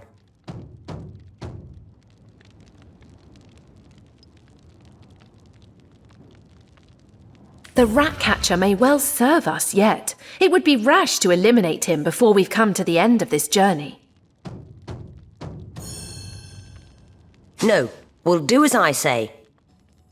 So, our rat catcher has overstayed his usefulness. How I do enjoy a problem with an exceedingly simple solution. Pardon?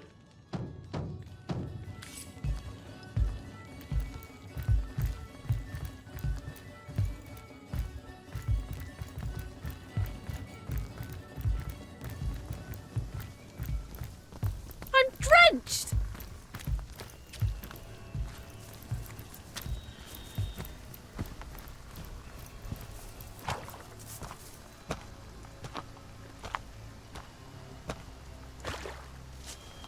I'm dripping.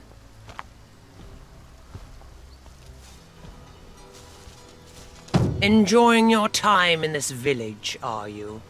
Milling about senselessly, like one of your vermin? Senselessly? Far from it, all mother. My subjects are hard at work, and they shan't rest until the job is complete! And yet, here we are, boy, and not a single villager found.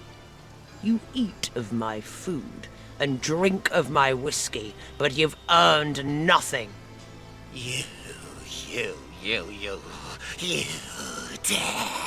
Oh, mother, you dare to insinuate that I cannot! Enough, beast. You're useless. I have no place for uselessness in my camp. You dare!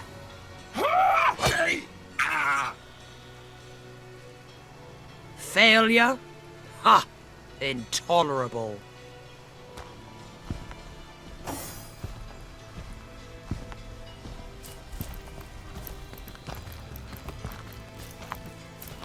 Did someone leave an oven door open?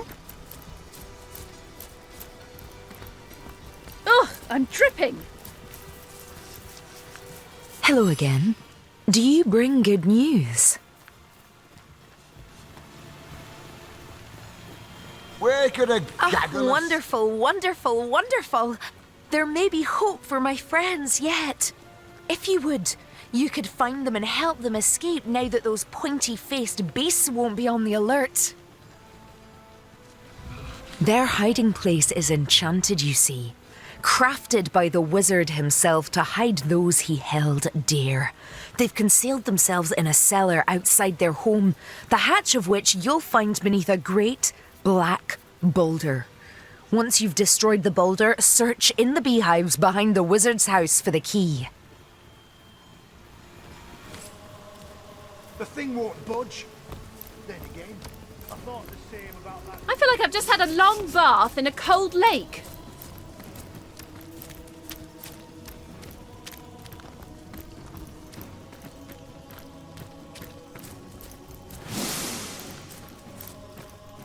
Sodden all the way to my boot soles.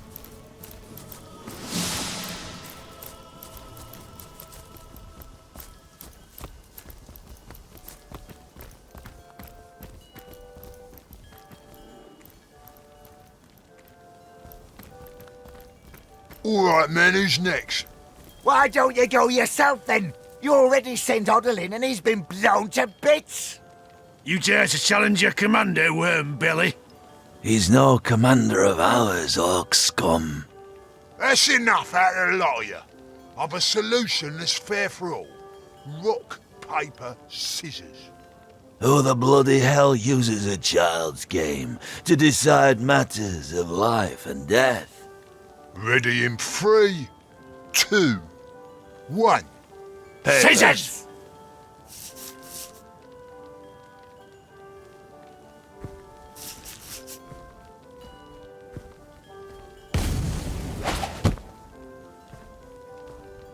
Well, that's one less mind to worry about, so who's next? By the beard of the Bear Slayer, another human face. You must hail from Silverglen. Fewer orcs that away, I've heard. This big green hunk of rot will clod me if I say more than nothing. Perhaps you better query him first.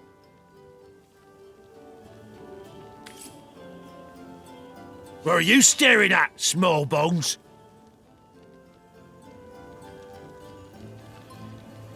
Talk to Captain if you need to know.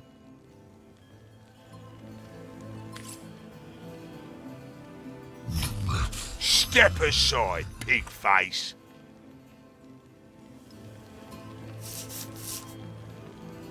And what business is that of yours, pig face? You ain't no son of the All-Mother, or even a mountain rat like the brothers of Jarl.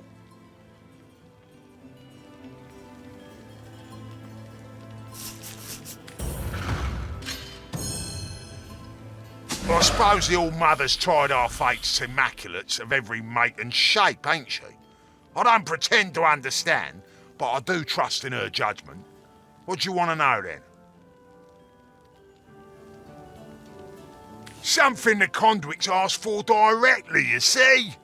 There's a key inside, a key to a source temple within the forest. The very temple the conduit's attempting to crack at this very moment. They say the key's the only way in, but she's attempting to charm her way in while we look for the key here. Without the wizard's servants to show us the way in, though, it don't seem like we'll ever get through the damn doors. Can't say myself what exactly's inside, but the conduit seems ready to turn heaven and ground to get inside. It seems the wizard who lived here was quite familiar with the place. He kept what seems to be the only key, after all. Gruntilda seems to believe they're in a hidden cellar somewheres, but we haven't found a lick of a hint as to where the damn thing might be. They can't have escaped, that's all we know for certain. Shame the wizard's pretty little grapevines and beehives will wither without his team of helpers tending them. Perhaps, once we find and skin the buggers, that priestess can turn them into undead workers fast enough to save the garden and whip up some wine and mead.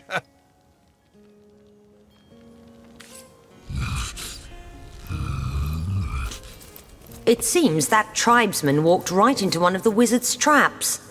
Let's prove wiser than him, shall we?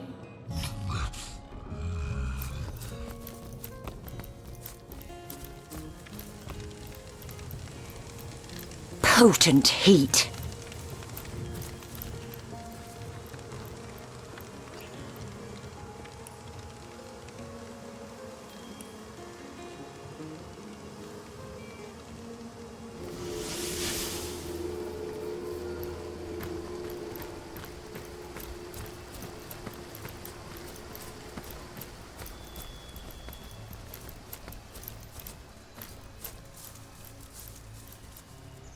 This boulder looks strange. Unreal, even.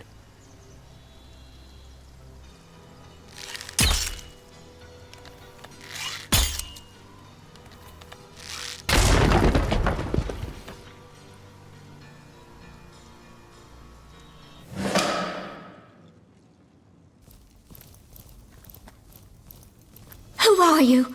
Stay away from my family. They know nothing of the wizard. Take me.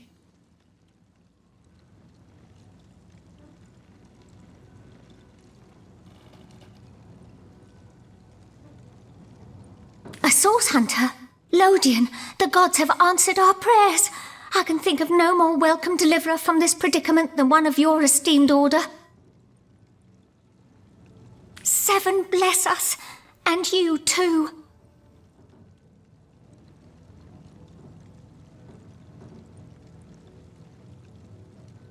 Aye, we three laboured under Zandalor's employ. He was right decent to us, and it's thanks to him we managed to escape the brutes upstairs. Zandalor prepared this hidden place long ago. It's almost as though he knew, somehow, that this day would come. Or perhaps he knew only that the forces of evil would always pursue those of goodness and light. Many years ago he told us that if ever we found ourselves in danger, we should flee to this cellar. Shut fast its door, he said, and mark the jam with a chalk pentangle. This will call forth the magic I have assigned for your protection. It seems our friend was true to his word. Zandalor is a brilliant man, even among wizards. Why he chose to settle in this sleepy little town, I can't say. But then again, he never did remain for long. Always dashing off to attend to some matter or other, our wizard. We cared for his home while he was away, and attended to him when he was in. We were quite fond of him, and I do believe he was rather fond of us too. It seems that when we triggered this cellar's defences, he knew straight away. Within a minute or so, a strange orb of light appeared before us. It grew sharper and sharper about the edges.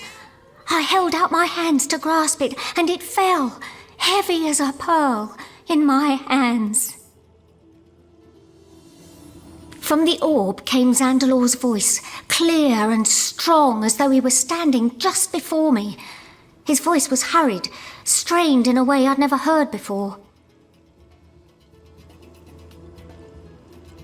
Something unthinkable, that he was travelling through the Phantom Forest, that heart of horrors, and into the ancient Source Temple that rests within its cursed depths. He told us to wait for the White Witch, asked us to deliver a message, something important by the sound of it. We wrote it down, word for word, and will pass it along whenever it is she comes.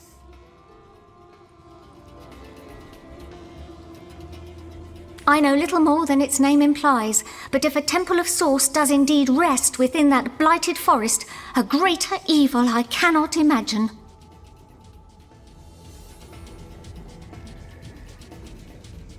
Many is the year since ghoul or beast has ventured out of the defiled sanctuary of those woods, yet still we of the village dare not enter. Legend says that to set a single foot into the Phantom Forest is to invite death's grasp. It's a legend none wish to test. As you may know, this town was founded as the last bulwark against the source monstrosities that reside within that terrible place. After the fall of Brachus Rex, the defeated darkness retreated to those woods, and haunted they have remained ever since.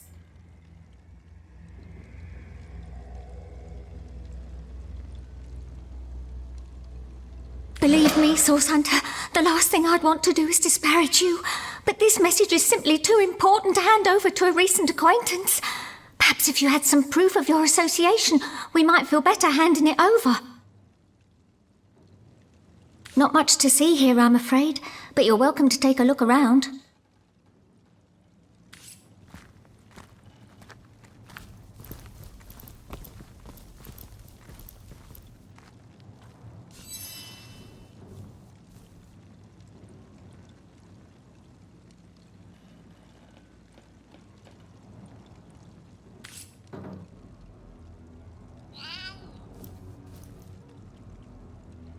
How very strange to see a friendly face in these dark times. Strange, but welcome. Oh, that dear fellow. He had a great many friends and acquaintances, from local witches to mighty spirits. His dining room was always full of conversations of every conceivable topic, and it was a pleasure to listen in. But he had been somewhat despondent these past few years, ever since return from an extended visit to Luculla Forest. His long face and nervous eyes were new features to his typically sunny disposition. We never did learn the source of his discomfort, but I always kept him in my prayers.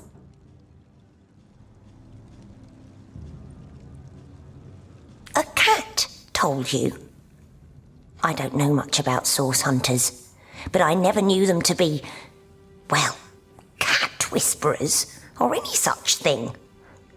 Nevertheless, I suppose I've seen stranger things around a wizard's table. If what you say is true, it must be Jinxica to whom you spoke. How wonderful to hear she lives! I feared she'd been lost to the orcs or the wilds, but it seems our kind Kitty has been helping us all this time. We called for old Jinxie before going into hiding, but this little stray here was the only one who showed up. I figured better to save one little whiskered friend than none.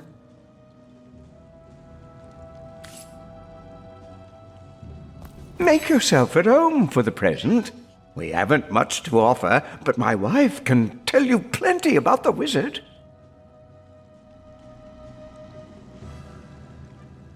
He's a good and decent man, our Xandalor. Without him, we'd have been ripped apart and tossed aside by the marauders outside this cellar. My wife can tell you more, if it's more you wish to know.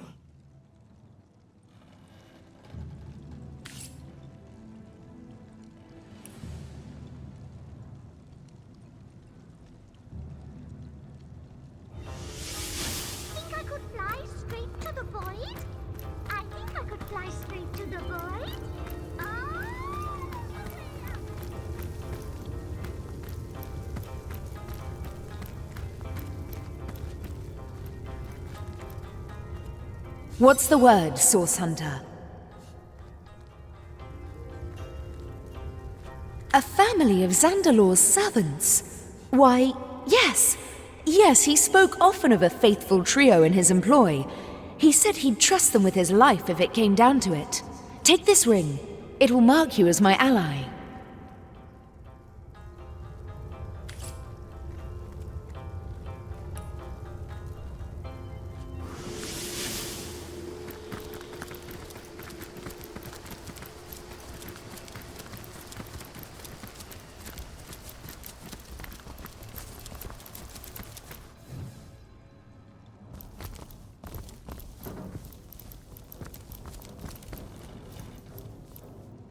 Our friend, how can we help you?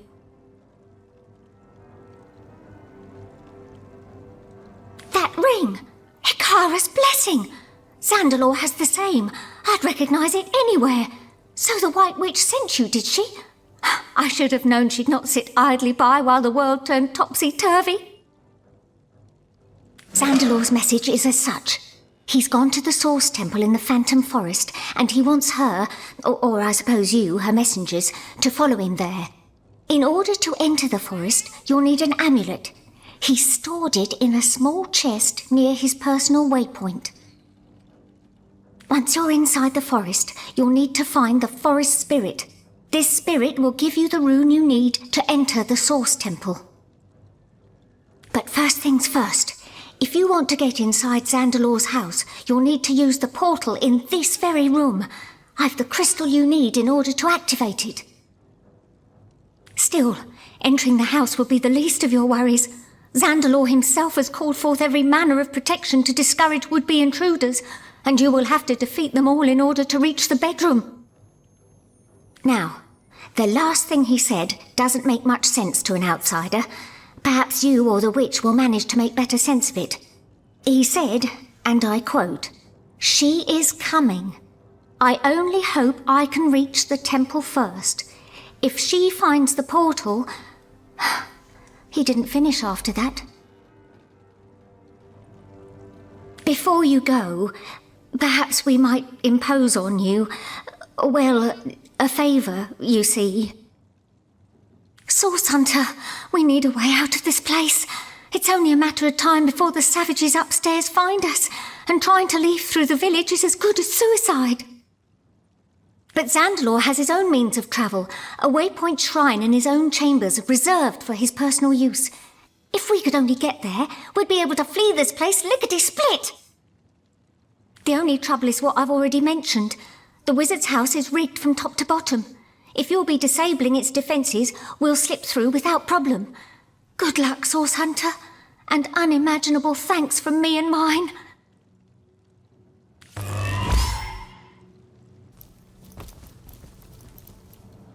Where am I? Is this real?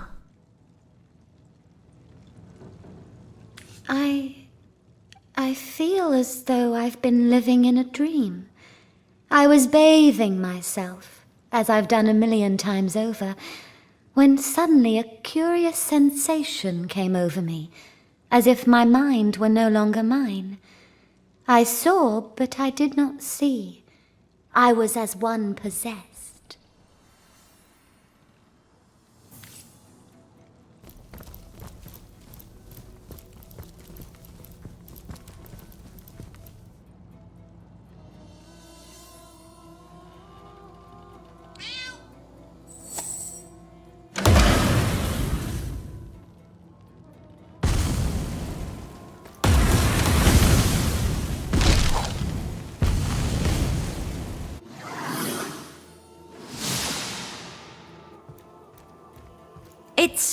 It's a mirage.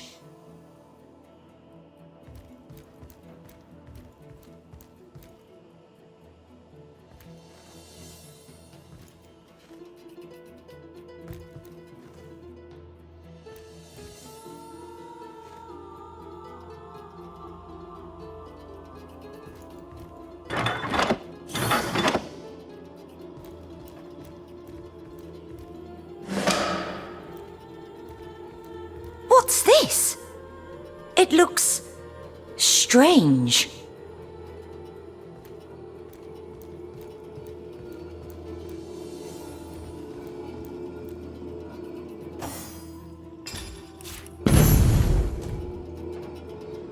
Wargraf grins and waves his magical quill triumphantly. This must be the very room he once stole it from. You know, in this case, I'm not sure to be angry with you for stealing, or glad you've got one over on the old dog who used to live here. Ah, there we are. The house's defences should be off now. The family should be able to get through here without a hitch. We ought to tell them the coast is clear.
Treasure, treasure on the ground. Who's the grandest dame in town? That carnivorous farmhand? I certainly think not. Treasure, treasure on the ground. Who's the grandest dame in town? I suppose if you're titillated by the brutalization of our beloved language, Nardi is the proper choice for you. Unfortunately, you've chosen wrong for any soul with half an ounce of sense.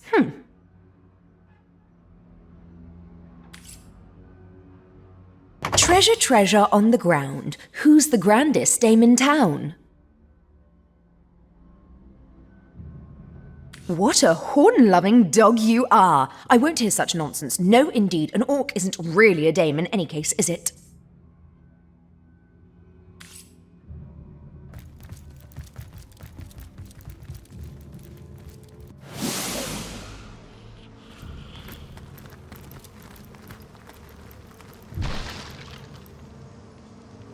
A scroll of revelation?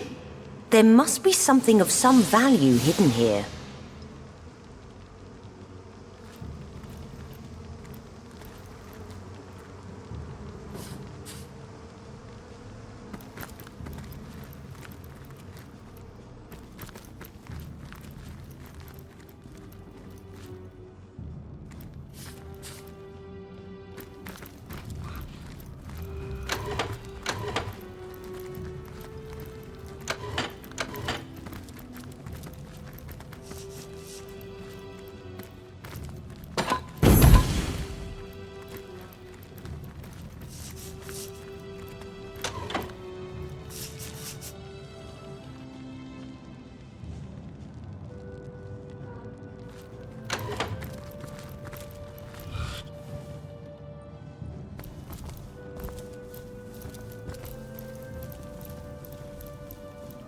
Our friend, how can we help you?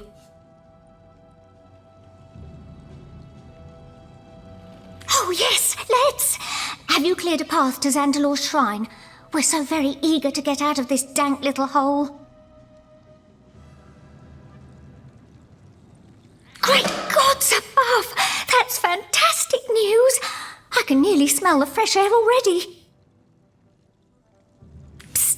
Before we go, I might be able to offer you a little tip. When I was cleaning the wizard's guest rooms, I'd often hear him whisper Ikara to a locked chest in his chamber.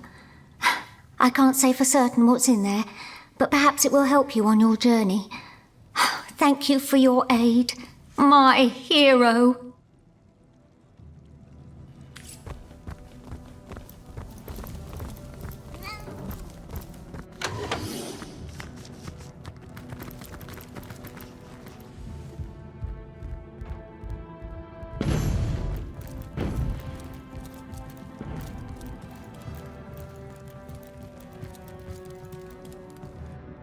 Treasure, treasure on the ground. Who's the grandest dame in town? Aren't you a dear? What is it you like best about that lovely lady? The sweet cadence of her voice? Her fair grace? The whole package has impressed you, I do suppose. Well chosen indeed.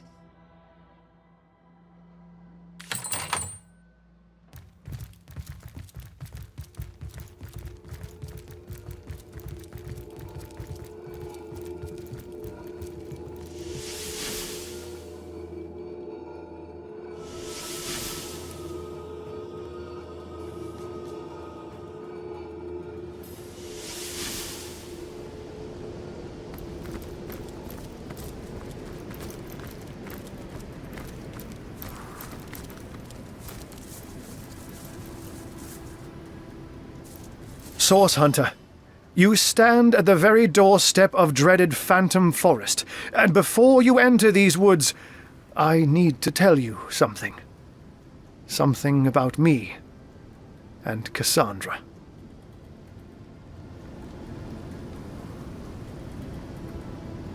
The first thing you should know, my friend, is that I am not a human.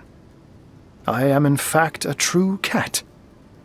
At least, such was my start in life.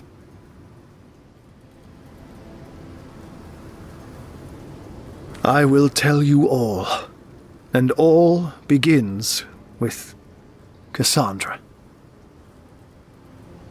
Her tale is not a happy one. She was kept like a prisoner in her brother Brachus's castle, locked up alone in a tower like some fairy tale princess. One day, though, I came along. A young little tomcat that climbed up the branches of a tree, reaching her window. She was kind to me, fed me well and petted me to my heart's content. But her loneliness drove her to do more. She was a sorceress, you see, and with her magic gave me human consciousness and a voice to give it expression. We talked the days away, content to know one another, but once more, her loneliness drove her further. One morning I woke, and to my horror, yes, horror, I was a man. A cat no longer. Don't worry, she assured me. You can be your own self still, but here with me, a man you must be. Despite my confusion and apprehension, I admit it didn't take long for me to enjoy the newfound pleasures of a newfound existence. I loved her truly, loved her deeply. But then her brother took her, and when she returned, she was a lich, twisted and vile. In terror, I recoiled, fled our tower, and was soon discovered by Brachus's sentinels. They dragged me to the Mad King. So enraged was he to discover she had loved another that he feasted all his wrath upon me. All that is sweet and good in life ceased for many long years. Yet, despite it all, I loved Cassandra still, remembering the woman that was. So when the Source Hunters came, I wasn't simply liberated like I told you. No. I searched for Cassandra and, knowing she'd be executed on the spot, helped her make her escape. I, Hunter. I helped a sorceress lich escape. And that is the very reason I'm divulging all this. To warn you that she is here. Yes, it is true. Cassandra is the phantom that gives Phantom Forest its name.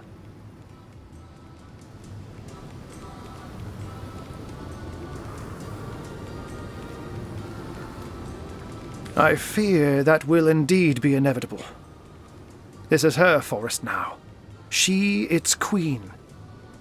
No trespass remains without consequence, and I have no clue how her mind twists and turns after all these years.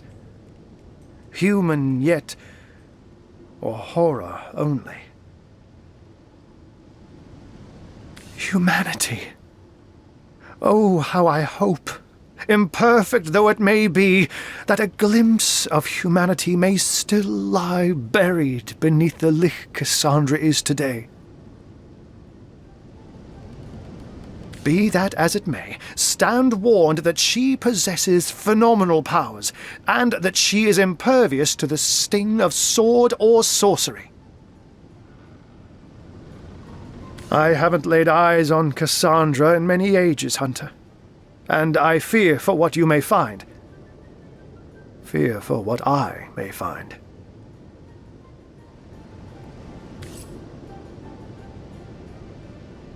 What a tale that was!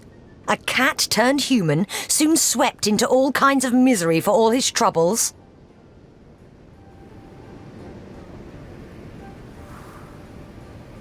He has lived through the worst humanity has to offer, but at least he briefly knew love the best.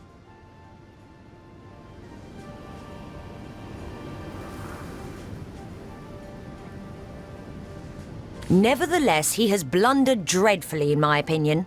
The love you talk about has led to a lich's freedom, and now it's up to us to face her ghoulish music.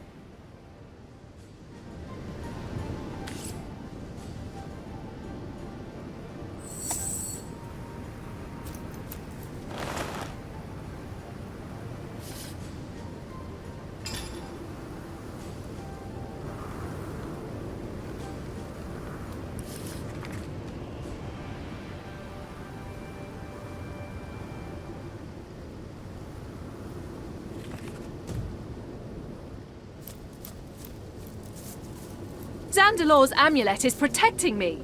The spectral taint has no effect.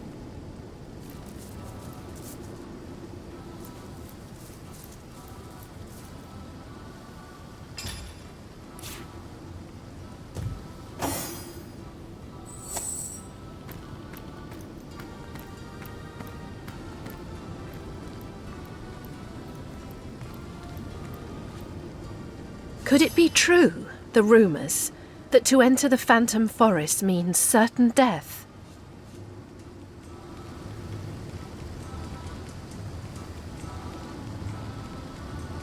Nonsense. There's nothing in the Phantom Forest we can't face.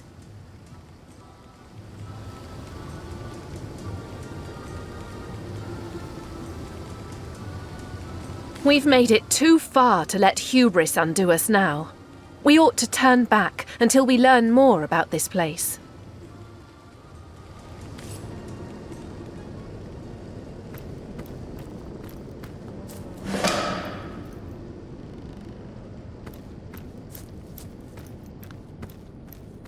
I'm clear of the Spectre's taint. It seems only the area directly around the bridge is haunted.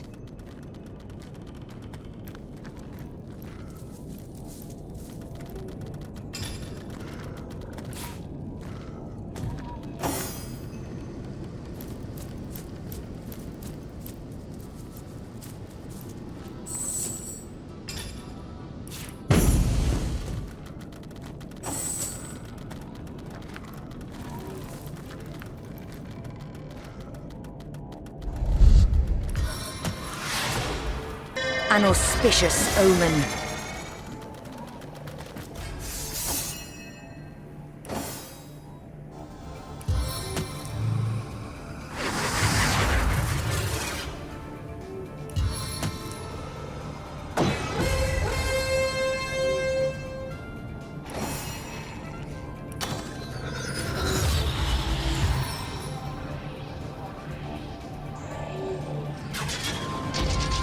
Meet your demise!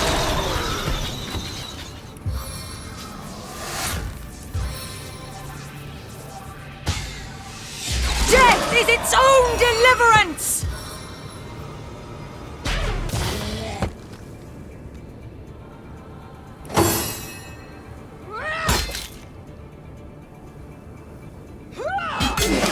Venom churns within me!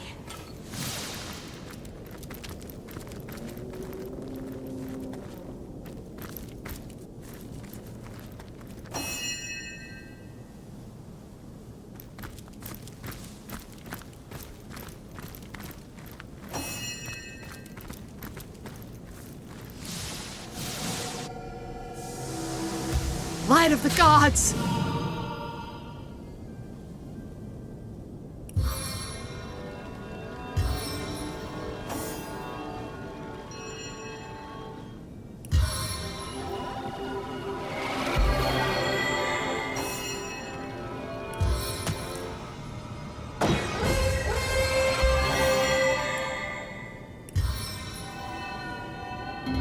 Back into the fray.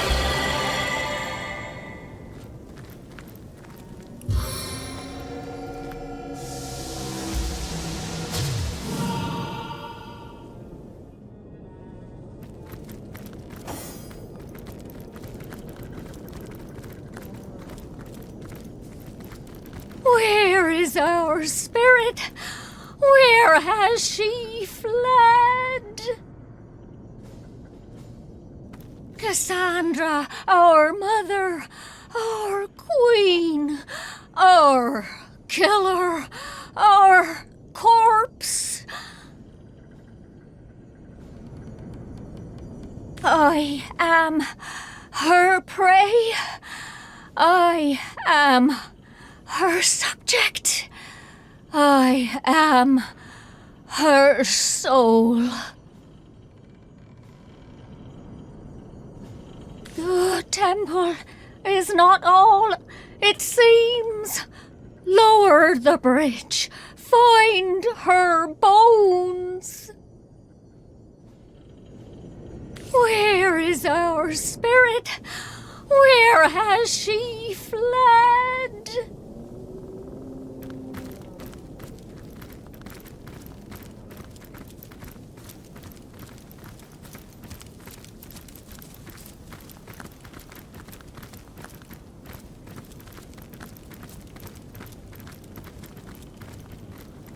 Turn back! Turn back while you can! Go no further. Her realm is death. Cassandra, our queen, our rotting mother, ruler of our souls. I feed the lich. She consumed me.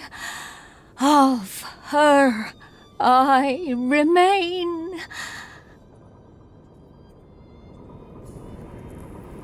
The lich queen, you cannot touch her. You cannot pierce her. You cannot kill her. Forever will she reign. Forever we are her subjects. Turn back. Turn back while you can.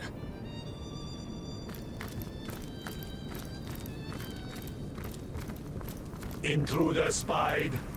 Intruder spied.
on your soul.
The time of your death is at hand!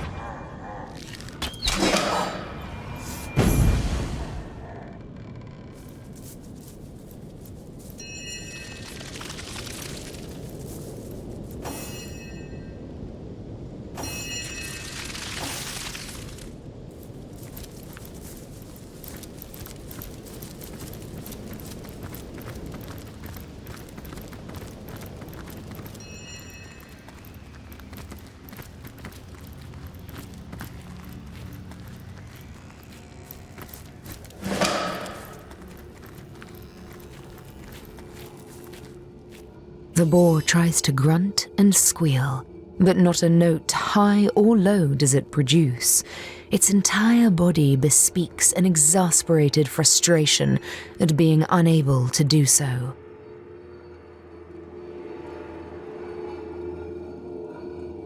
The boar energetically points towards the downward sloping path. Whoever robbed him of his voice might be close by indeed.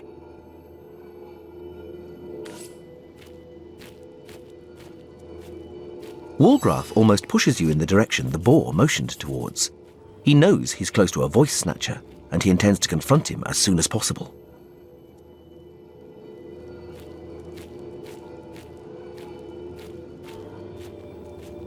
Walgraf's lips bend into a cruel smile as he readies his weapon. Whoever is down there has a mortal enemy heading right for him.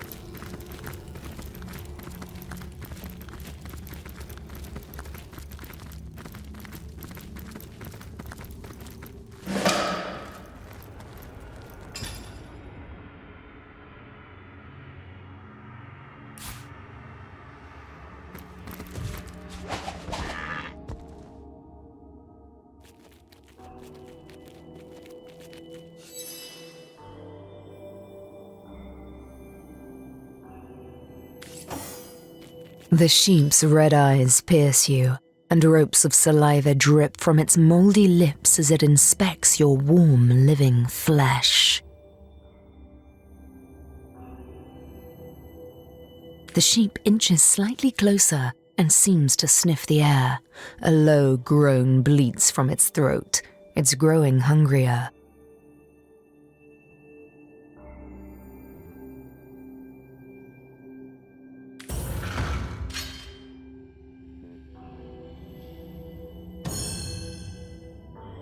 The sheep's red eyes continue to stare into yours, but it offers you a bit of wool too. Who knew you'd be so good at this?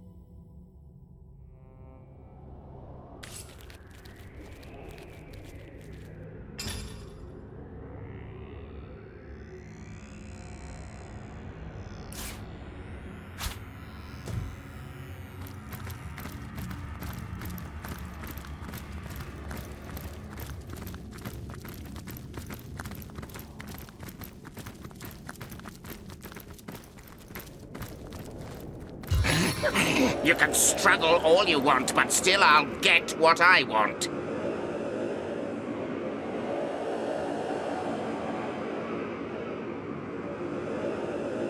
You approach a man dressed in all too familiar, immaculate robes, with a strange voice marked by occasional growls that a boar might make.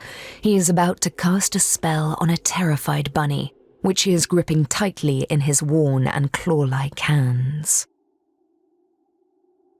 Your approach startles him, however, causing him to relax his hold. Feeling the pressing fingers slipping from its little body, the bunny manages to break free and quickly disappears into the nearby rabbit hole. The Immaculate eyes you hatefully and yells. Curse you! I've but a few words left in this barren throat of mine, and it took me the damnedest time to get my paws on that long-eared good-for-naught.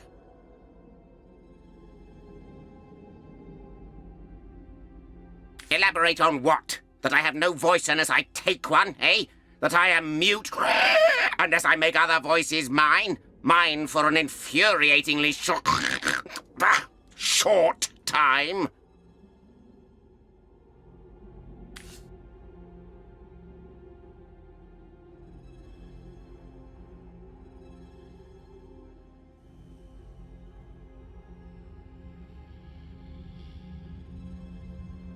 Touched a nerve there, have I? So what's the matter with Dagger Dasher over there? Can't he speak for himself?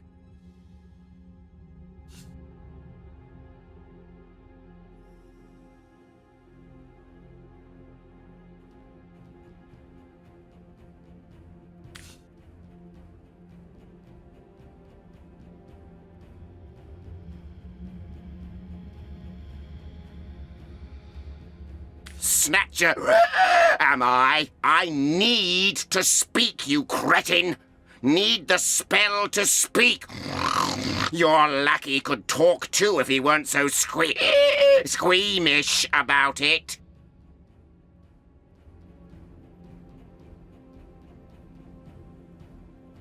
You think I'd tell you? I'd sooner slice my own square.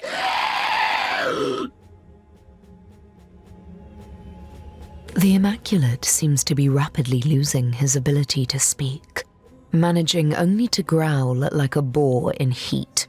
Then he coughs violently and falls completely silent as he mouths torrents of unspoken expletives. His intention is rather hard to misread, though. He'll tear you limb from limb unless you, and especially Woolgraf, do him that courtesy first.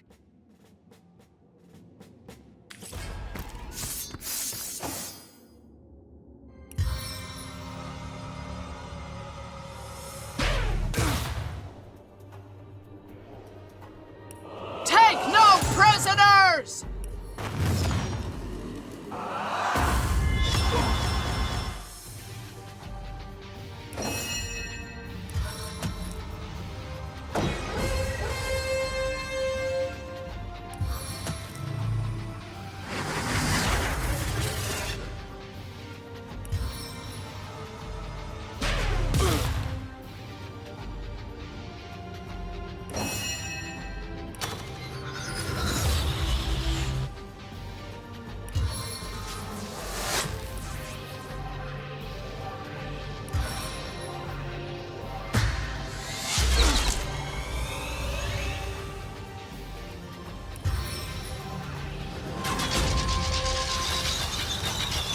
Eternal silence awaits you.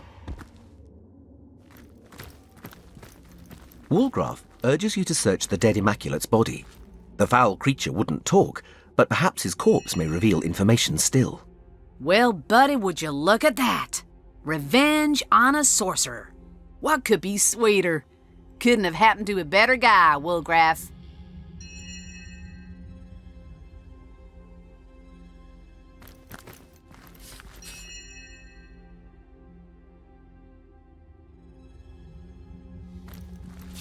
Now this is valuable.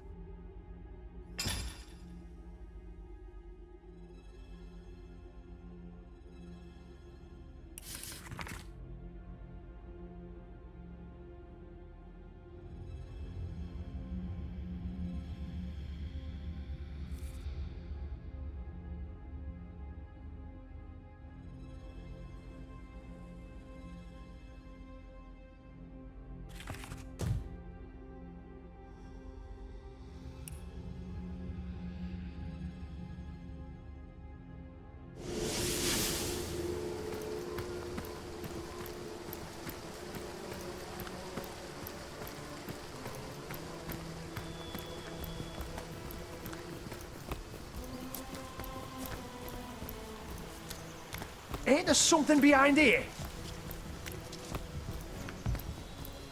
My kingdom for a dry shirt!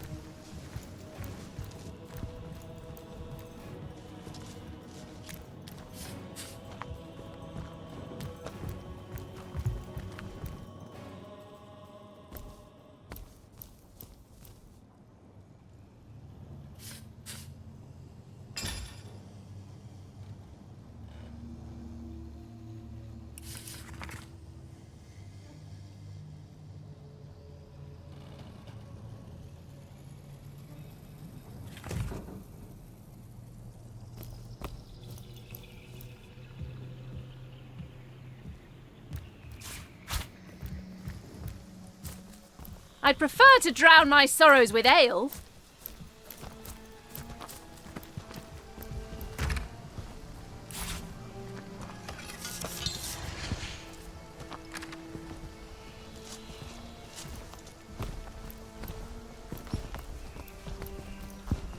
Ain't there something behind here?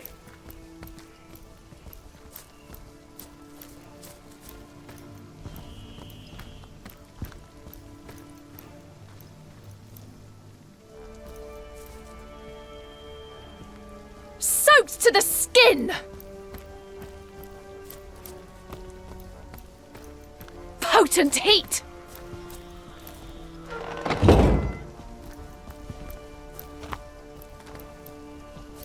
My kingdom for a dry shirt!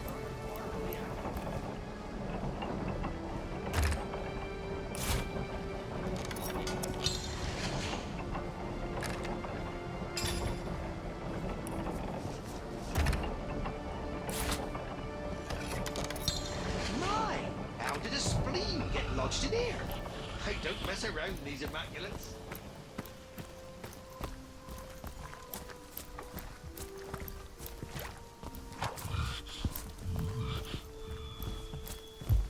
Soaked to the skin! Ain't there something be...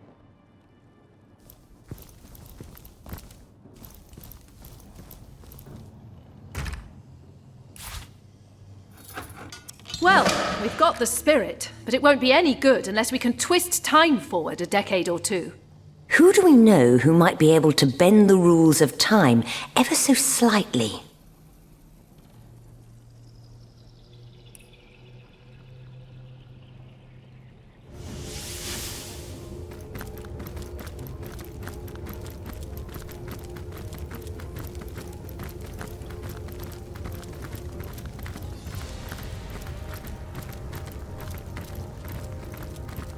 Good to see you on the shelter plane.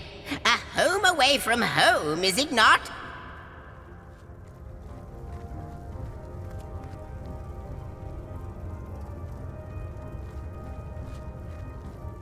Heavy is the hand that wields time. If you're very certain this sort of meddling is strictly necessary, I suppose I could oblige. No, it won't be difficult. I'll simply pop your little mixture into a deep, dark basement and revisit it, shall we say, 30 years in the future?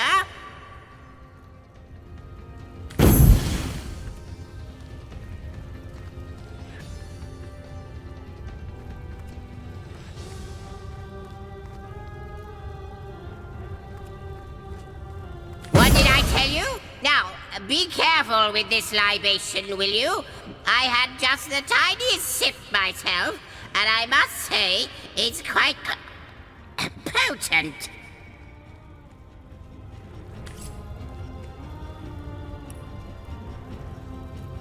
I wonder...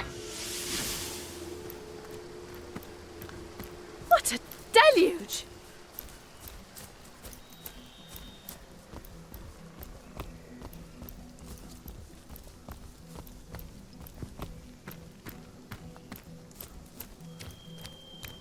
What a deluge! What am I? I've got that.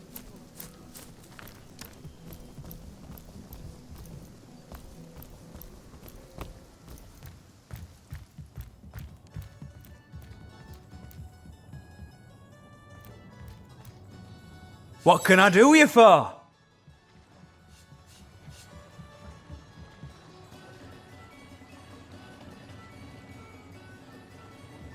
Let's have a look. Well, I'll be Gratilda's great Aunt Gretchen.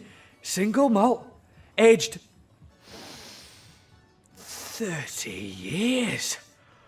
It seems my old pal Glenn hid away his finest spirits for a rainy day. A shame to waste something so fine on them. But something this delectable ought to put them in a more gentle spirit. Well, gents, the goddess must be smiling upon you. I've procured a particularly rare batch of whiskey here. Who's first?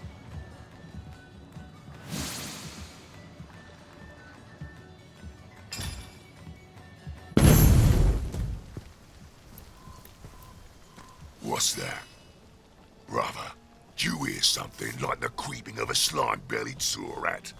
Yeah, it's just another one of those humans, it is. Kyrialosaur. The infestation's getting worse every hour. The breaking of the humans' little hovel. Can't say I know a thing about it, except that the ickle apes lost every last one of their bloodstones. Ah.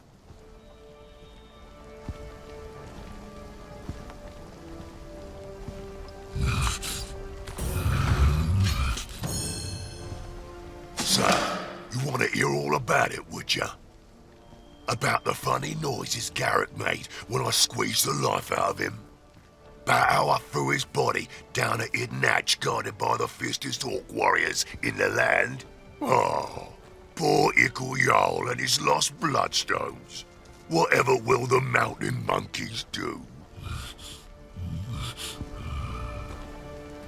Garrick made some funny noises when I squeezed the life out of him. Ah, well, I threw his body where not you or anyone else will find it. An old grate guarded by plenty of me brothers.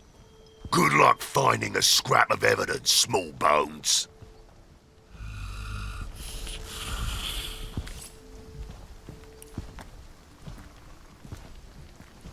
Here.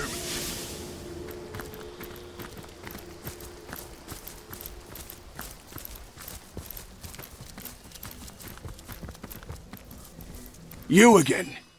You got cotton in your ears, or are you just plain stupid?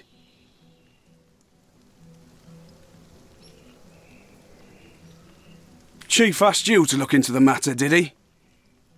Well, I can't say if you know your arse from your forehead, but if you've earned Jarl's trust, you've earned mine too.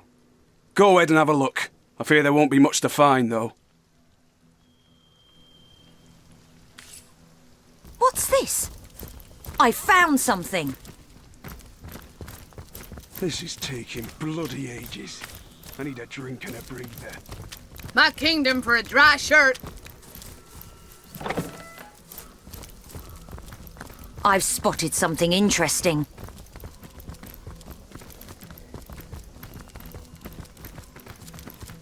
I've spotted something interesting.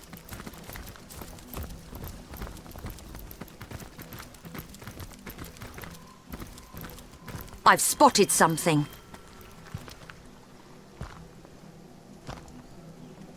Rozweznać no! Death you gweg! Hot thosh! Zira! Renos bloodstone monolith! Fry off him nakod on him nutra. Ya sock of mountain apes, hooves! Your kind not welcome. Go, or you will bleed!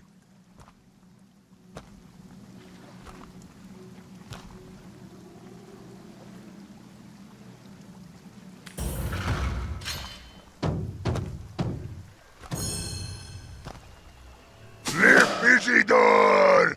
Brothers, human speaks the tongue of all mothers. A welcome guest. Yes, travel freely, ape brother.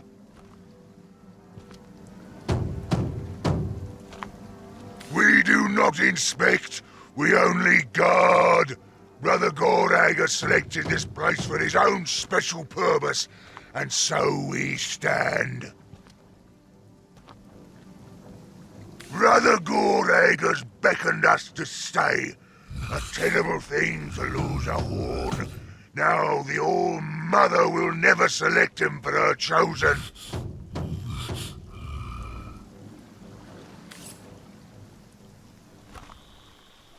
I've spotted something. Once, I split a hoof, so clean in half, all his innards stayed firm as apples in his gut. Never gone bobbing for kidneys.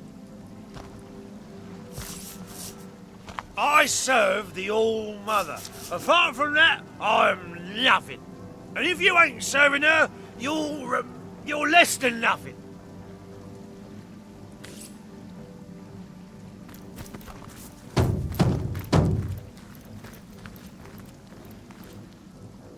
Is you one of them, those little spits looking for the villagers?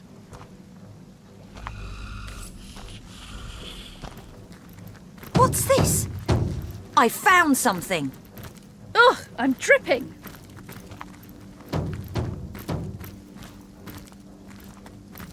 I've spotted something. The trail ends at this grate. If blood loss didn't kill the sorry fellow, surely the fall did. That's the knight's tomb beneath here. I guess it'll be more than one mystery we uncover within its depths.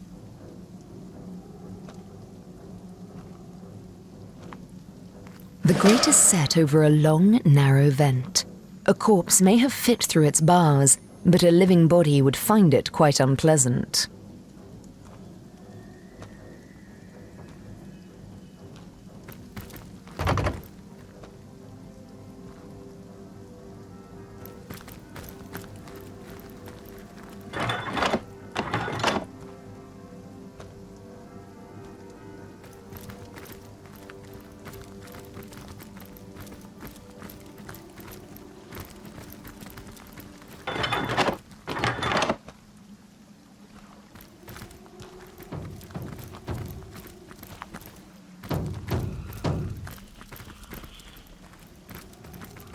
I'm drenched.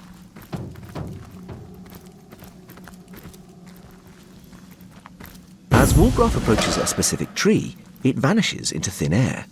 He seems to have noticed that it was but a mirage all along.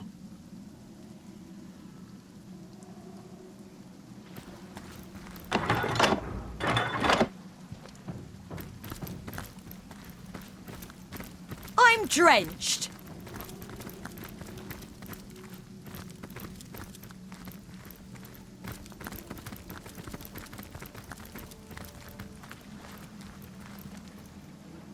Exegeta, Trohol Exil Titan Kreva.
Exegata, Truhol Exil Titan Kriva.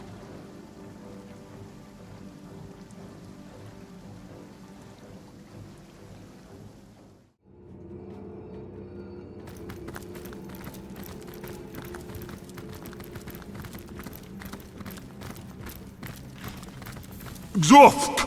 Ifazad ditir fas!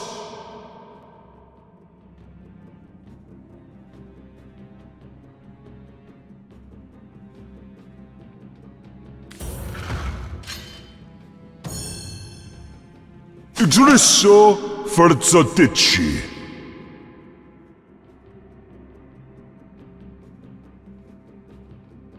Trofolbix ditir fas.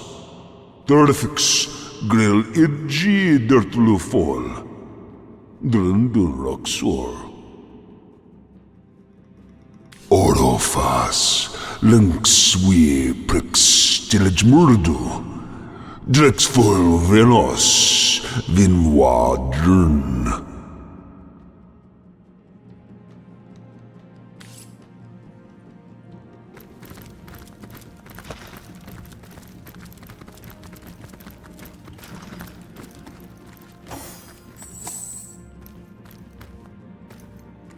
Toasty!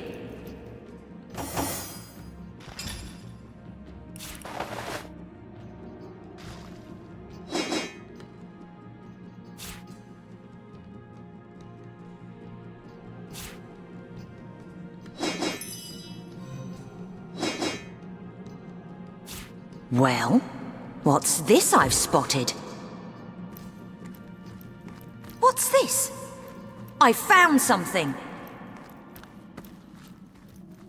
Well, what's this I've spotted?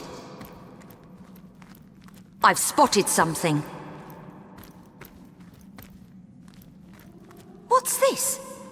I found something.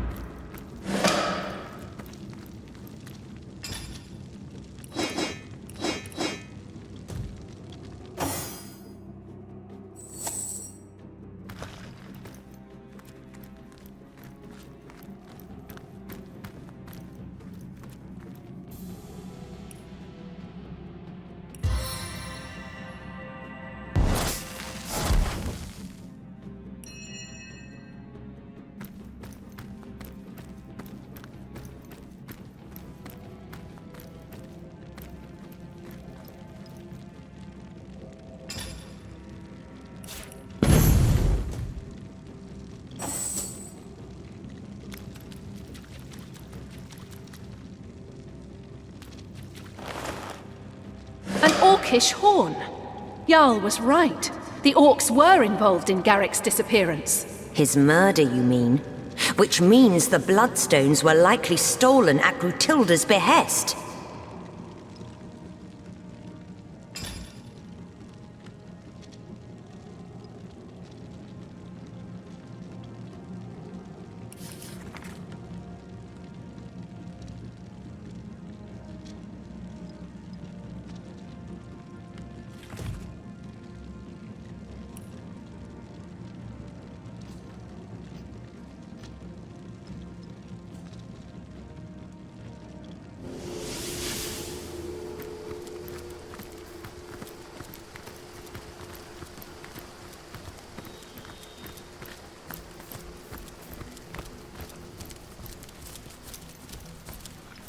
The orcs tore through this place like wild pigs.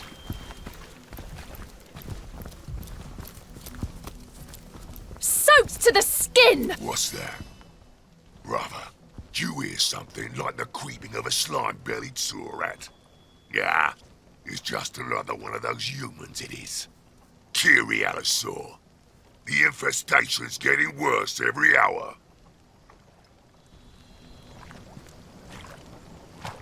Evidence, ha!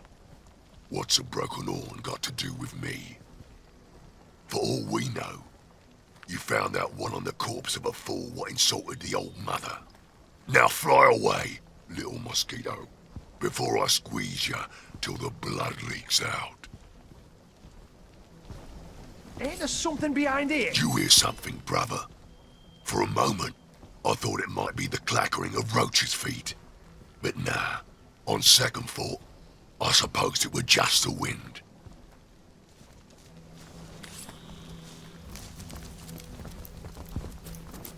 The orcs tore through this place like wild pigs. Slime comes out of your mouth. Wallgraph wants you to take a closer look at something. Could something of interest be buried hereabouts?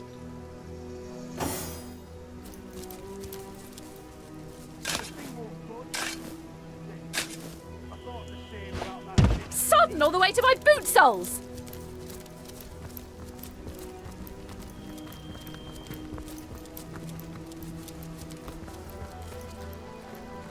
My, you're still alive! Way to beat the odds, Wanderer!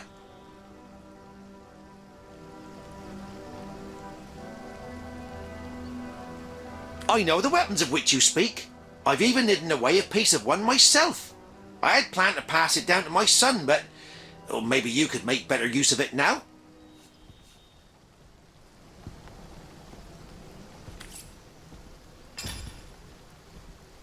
Soaked to the skin! Beautiful, ain't they? Still and pale as the winter trees. It should be an honour. Where are we to start? Involved in some shady sort of dealings in his last life, as you well know. But now he's truly at peace among his kin. Just look at him.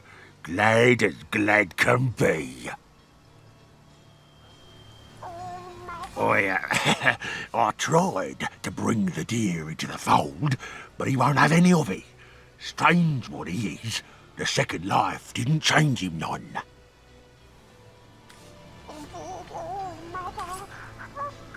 You there, tell me, how's your vision? Any ailments in the liver or spleen? Lost ones are everywhere these days, after all. Enjoy this short, cruel life while you can.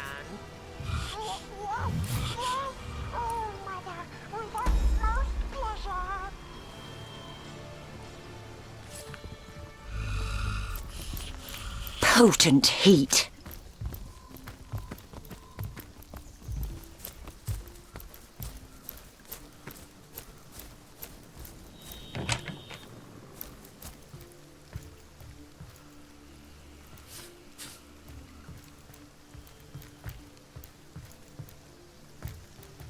What's that gleam?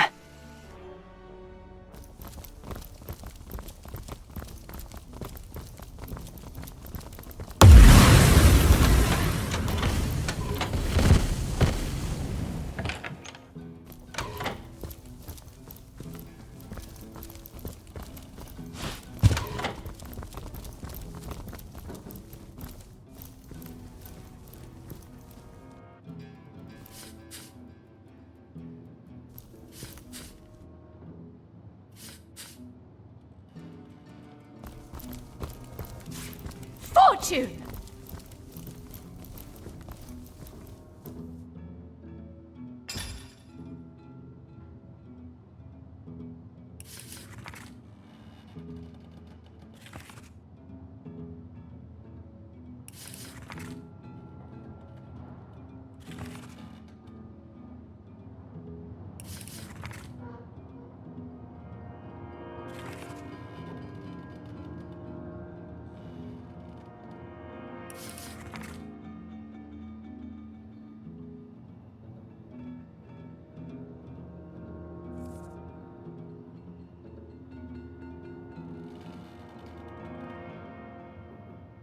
Charla and Horton. Aren't those the skeleton traders we met? Charla in Saysil and Horton just outside this village. If this is to be believed, their spirits are trapped in a dark priestess's totem.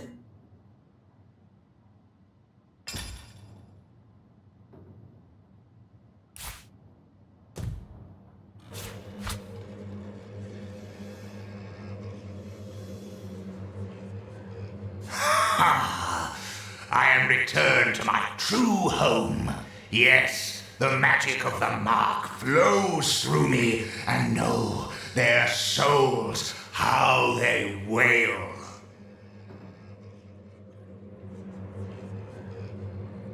I benefit from a magic more powerful than you could begin to comprehend. It nourishes me, and the souls I harbor feed it in kind. I think not. I am comfortable here. Here where power runs through me. Here where I am alive with the thrum of souls within me.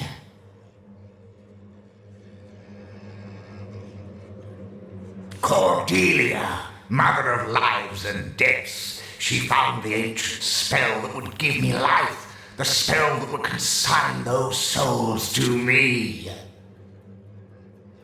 And her work grows and thrives. Brothers and sisters alike to me in function, but double, triple, 100 times in capacity are being born across Riverland.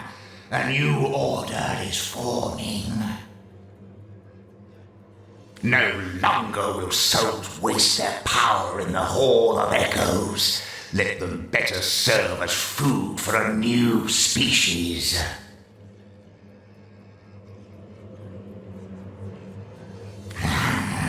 Tara and her husband Horton, their souls call out to one another, but they are blinded by the curse upon them. Their confusion is an elixir I sip from at my leisure. Their bones wander the earth as tradesmen. Content enough, their fate is not one to be mourned. They serve a purpose. Their corpses perform a function, do they not? And their souls give me delicious, agonizingly delicious life.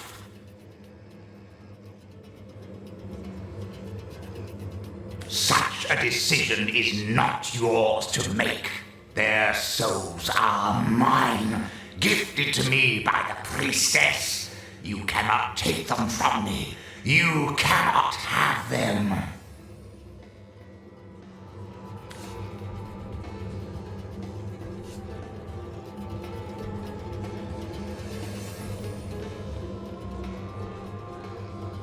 If we free them, their torment will end.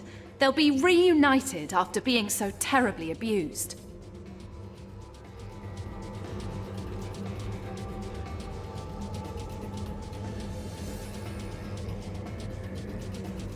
They seem quite content. And where else have we found such fine traders? Think of the fine goods we might lose in the process.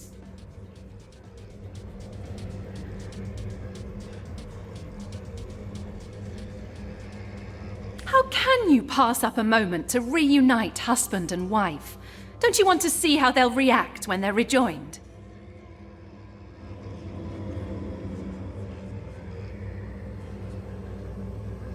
If Horton's still outside the gate when we leave, I'll buy you that special something you've had your eye on.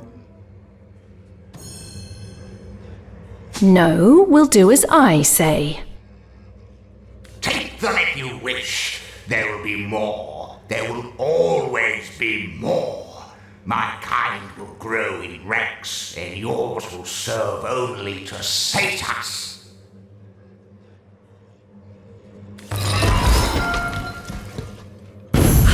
Horton! Is that you? Charlotte, darling, I'm here! Gods, after searching for so long! I didn't think I'd ever find you! All was darkness, all was chaos! Never again! May we never part again, my love!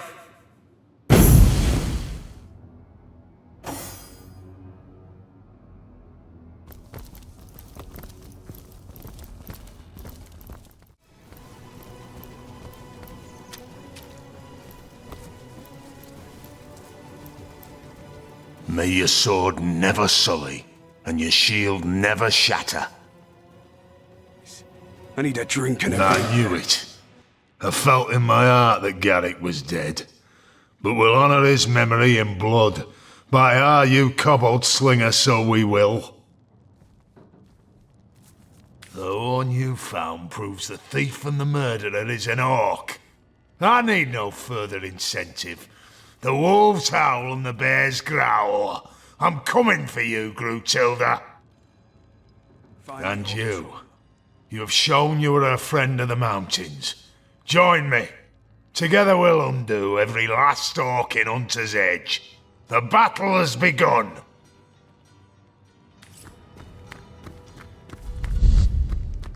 Brothers of Tanaroth, blood brothers of Jarl. The orcs have betrayed our alliance. I need to dry and off. So we show them the meaning of the mountain's might. Grutilda! Come out here, you beast, and face me! By the mace of Barhan's Skullgrinder, you'll heed my call. Grutilda!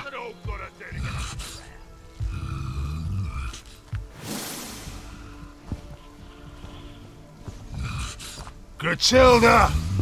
Face me, you she-devil! I know you stole our bloodstones.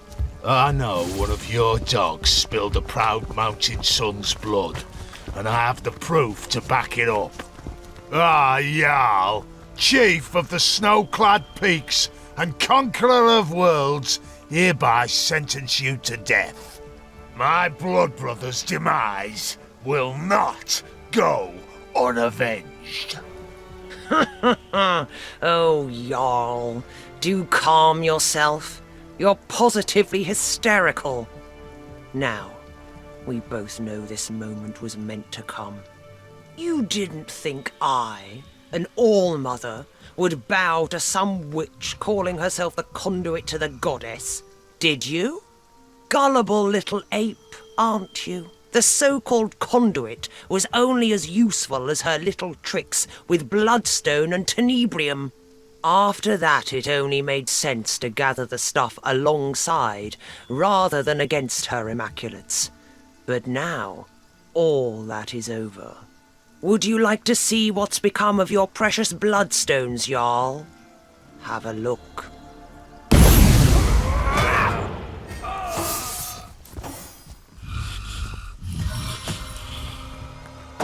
We've come too far to lose to such foes!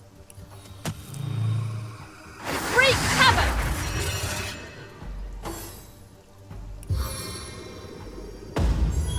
I sharpened these earlier, just for you!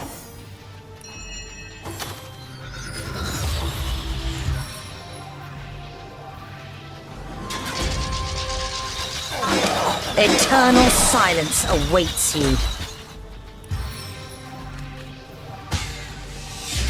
Face the unending darkness.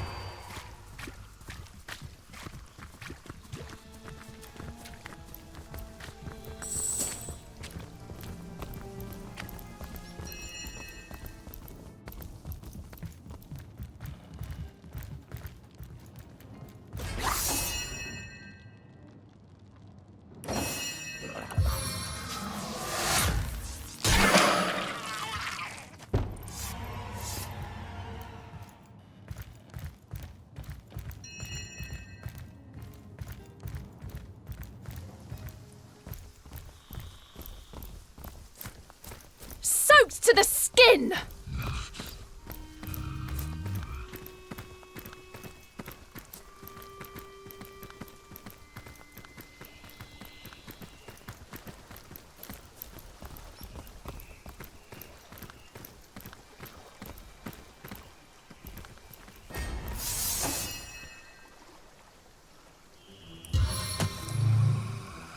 Maim them!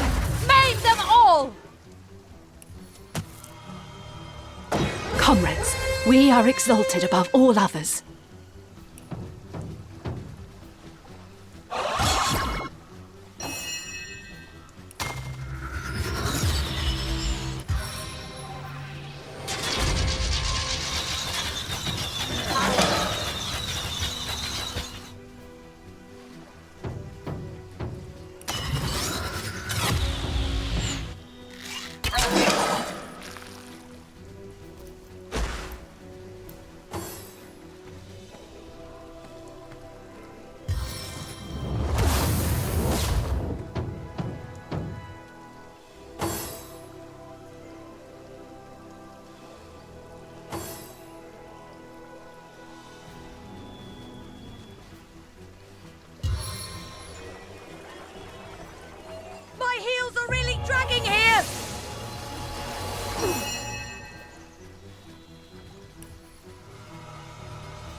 its own deliverance! I feel like I've been set in stone.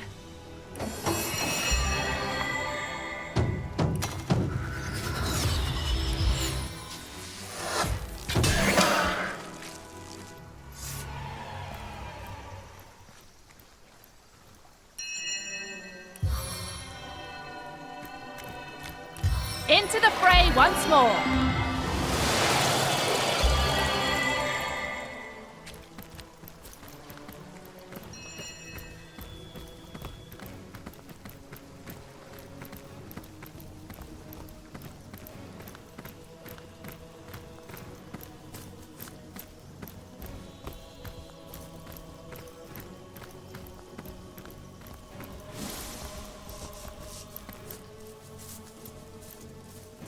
Stance of the staunch!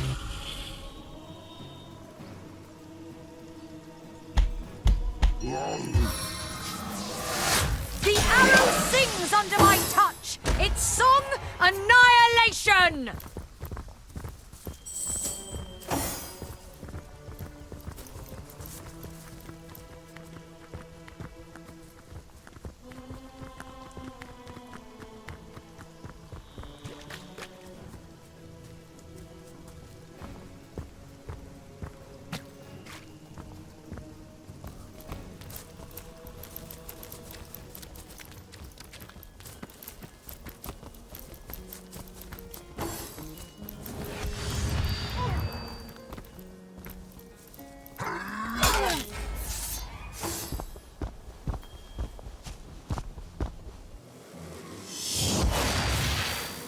Frailty fills my being.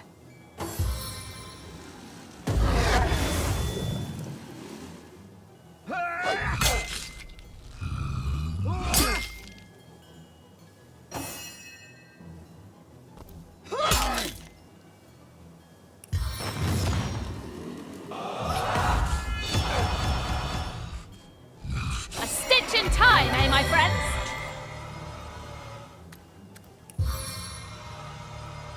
Don't have a leg to stand on.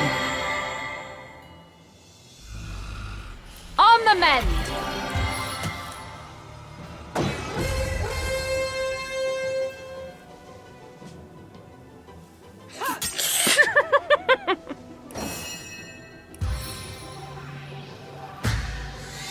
Your grave opens to welcome you. I feel like I've been set in stone.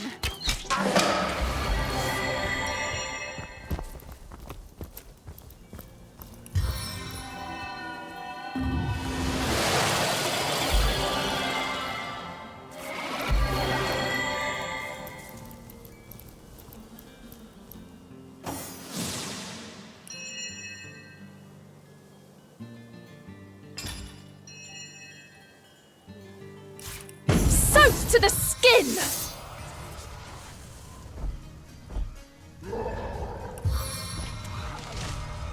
Pummel into the earth!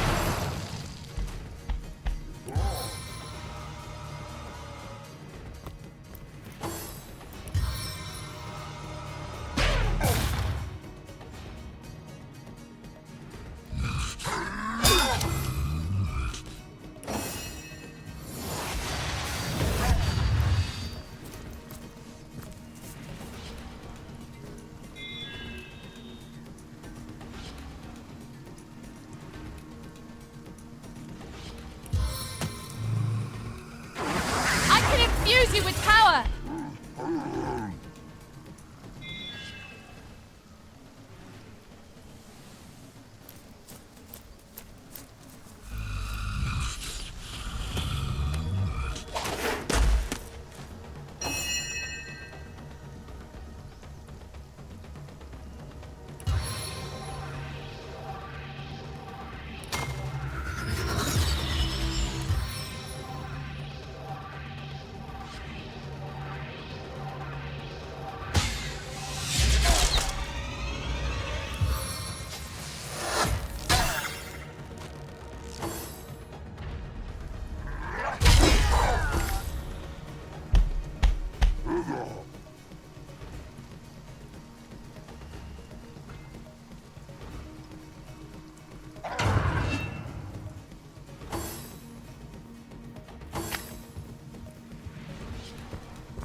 last, the seven. I am restored.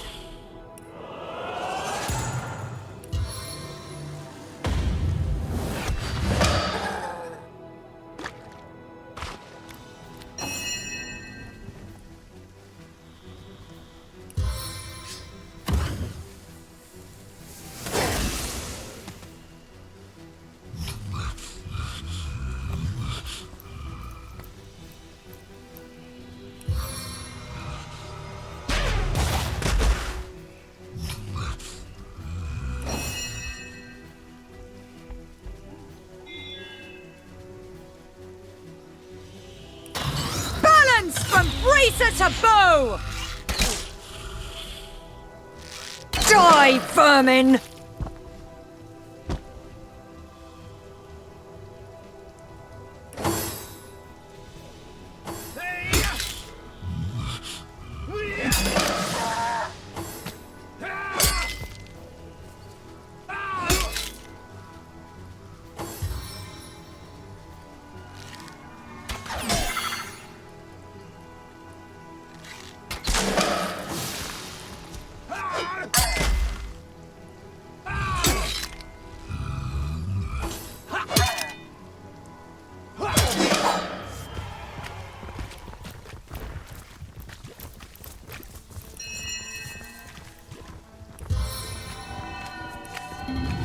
Revitalized and restored! Stance of the staunch!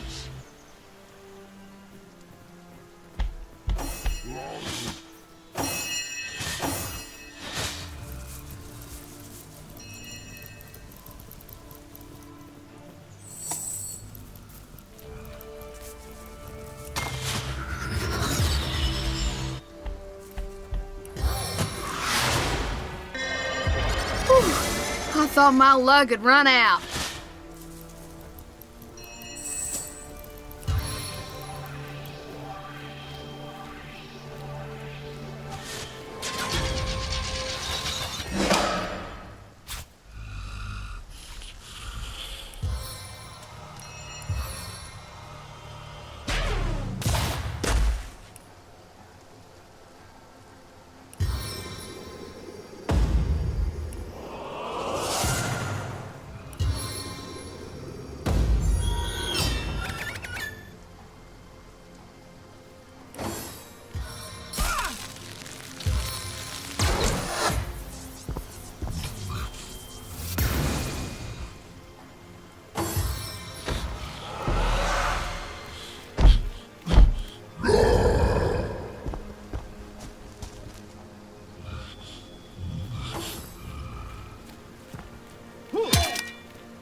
The debt is paid.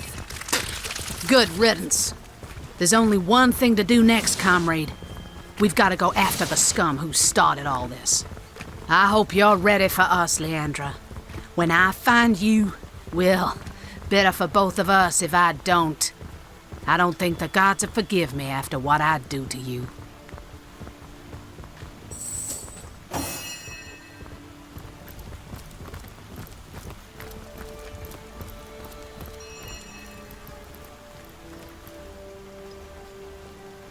Ready to advance, ready to defend. What can I do for you, comrade? Well, comrade, I'm a source hunter, born, bred, and trained. And that there was a soul bent on committing evil deeds. I know full well he wasn't 100% accountable for his crimes, but I couldn't have stood to leave him living knowing there'd be a next victim. I'm no fool, comrade. I know it wasn't an easy case, not nearly so easy as I dreamed it to be. But I believe we've done right here today.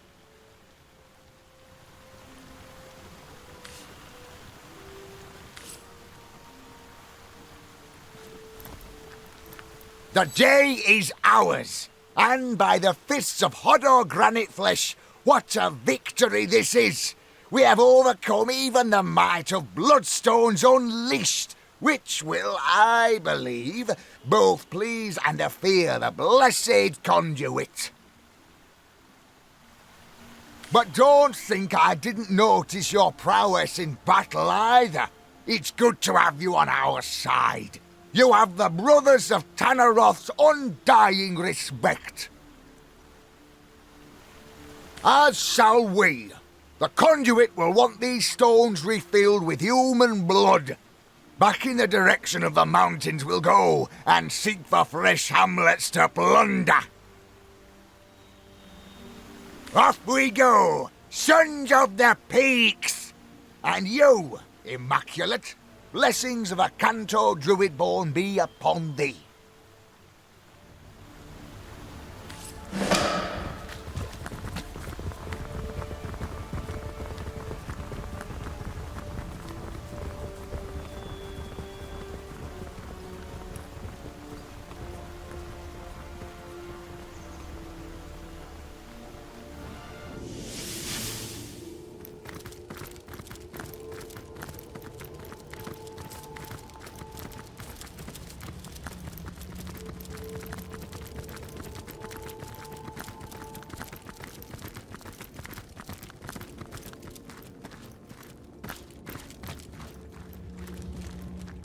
You will submit to me. You will take the guise I have given you. Never. Curse the human corpus, and curse the human consciousness you've given me. Far happier was I as naught but a carefree cat. Ours was happiness once, and can be again. Why would you resist such promise? Because you are no longer a woman worthy of love. It may be your brother's doing, but you are a ghoul beyond redemption. This entire forest is nothing but your abattoir, and it sickens me. Perhaps you are meant to be my redemption. Submit to me, and all this horror will vanish. Save your breath, Cassandra. I'll not be swayed by your lies. What do I spy? Remarkable. A living, breathing something, it seems. You dare to approach me here, mortal? Don't you know who I am? Don't you know what I do?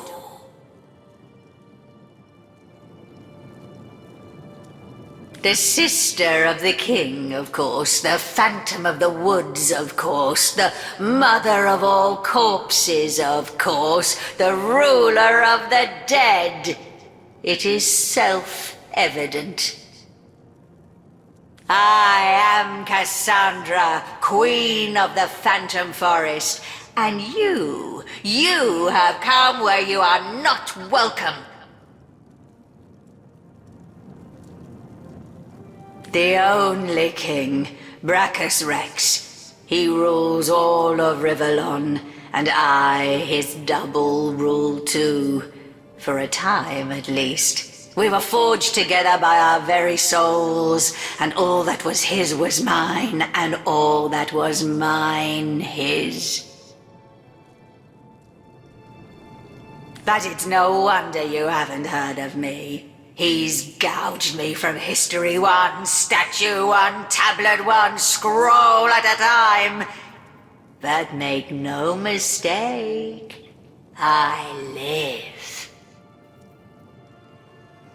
Strange, isn't it? How a love greater than the gods themselves can tear you from time. But time matters little to me anymore. No, it floats past me unfelt as light upon a blind eye.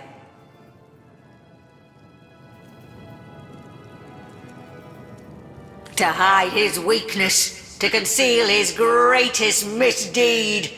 My brother was a kind ruler before he became a rabid tyrant, but his descent into madness was swift. Power he gained, and with it a terrible fear of death that hounded him ceaselessly night and day. He stationed 100 guards outside his bedchamber and mine, but still he kept awake all night, expecting assassins. He soon determined that he must diminish his risk. I, his sister, forged to his soul, was his greatest liability. My death would spell his, and so he sought to break the bond between us.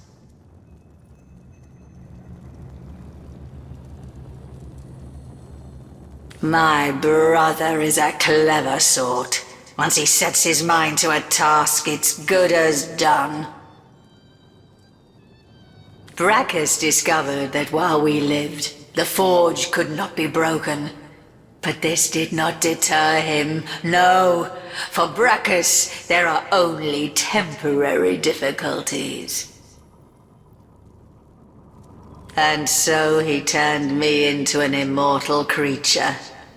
Living, yes, but wedded to death. A lich, destined to roam, ever half alive among the world of the living. We were lost to one another.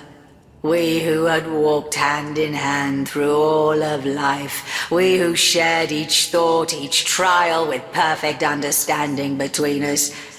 I was cast out and aside. And Brachus, empowered by his new freedom, went on to rule. But I've never forgotten his betrayal. No, I've spent centuries searching, seeking, until the perfect solution appeared before me.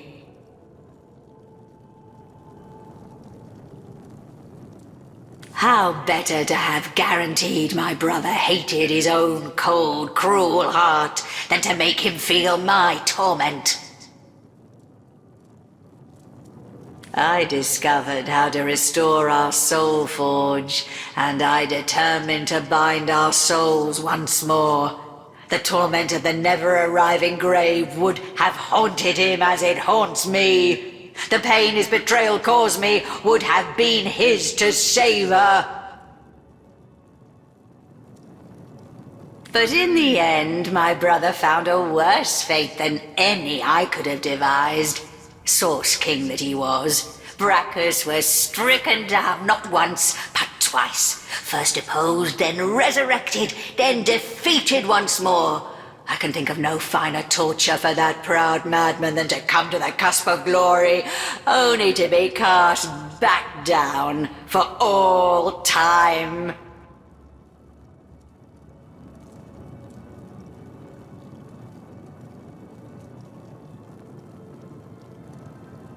Is that so? You, a frail mortal, laid low the eternal crown of Brachus Rex.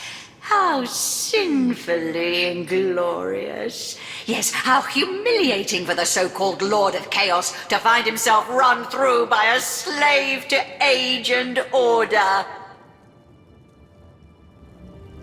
I do believe thanks are in order. To show my gratitude, I will allow you to roam my woods at your own discretion. This is no mean feat that I swear to tolerate the stench of your living flesh, mortal. Take it as a tremendous honor.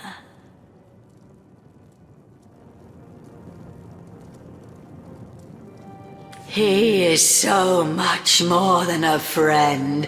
He is my soul torn from me, reflecting back in passion. From humble beginnings came he, until I crafted out of him the want I felt in my existence. Ahu was mine to make, and Ahu is mine to have. A love as great as this, it shall not be denied.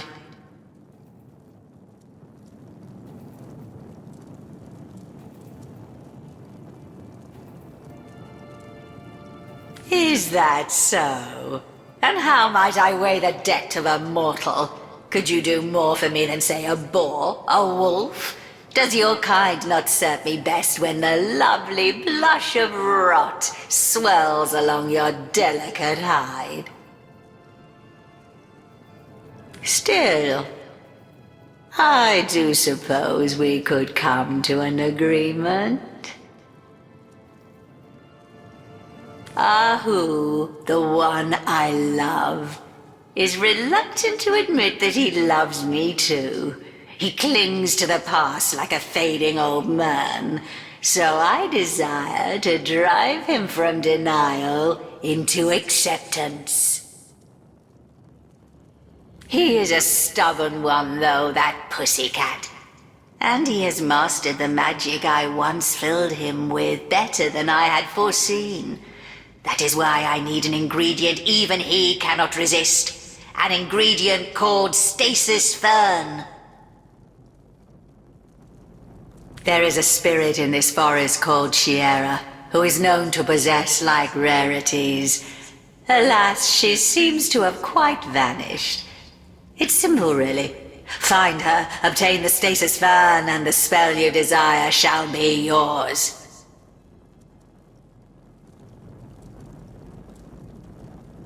It is an anomaly. A plant that is said to have grown in another realm altogether than Rivellon. The first garden, a place of myth and miracle. There, so the spirits of this forest told me, it bloomed and delighted with its fragrance no more. Yet taken from the first garden and brought here, it took on source-like particularities. Its magic is one of permanence. A magic as eternal as the world from whence it came, and with it, what I want will be mine. Ahu, my lover forever.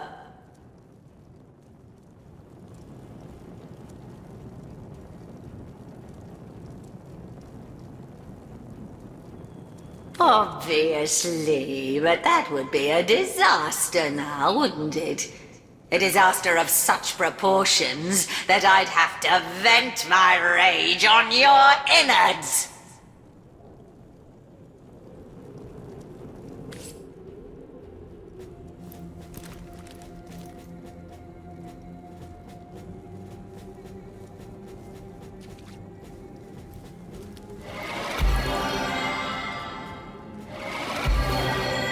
You were always the only one, Ahu. I need you back, and I shall have you back. Centuries I've seen devoid of a single instance of affection. I wonder why. Everything you touch dies. Everything you behold withers. You are the queen of death, and your rule is one of bloody obliteration. I am what I was made, my pet. Why judge me by laws that do not pertain to my nature? And you too are what you were made, so accept. Feline is my nature, not human. I'll not allow you to defile my being any further. Source Hunter, how glad I am to see you. Tread carefully. Weigh your every word. Cassandra has become more devious than I ever dared dream.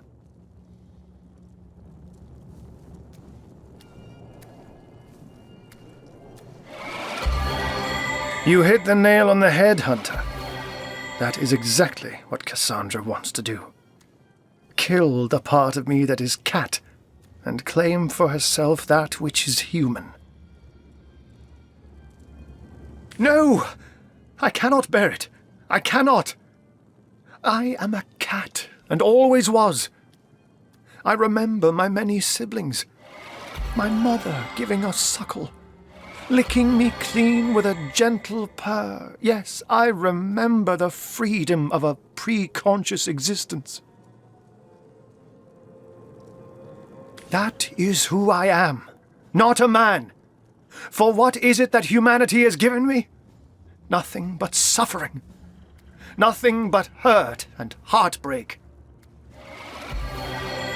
So stop her, Hunter. For the love of the Seven, stop Cassandra. To be human for all time is a fate worse to me than death.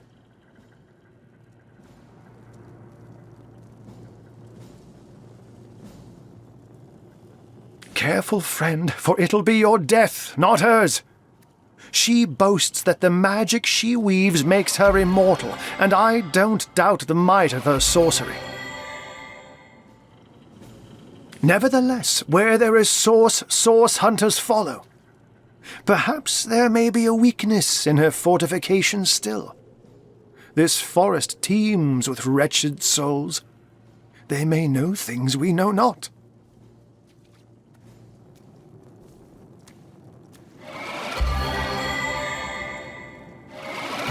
All too well. Even in my human guise, I'd have gone quite as white as I am now at the mere mention of that otherworldly wonder. Stasis Fern. In Cassandra's hands, an instrument of ultimate torture. Ambrosia in my own. She'd use it to consolidate my human form everlastingly. You cannot let her have it at any cost. But should you find it, Hunter, please bring it to me instead. With Stasis Fern, that ultimate catnip, I can become the being I most desire to be. A cat once more and forever.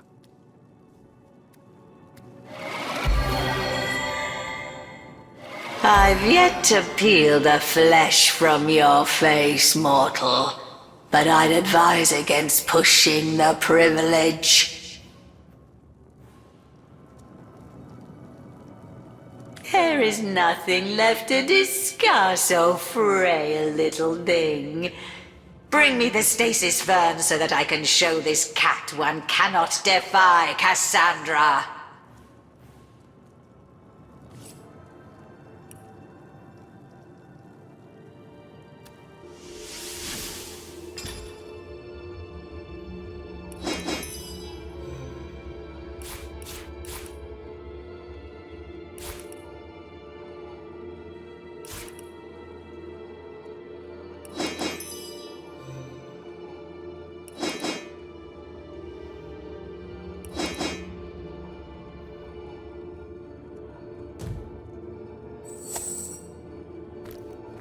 I've spotted something.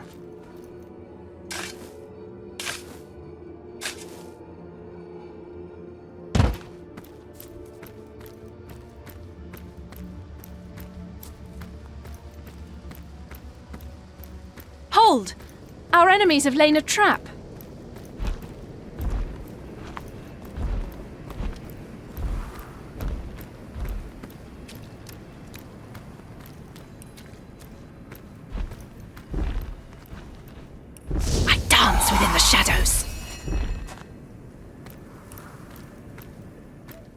Careful, I've spotted a trap. Look out! I see a trap nearby.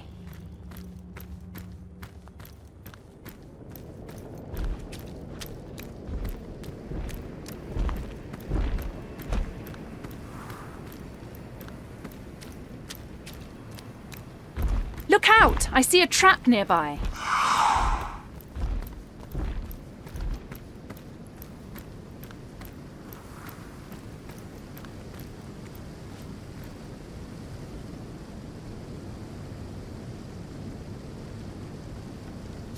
Fuxo, ekel diridos.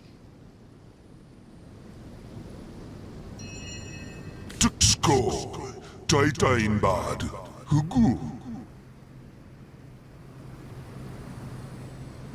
Tugaxot, titain, jugyo tuxo fokor. Real fast or.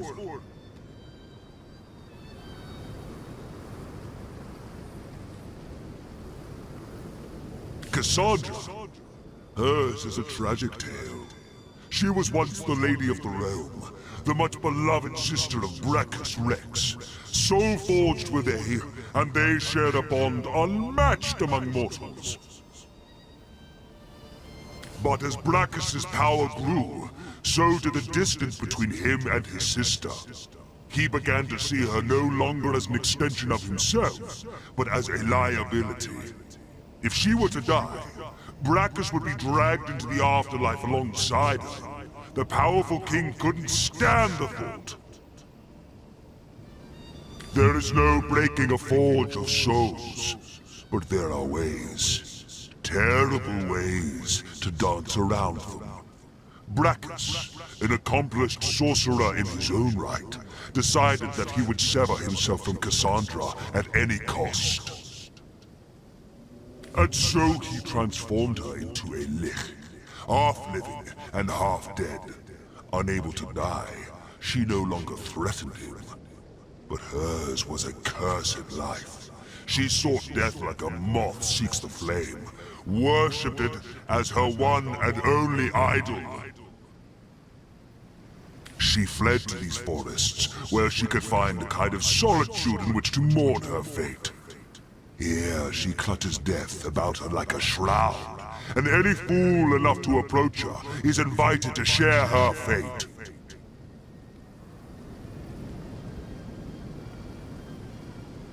A lich is a lich, Guardian. Burn its bones, and it becomes vulnerable.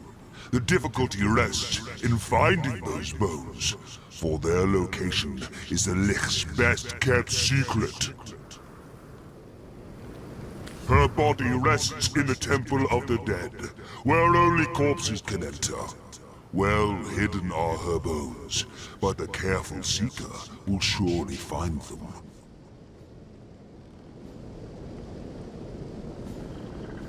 Is that not who you are? We Titans are an ancient race, Guardian. There are certain things we are beginning to remember.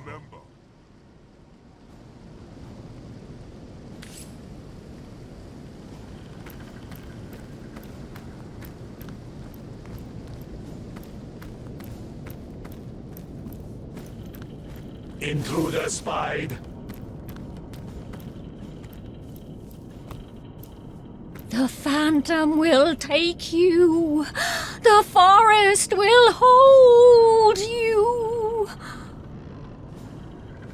Turn back. These lands belong to her. The Queen of the dead. The Queen of the doomed. Cassandra. I feed the lich. She consumed me. Of her I remain.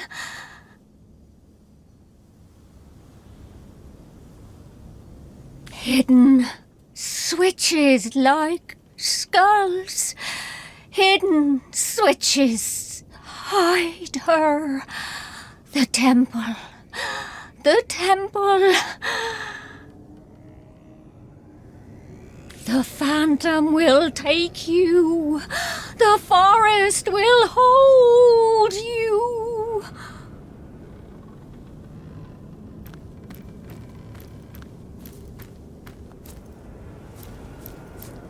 Turn back. Turn back while you can. Cassandra, our mother, our queen, our killer, our corpse. I am her fruit. I am her nectar. I am her ambrosia.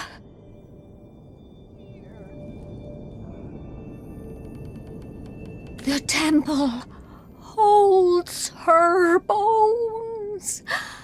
The temple hides her. Open not her tomb. Turn back. Turn back while you can.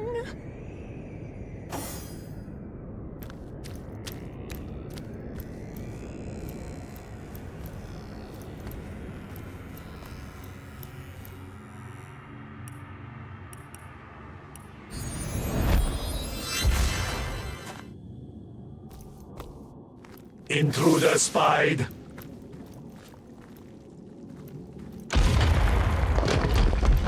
Intruder spied. I've spotted something.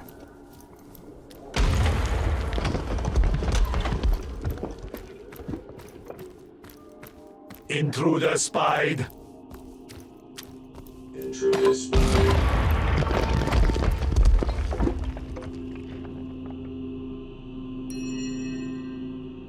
Tread silently, strike viciously.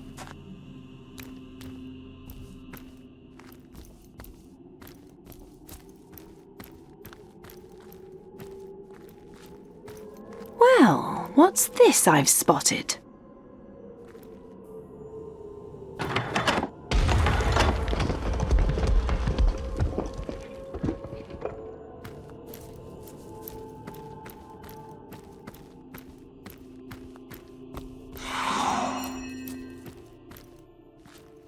I've spotted something.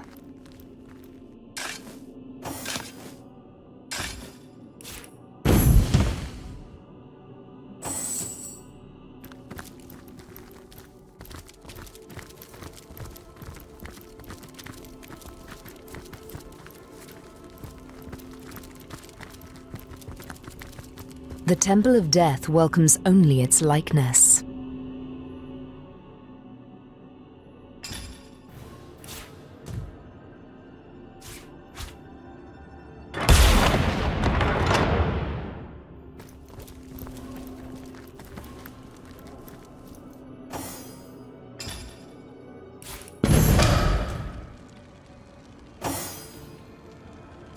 The seven grant abundance!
The tomb.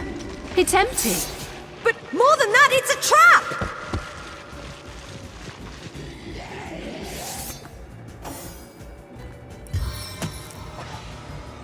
Comrades, we are exalted above all others.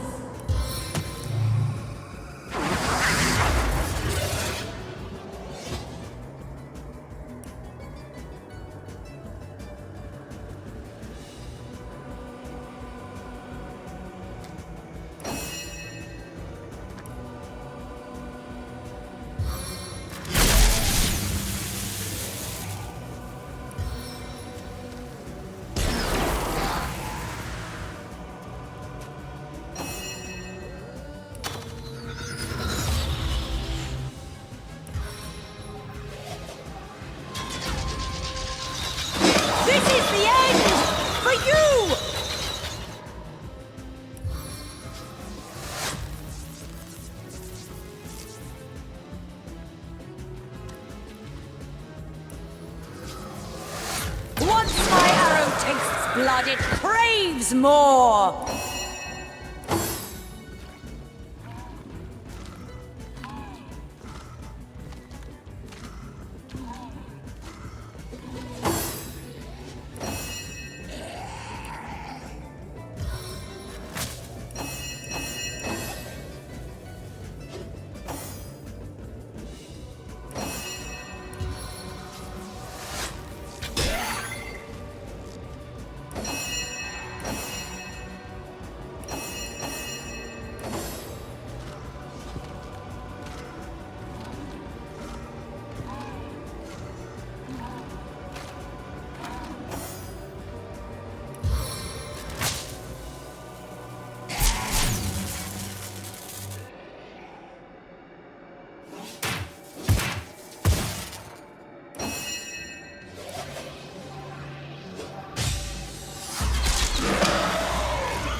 Stance of the staunch!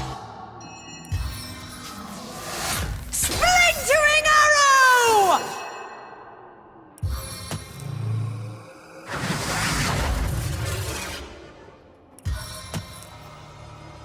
May this divine gift lead us to triumph!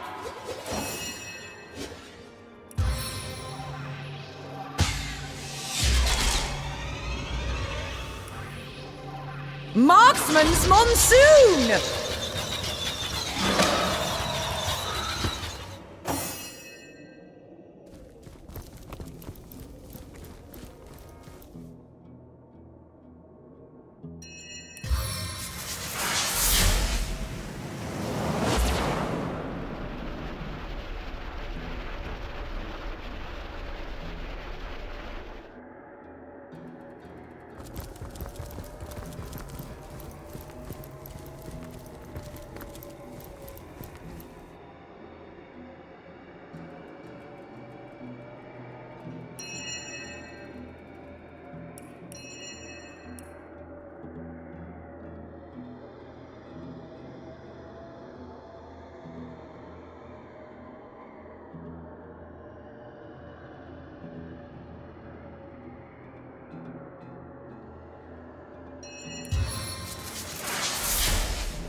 Laggard's advantage!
Glacial gusts.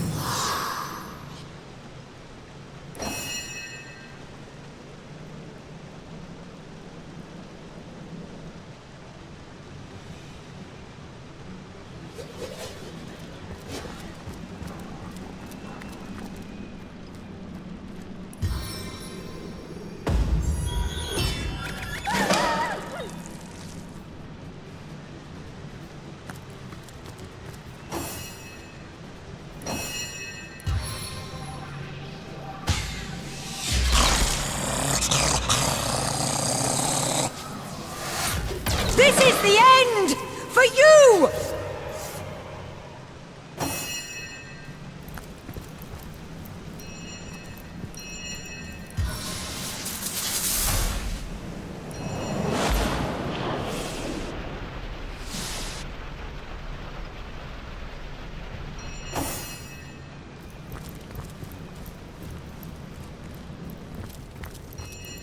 Intruder spied.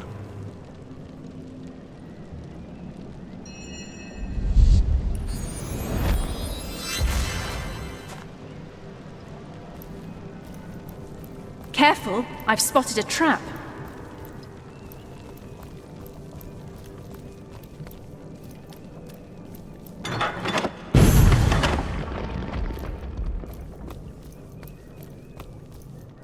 Hold!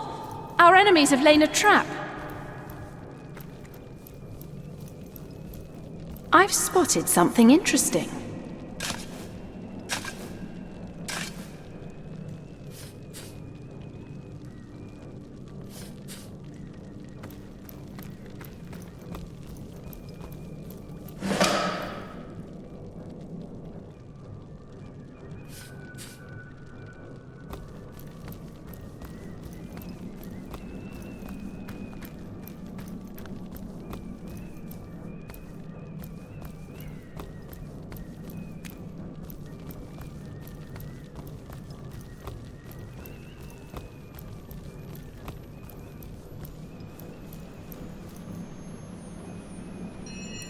These boots were made for drifting! Hold! Our enemies have laid a trap. Careful, I've spotted a trap.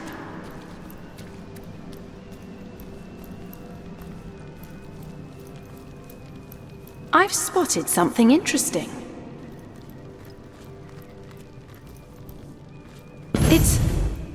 It's a mirage.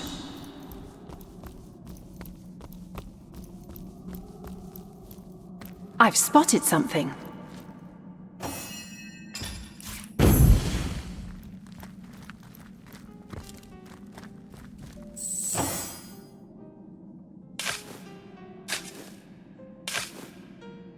Cassandra's bones!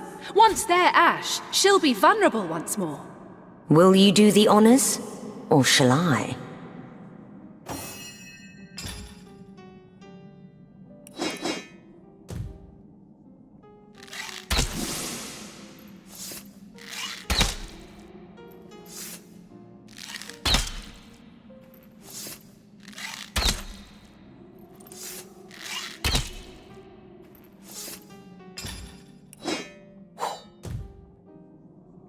The bones are burnt, and Cassandra is made vulnerable. Time to cleanse this phantom forest of the lich that haunts it.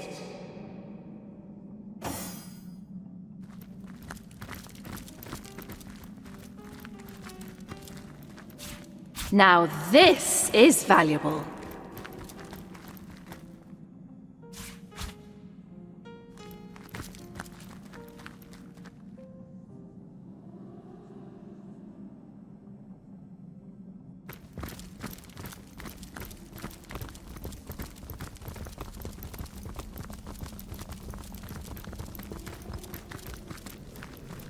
Moving 2 fingers slowly over the palm of his other hand, Walgraf seems to signal you had better tread carefully here.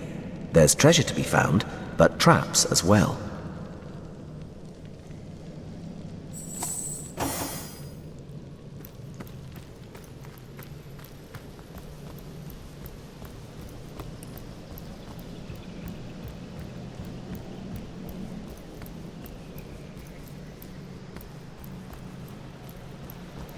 Hold! Our enemies have laid a trap. Cloak and hold! Our enemies have laid a trap.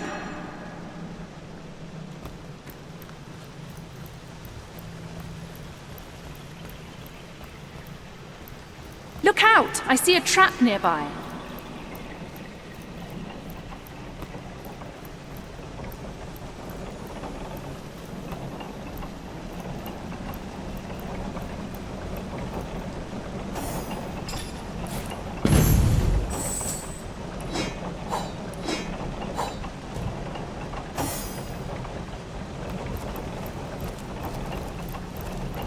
This place is fantastic.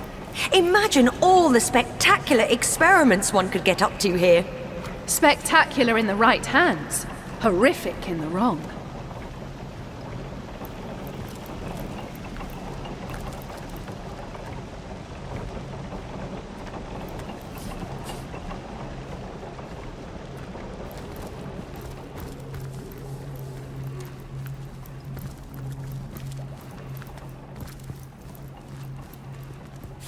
Ooh!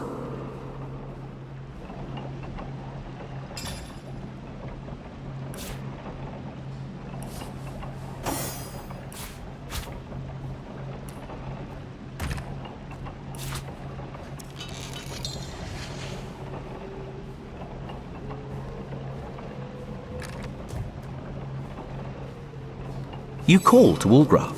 He awaits your queries.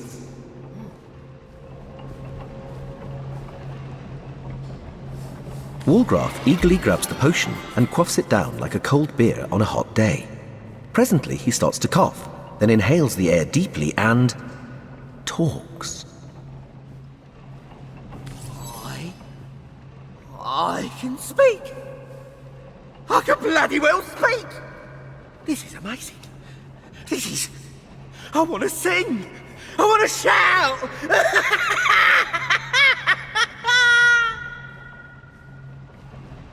But hell's bells on a cracker. How deep and gruff I sound.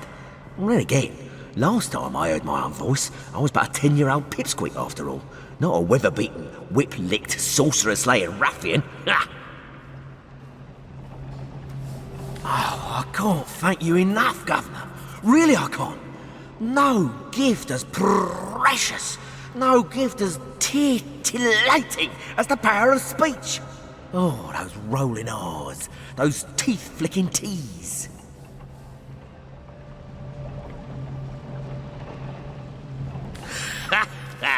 Don't mind my crude way with words, my friend.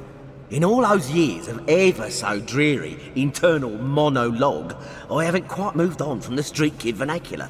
A girl's a peach, a boy's a tosser, and a so-called great big authority figure, whether a John or a Jill, is a governor. But that's neither here nor there, is it? I've got me voice back. I've got me strength back.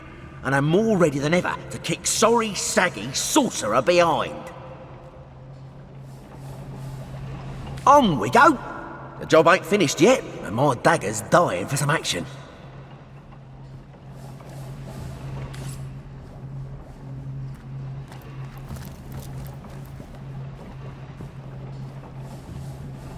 Ah, greetings, greetings! One of Cassandra's, I presume, yet rather more warm than is her preference, aren't you?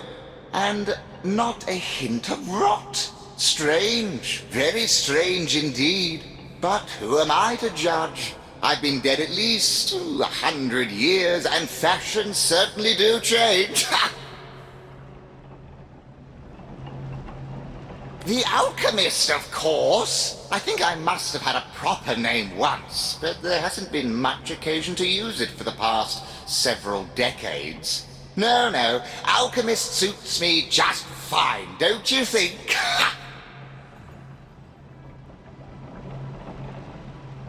Why, isn't it obvious? Beautiful alchemy, that science of the gods themselves. Yes. Before my change, I was a regular master of the alchemical arts. Tinctures for princes' wounded pride, powders to smooth skin ravaged by time. I could craft them all with ease. These days, of course, I serve only Lady Cassandra. How she discovered a method of extending life without the use of the stone of the philosopher, I cannot say. She never revealed much in the way of secrets to yours truly. But as you can see, I'm as alive, well, nearly so, as I was many years before nature's expiration date.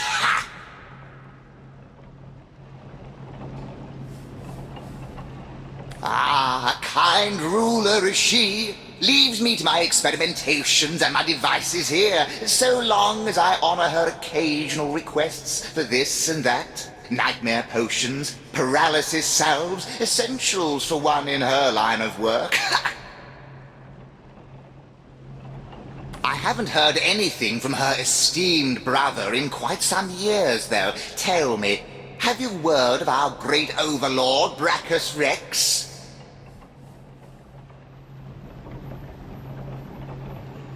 Is that so?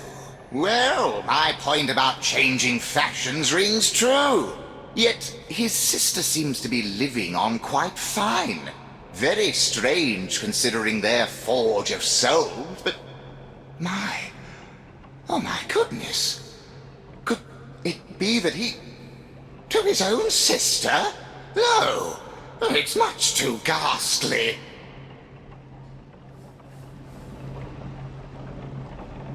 Heavens, a thing like that? Ha! Well, you see, it's no secret that the great Brachus Rex and his sister, our own Cassandra, were soul forged from a very young age. This gave them special insights into one another's psyches, and they were inseparably close. It also meant, however, that killing one would kill the other. If, say, Brachus received an arrow through his heart in battle, Cassandra might drop dead over toast and tea halfway round the world. It is impossible to break a forge of souls completely, but it is rumored that certain steps could be taken.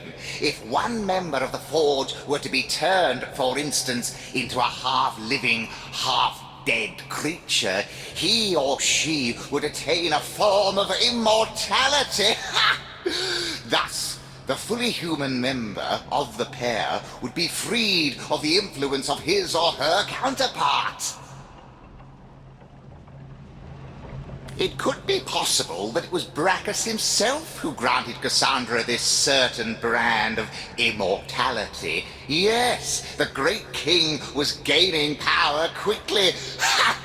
I imagine his greatest vulnerability, Cassandra, had to be dealt with. But it is a terrible fate, you see. A lich, half woman and half corpse, unable to enjoy the pleasures of life, but only to pursue death. To think that one could exact such a fate upon one's own flesh and blood. Unfathomable. Ha!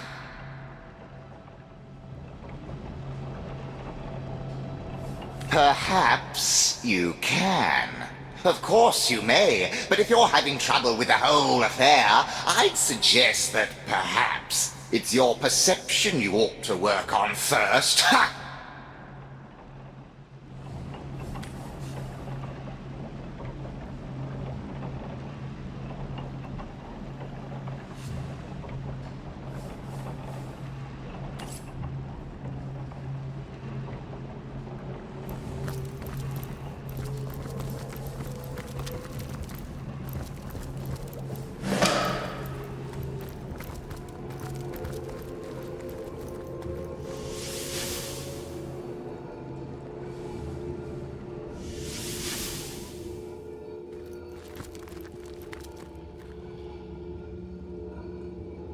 Mind if we take a bit of a breather, Governor?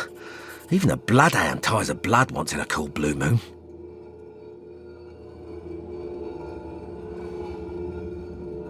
Oh, that's the spirit. To your very good health. Ah, that hit the spot. Now then, as for the real reason for this little interruption, I've been doing a lot of thinking, you know. Now, don't laugh. I have. Thinking, that is, about those boyhood fancies of mine. Of becoming a source hunter. A great big hero in a big bad world. Back in the day, your order refused me. Dismissed me like a flea-ridden street hound because I couldn't talk. Fair enough, you know, no hard feelings. But now, I can talk. I can talk, and I can fight, and I can hunt. You've shown me what it's like to be a source hunter. The nobility of it. The worthiness of living a life in service of justice and chivalry. It's not too late for me. I can still become the hero of my youth. But that is not my decision to make. No, it's yours. So, I'm asking you, a source hunter, tried and true, whether you'll knight me here and now. Whether you'll make me one of the Order. Will you?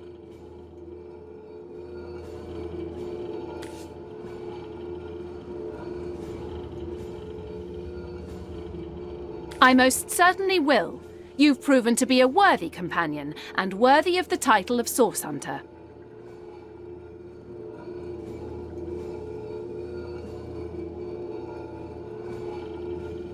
He has proven nothing of the sort. He's a valuable asset, but an aspirant source hunter? I think not.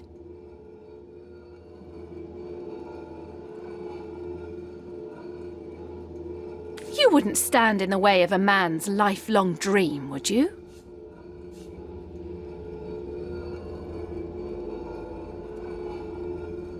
Trusting a bandit is like trusting a wild animal, a very stupid thing to do.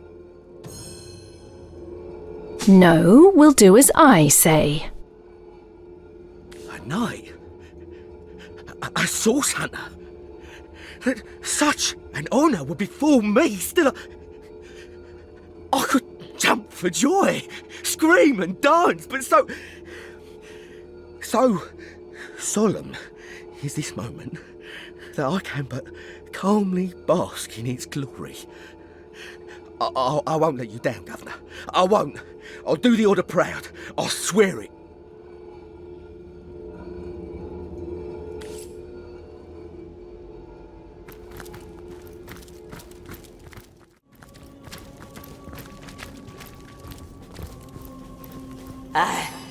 I'm not myself.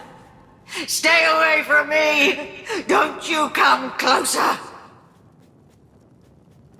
What have you done? What have you done to me, you wretched insect? I am queen of this forest. You cannot come into my home and find the abyss. What have you done to me? Stay away now. Don't you come closer to me now.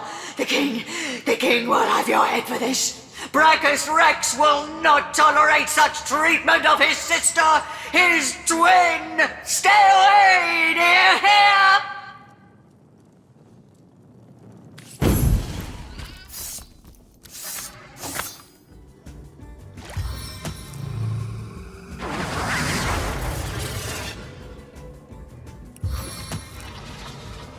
Weapons! Shields! Heads! Hearts!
The Lich is dead, and we could still obtain the stasis fern for Ahu.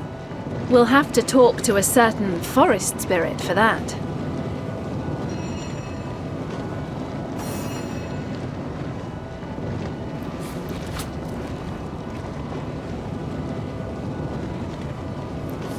Ooh.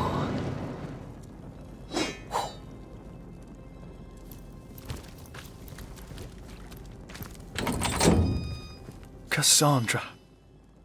She is no more. The woman who gave me a new soul. The woman I loved.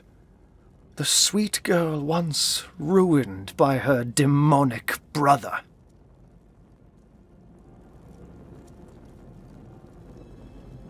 I know, though it pains me still. All I can do is remind myself that the true Cassandra died the day Brachus took her down into his dungeons. Still, to remind oneself is easy. To accept is not. But let not my torn heart belittle your triumph, Hunter. The Lich is no more, and these woods will wake from a nightmare spun over centuries. I thank you for freeing me and freeing Phantom Forest. Now please, let me return to the shelter plain and gather my thoughts. It has been a long, tough day. What a journey this has been for Ahu. Finally it has come to an end, if a bittersweet one.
the ram rescuer has chanced upon the forest. Salutations!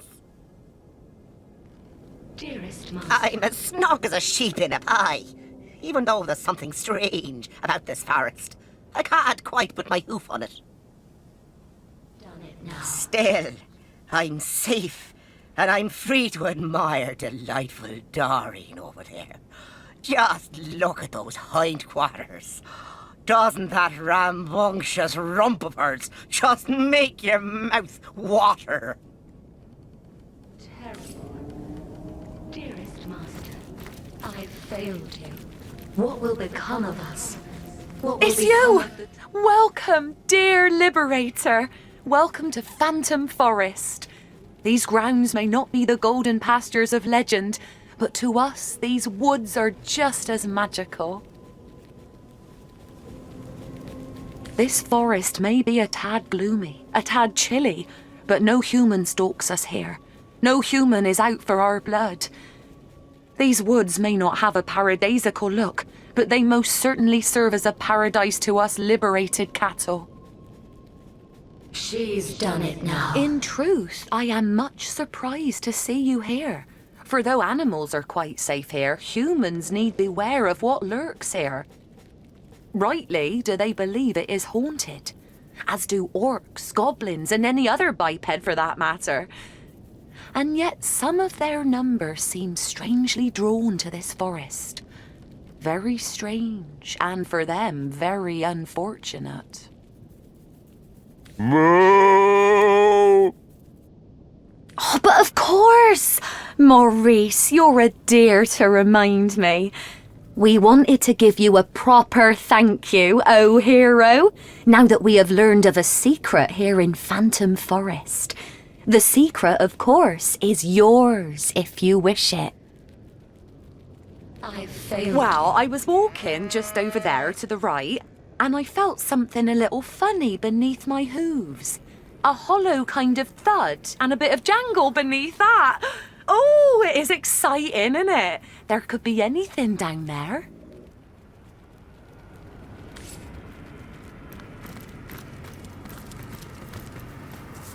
Oh, terrible.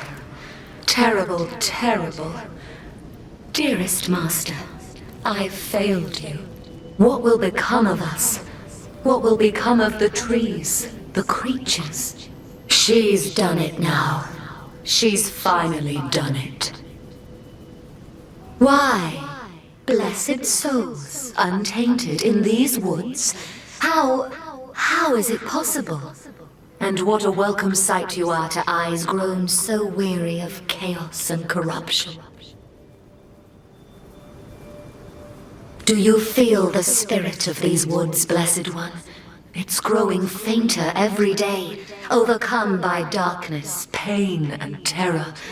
My mentor, the forest spirit, is dying, and there's nothing I can do to stop it.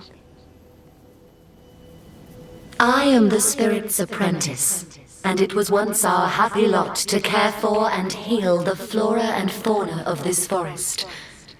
I have so much still to learn, but my mentor has been overcome by the powerful forces of evil that have invaded our home.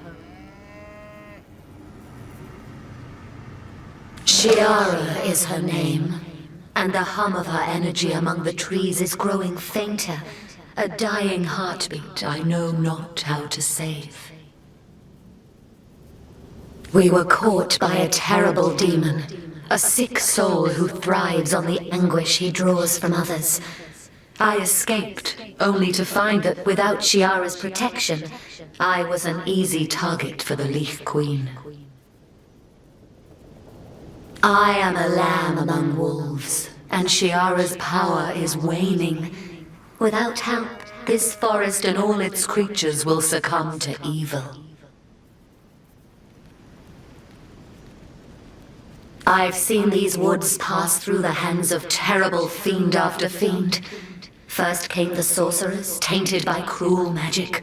Next came the Lich Queen, mired in sorrow and a thirst for death. But I would have served them all in gratitude if it meant we'd be free of Balberith. He thrives on pain. He feeds on it like a bee to a flower. He must have caught whiff of Shiara's sanctuary here, her home for creatures tainted by source, and figured he'd found himself a never-ending feast of pain. He captured us both, Shiara and I, and so the creatures of these woods were left vulnerable. I managed to escape while he glutted himself upon the fears of an unlucky passer-through, but I could not free my master in time. He keeps her there in his lair even now, waiting for her to break, so that he may consume her.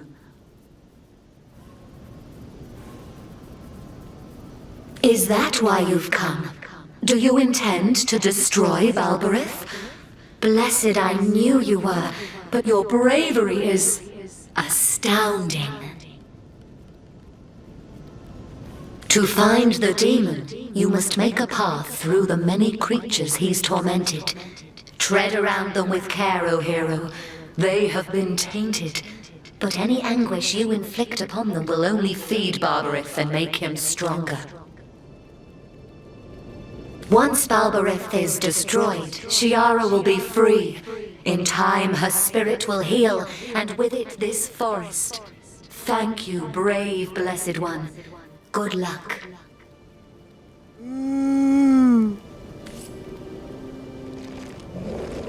My 1,000-year search is coming to an end. Balberith is near. A few more steps, no terrible. more. Terrible, terrible. Dearest Master.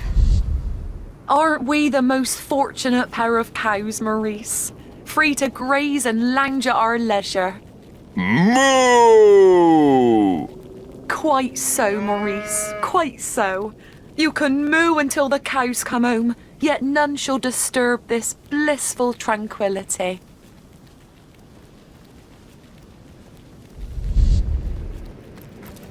Oh, terrible. Terrible, terrible. Dearest Master. What will become of us? Let the blood of our enemies be your motivation! The creatures. She's done it. Him of harm! Done it.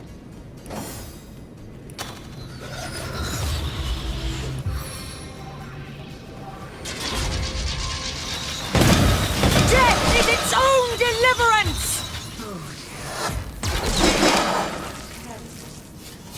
Dearest Master, I failed you. What will become of us? What will become of the trees, the creatures? She's done it now. She's finally done it.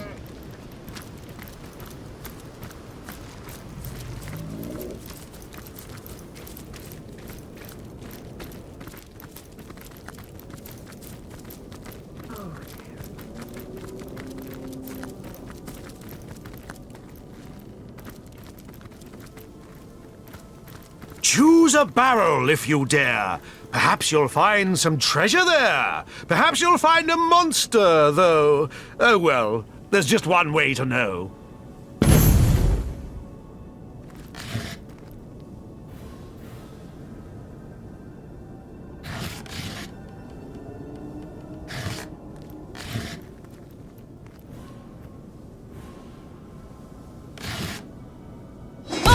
Lost! A myriad treasures at my fingertips. Lost! I hope you were choosy at least. Or did you leave the best bit to blow to smithereens?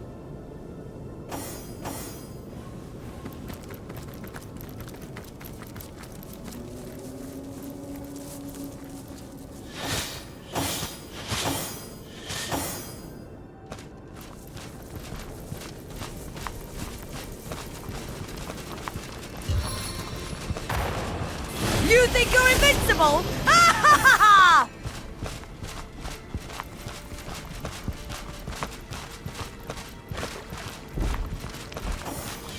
Heart and we who serve her will punish you.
have mercy on your soul.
Chaos grips my hands today.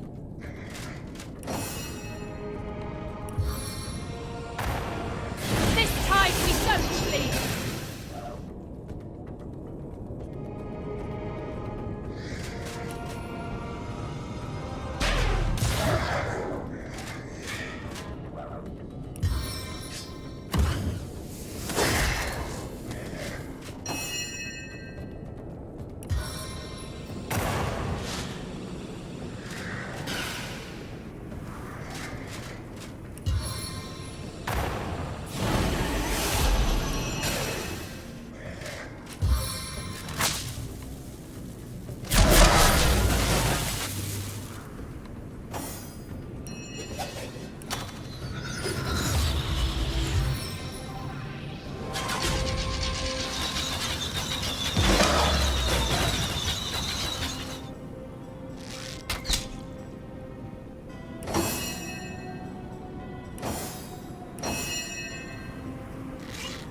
Heaven have mercy on your soul!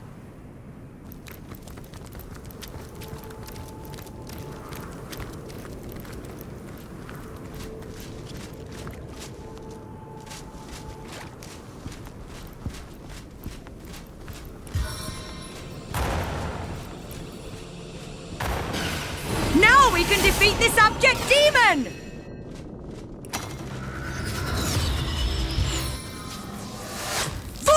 Needles!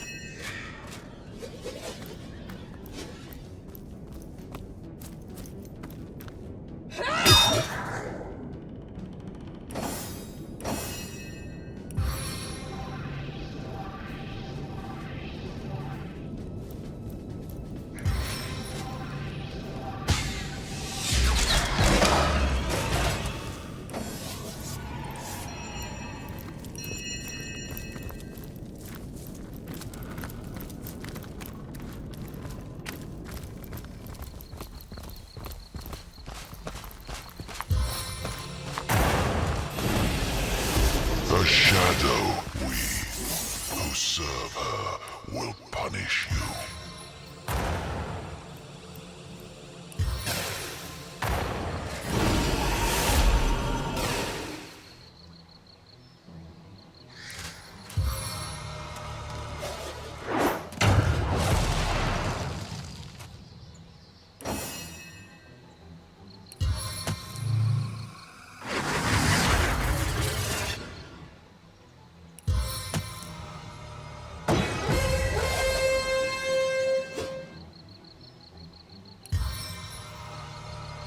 Battering ram!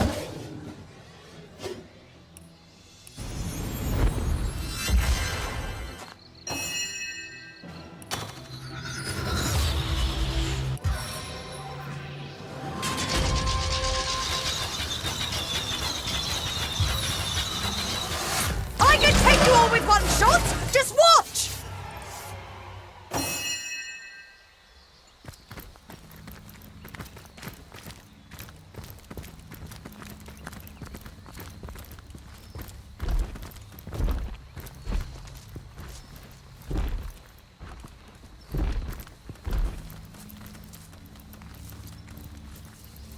These murky waters stink of demon corruption. Now to hunt and flay its source.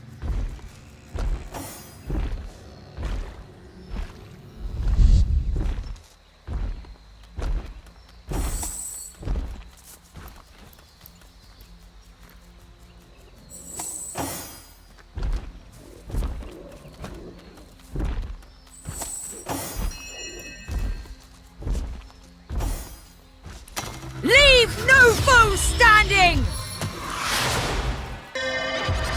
Blessed talisman, protect me!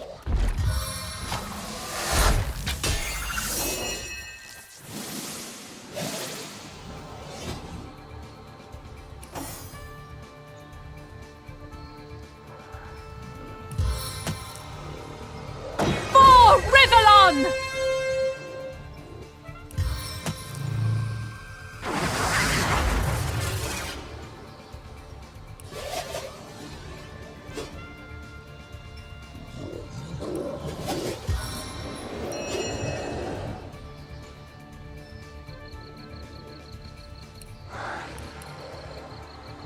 Walk of worship.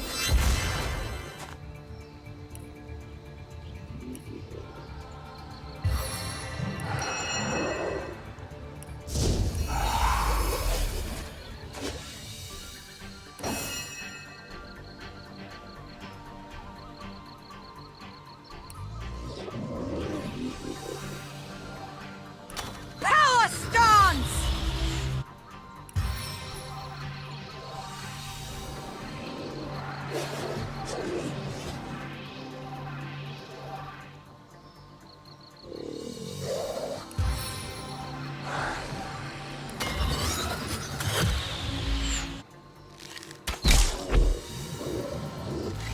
Your grave opens to welcome you.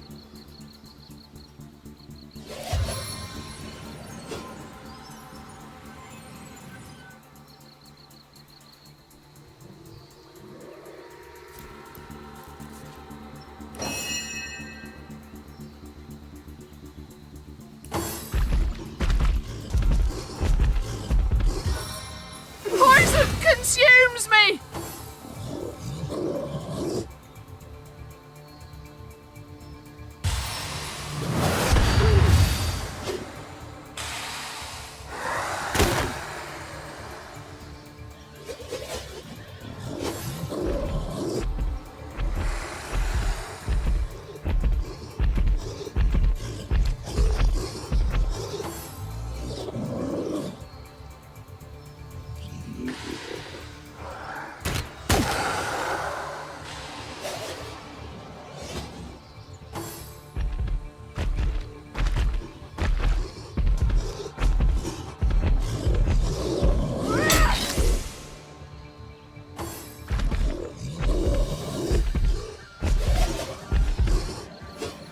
The Seven, call me home.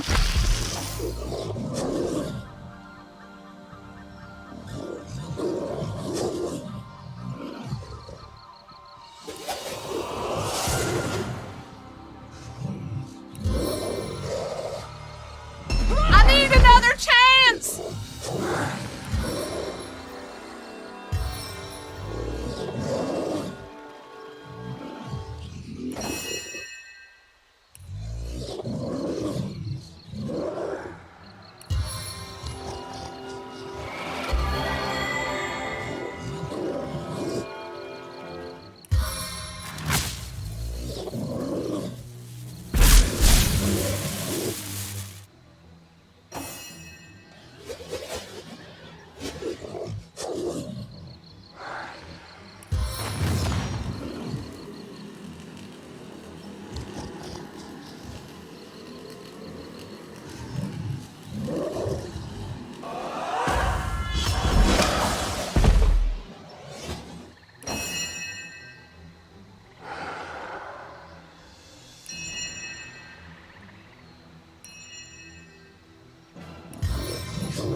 pretty eyes.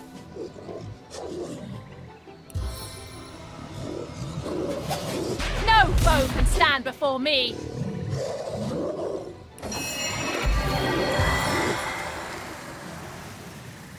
Compressing clasp.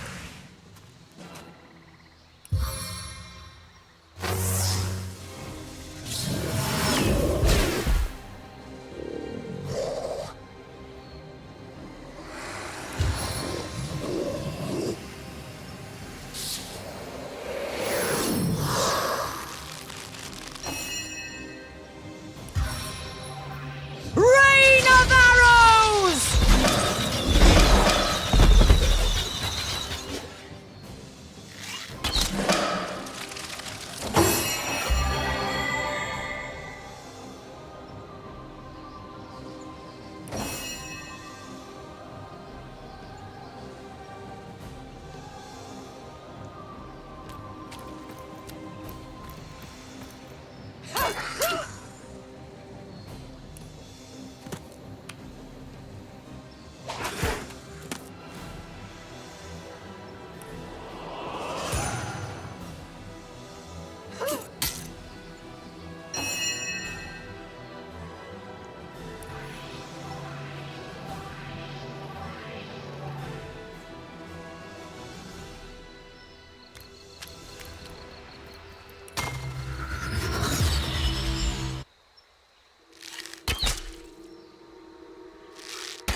Death is its own deliverance!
It looks like one, but stings like thousands!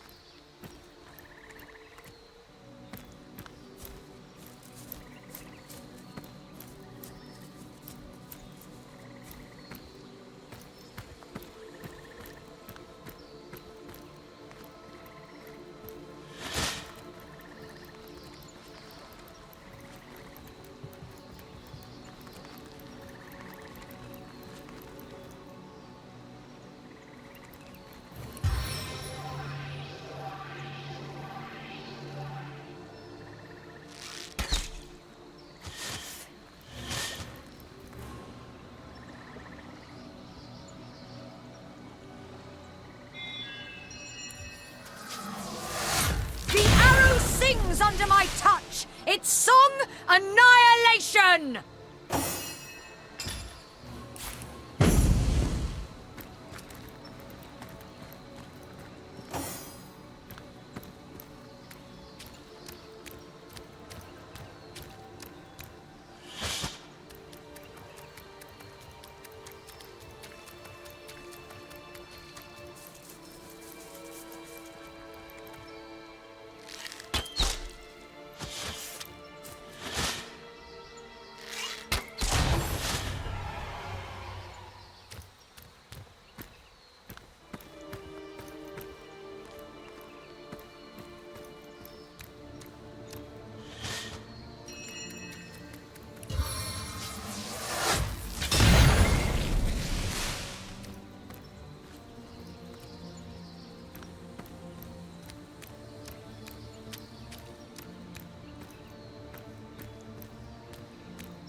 You were right there.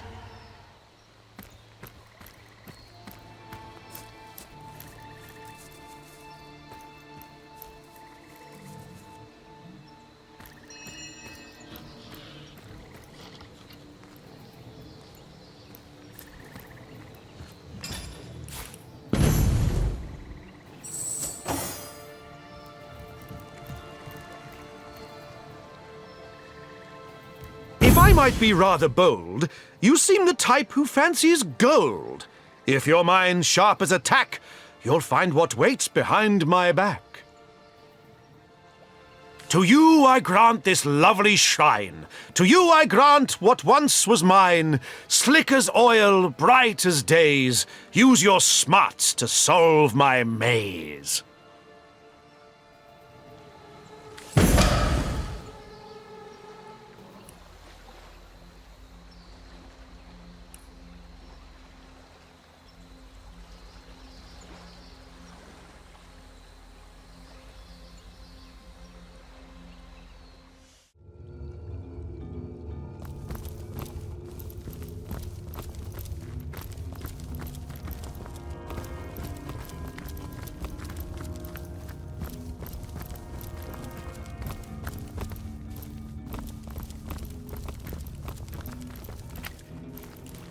A chicken, 3 levers, and a chessboard of food scraps.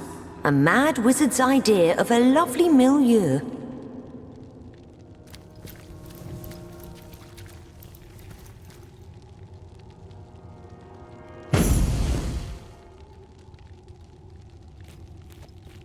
The beasts seek their preferred food. Seems sensible enough for a magical floor maze.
That's it! The door's opened.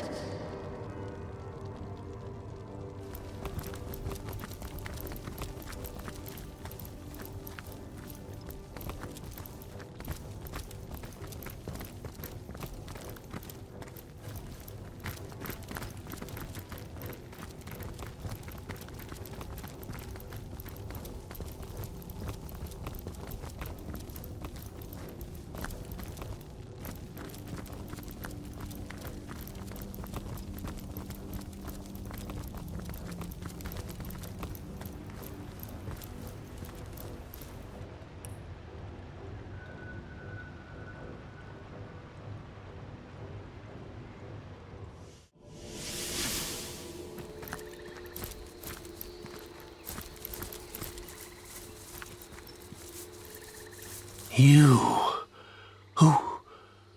Who are you? How you shine. How you glow with the essence of the divine. Perhaps you can help us. This forest is more haunted than ever before. Within this very swamp, a demon feeds upon the innocent.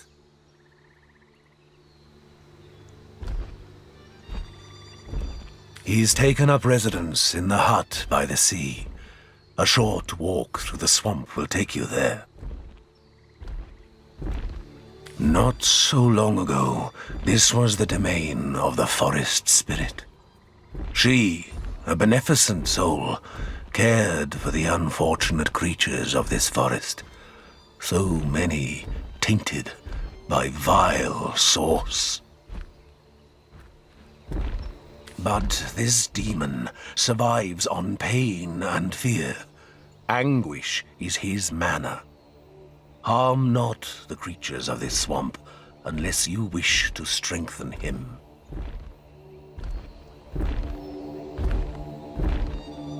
She is the soul of all that remains of goodness in this wretched place.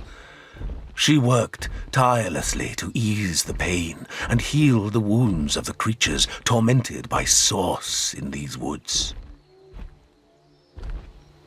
But the demon has taken her.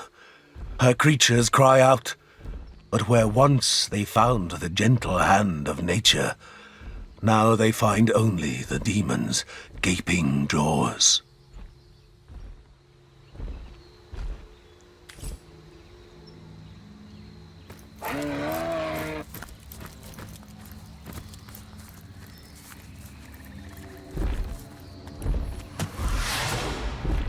We harvest the benefits of fate.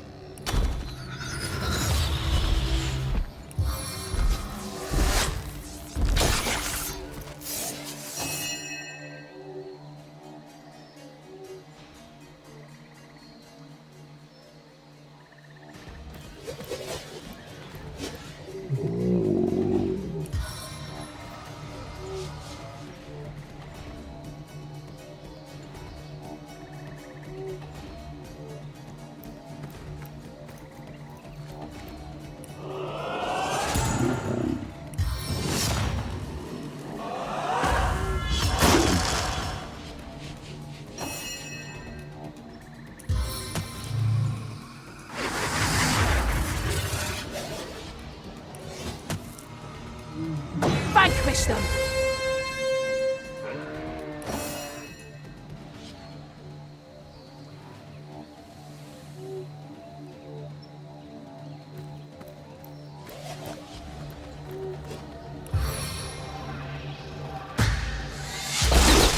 Seven have mercy on your soul!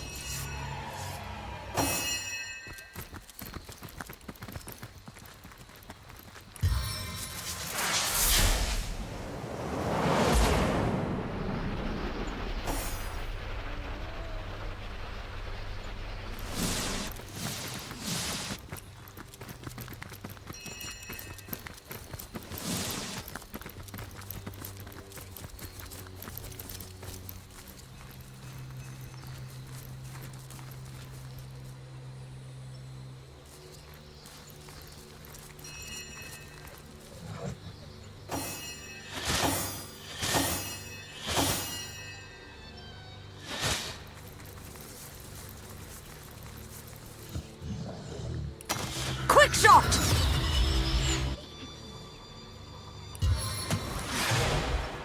On a winning streak!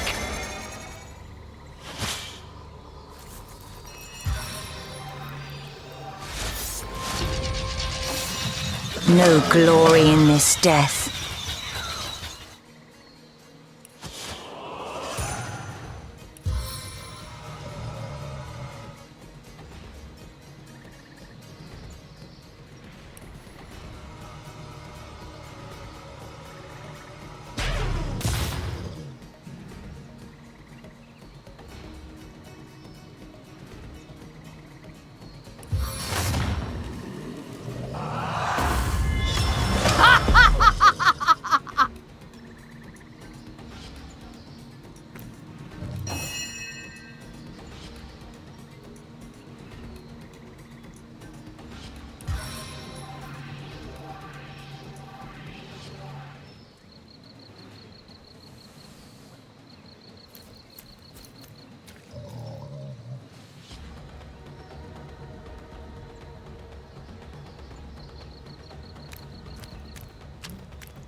Death is its own deliverance!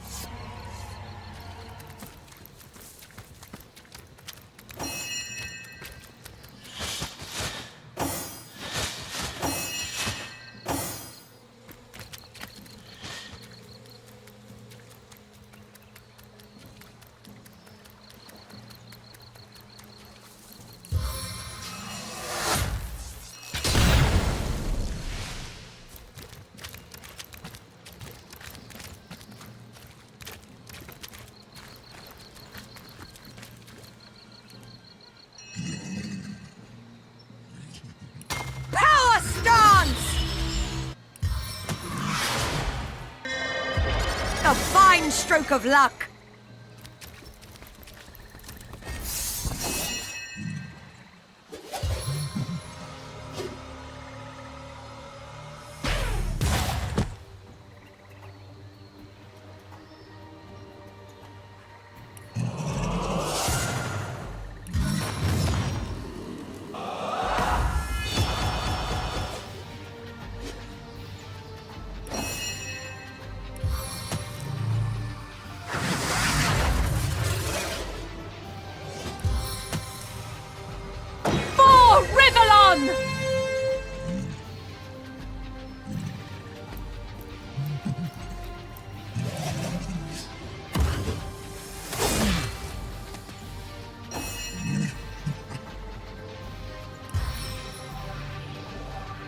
Raining thorns and needles.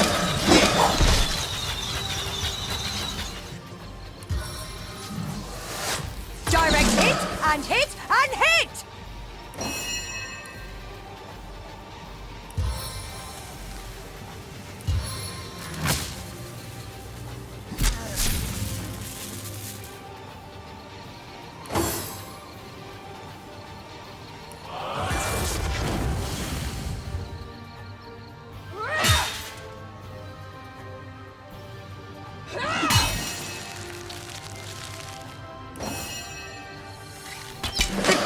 Your death is at hand!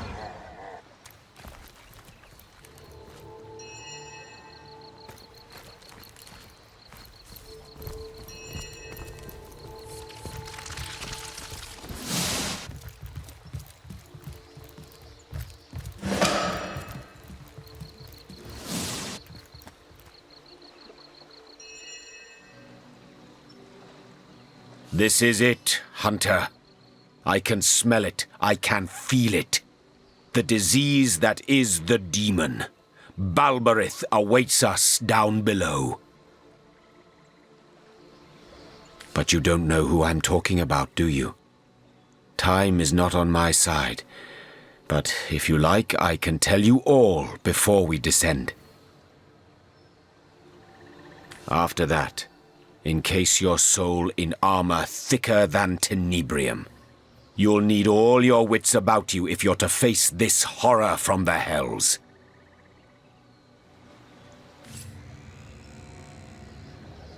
Daemon Daemonium, I'll find you yet.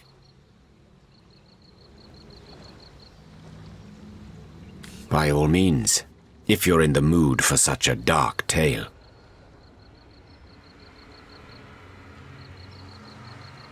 Once upon a time, I was a king in a land of beauty to the east.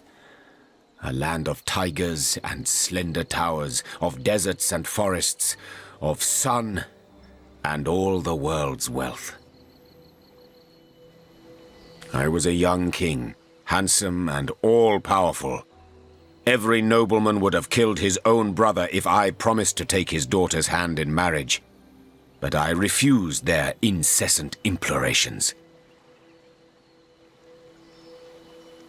I knew my life as a sovereign would be self-indulgent, but also a self-delusory one, if I weren't to marry for love.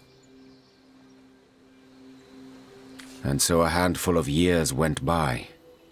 The king's throne I myself occupied, whereas the Queen's throne remained empty but for the court's cats that would nap the afternoons away upon its velvet cushions.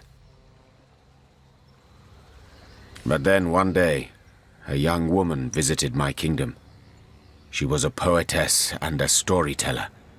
People flocked to her, listened to her every word as if receiving mantras from the divines. I invited her to my palace, and soon our days, our nights, our love and our lives intertwined.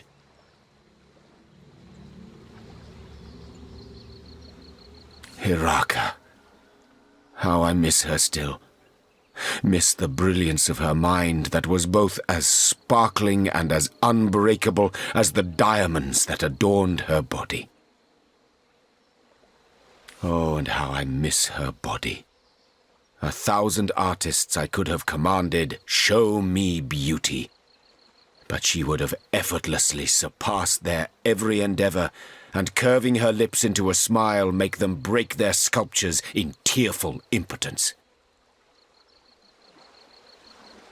And yet, true happiness, that commodity more precious and even more fleeting than the dominion of kings, sang to us like the nightingale, only to depart come the dawn of our first year's unity. A malady overtook me, and I began to wither.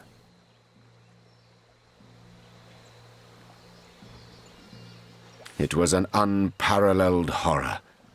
Scores of physicians flocked to my bedside. They traveled from realms across the seas, hoping to cure the mighty Jehan, undo the gloom that had befallen the land, and mere vultures that they were, to be paid handsomely for their efforts. But none of their potions took effect. Their salves seared, but did not soothe my fading flesh. Like a ghoul I looked, unburied yet risen from the grave. In futile anger I struck my mirror, but broke my brittle fingers only, not its ever-mocking surface.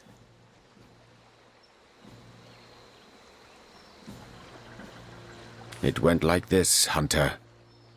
If a ghoul I had become, so a dark turn of thought convinced me, a ghoul's methods I should employ to escape the labyrinthian crypt of corporeal corruption. A necromancer I'd be.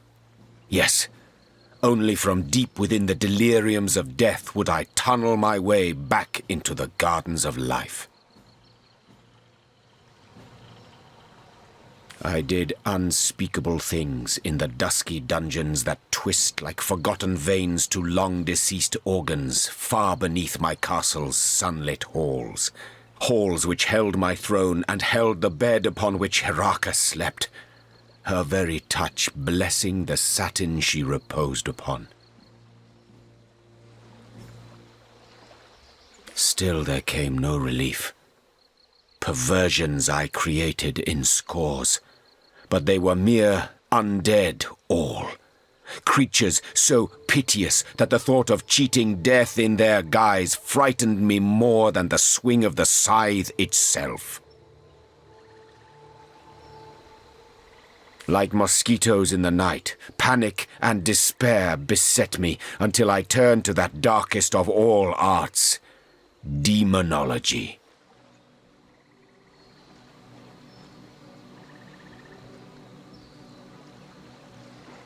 It had to be. There was no other way. I could feel the life slipping out of me like love out of a betrayed spouse's heart. So I studied tomes so old the dust that fell from their centuries' unperused pages never knew the light of the stars that now shine.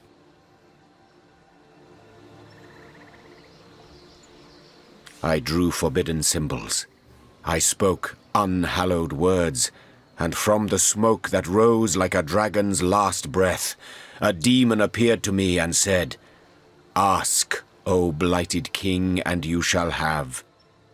"Just tell me," I cried, "tell me what ails me."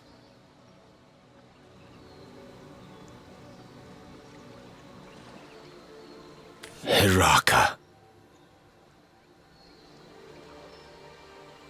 Never had I known a single word can cut deeper than the sharpest of daggers. With maddening glee, the demon told me she was one of his kin, a soul-swallowing horror that had been feeding on both my body and my spirit like a leech. An ancient being was she, that moved from king to king throughout the ages, filling their hearts with love, then draining them of life.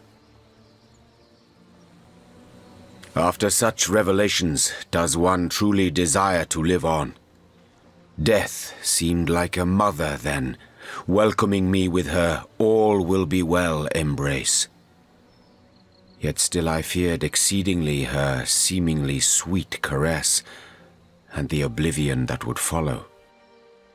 Release me from her, demon, and give me back the strength of a sick, free existence. So went my desperate plea. It smiled, of course it did. Smiled bare 100 razors as its eyes came alight with infernal fire. 1,000 years I will give you, it whispered. But then your soul shall be mine to incarcerate in the depths of hellish nemesis. As for your throne, that I'll have now. What say you, O brittle king? Do you accept my terms?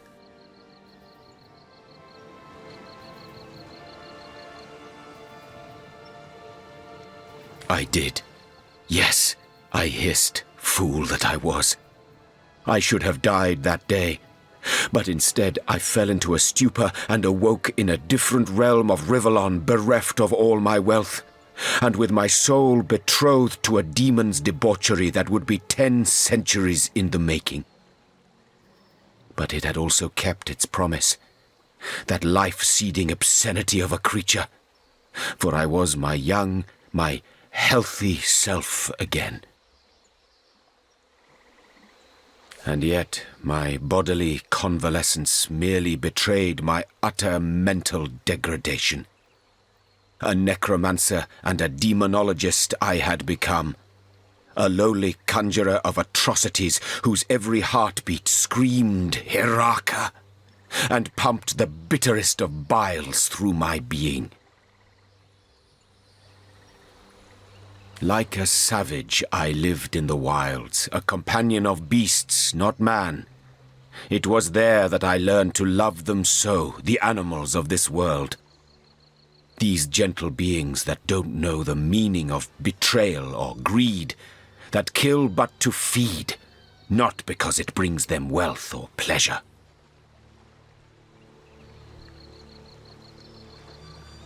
In time, resolve settled within my soul, despite being so irrevocably besieged by dissolution. I decided that I wouldn't accept the shackling of my being so easily. 1,000 years the demon had given me, and 1,000 years I dedicate to pitting my knowledge of demonology against its eponymous creatures.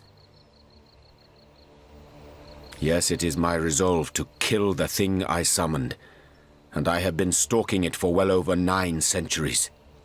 I, hunter, I am nearly 1,000 years old. 25 of them a king, the rest a restless predator. Balberith is the demon's name. If I don't find and slay him before the year is out, my soul will be his to torture eternally.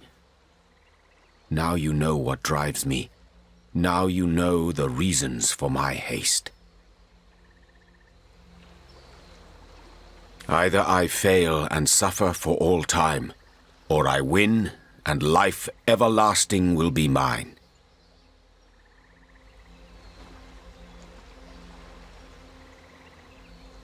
That is a good question. As for Hiraka, I don't know what happened to her. I have seen my erstwhile palace from afar, a ruin now, a house of wind and dust. Beyond a doubt she moved on and lies, as we speak, in the arms of another king, assuring him he's only a bit under the weather, that his humors will be in balance again within a matter of days. Poor man. Like all men, he's a fool. Oh, but how I long to be wise. There has to be a first, hasn't there? If I can look her in the eye and denounce her, that shall be a start. But perhaps that day will never come. Born a fool and buried a fool. Perhaps that is simply how it must be.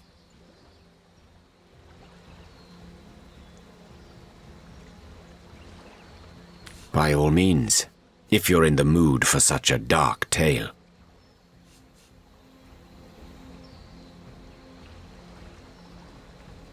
My instincts tell me he hides from sight in Phantom Forest. I could have guided you there, of course, but your own quest seems to push us inevitably in that haunted realm's direction. Maybe we'll both find answers. Answers and conclusions in that ghoulish grove where phantoms dwell.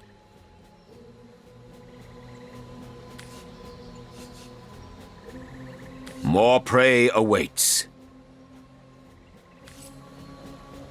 What a life it is that Jehan has led, like listening to a great tragedy. A tragedy that is about to come to an end.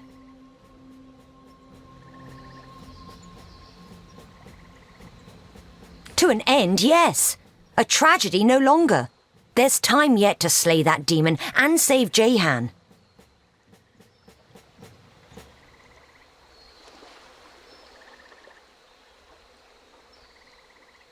Perhaps, though I'm in no particular hurry.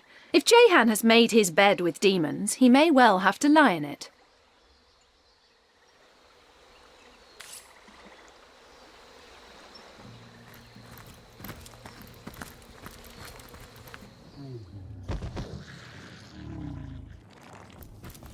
What is it then? Death is so obvious. Pain even more so. Come, come, let's not be stubborn. Humiliation, rejection, forest fires. Cry all you like. It will do you no service.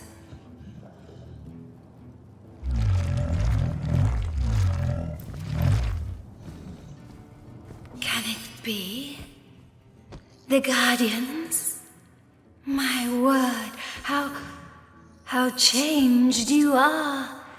And yet, still how gloriously the divine light shines upon you.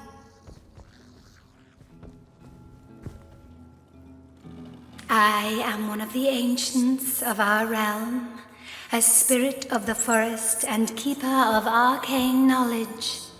Since the great change of source, it has been my mission to care for the creatures tainted by the darkness of source.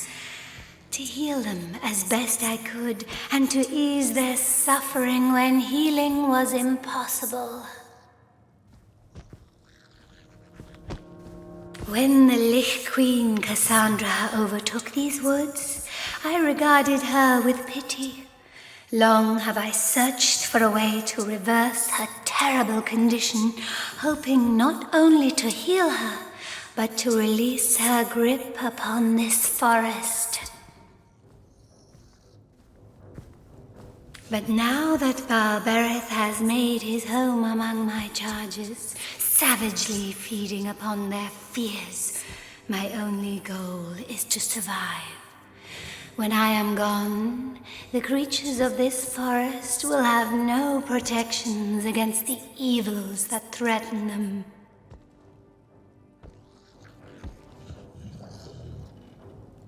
The fiend seeks to defile all that is good, all that is joyful and natural. I was an obvious target. But worse than this, imprisonment is what the beast has taken from me. An ancient rune more valuable than any relic in all of Rivellon. Only myself and the Keeper of the Source were possessed of these ancient runes, and we swore to protect them.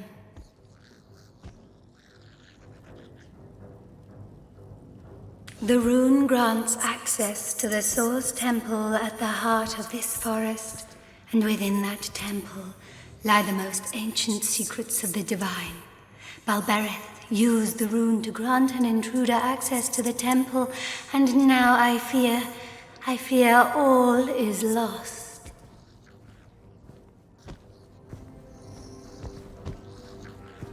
Getting through the temple is nigh impossible. The trial of ascension allows only the most devout sorcerers into its deepest chamber, where the portal to the first garden lies. But I can share with you a secret. A way to circumvent the trial.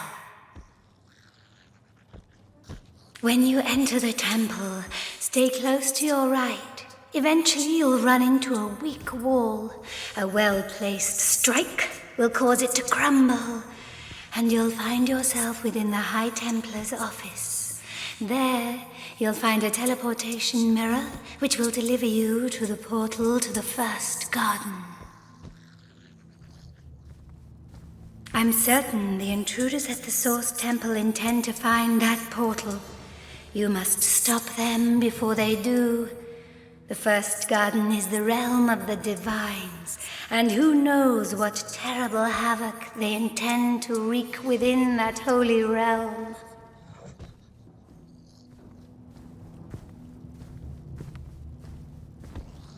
Why, Guardians, that garden is yours.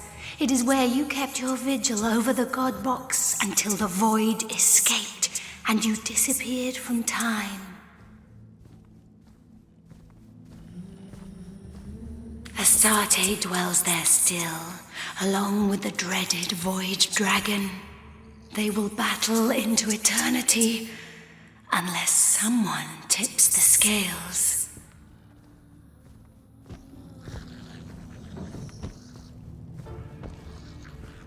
So I do, Guardian, and I'll happily make a trade with you.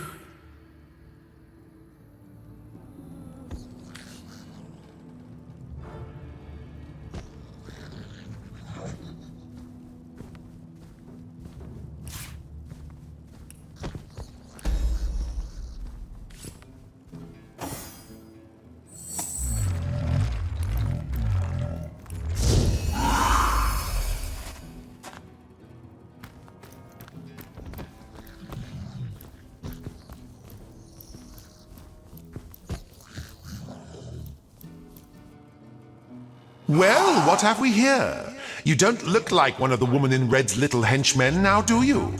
No, there's a far more noble soul resting snug inside that skin, isn't there?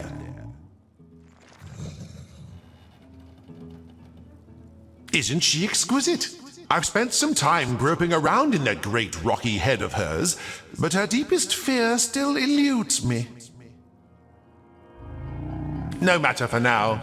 These darling forest creatures are dear as fawns with their sweet little worries. Once I've sucked each one of them dry, I'll put all 10 fingers into Mrs. Spirit of the Forest here. Come on, sugar, just a little hint. Mayhem? Shame? Clowns? Maybe she's just fussing since I got my hands on that little old runestone of hers. Is that it?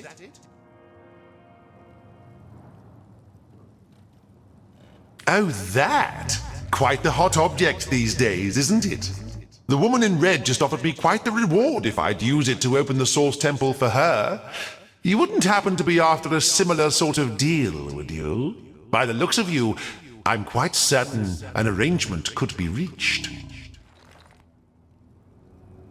I've always been one for a deal, after all, and it just so happens there's something I'm quite sure you could do for me.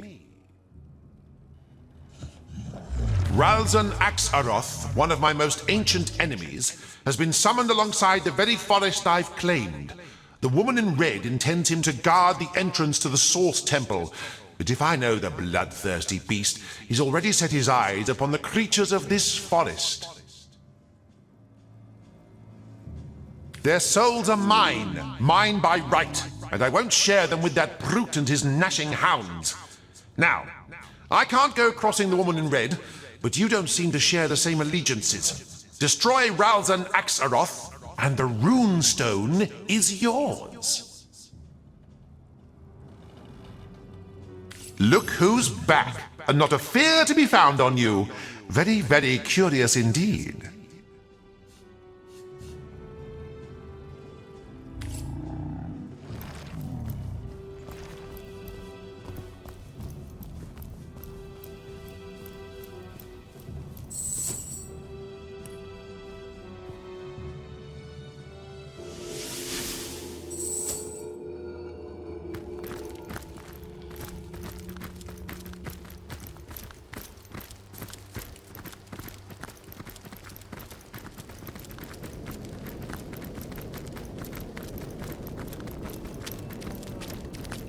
Careful, I've spotted a trap.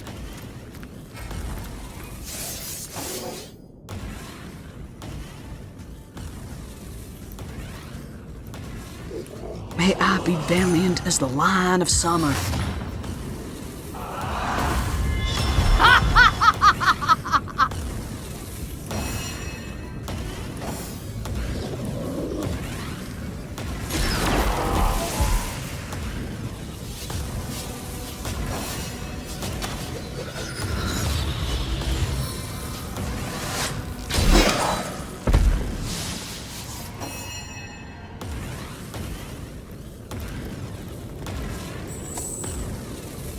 Look out! I see a trap nearby.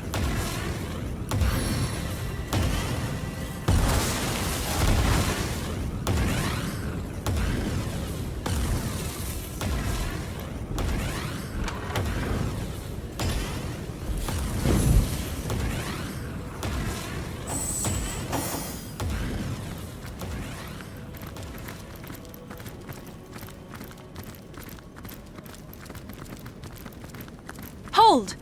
Our enemies have laid a trap.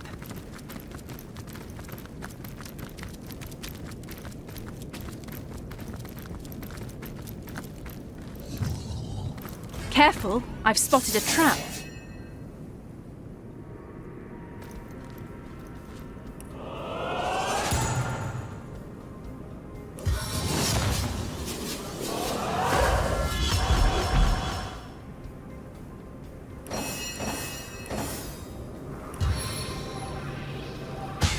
Focus, volley!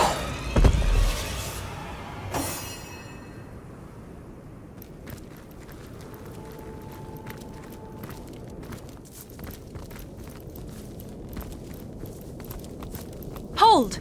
Our enemies have laid a trap.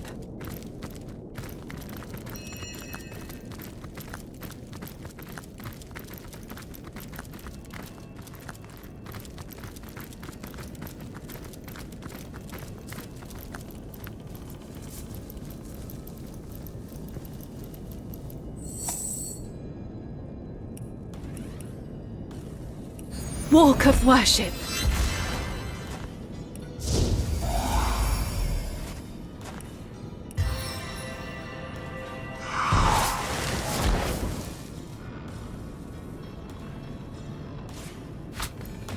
Careful now, that's a trap.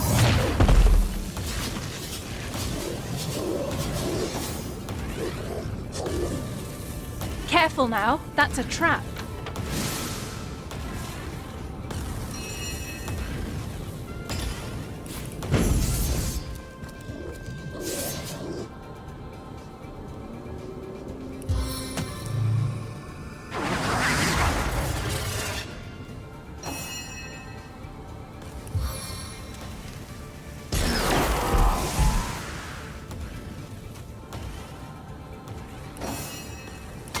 Stance of the staunch! Raining thorns and needles.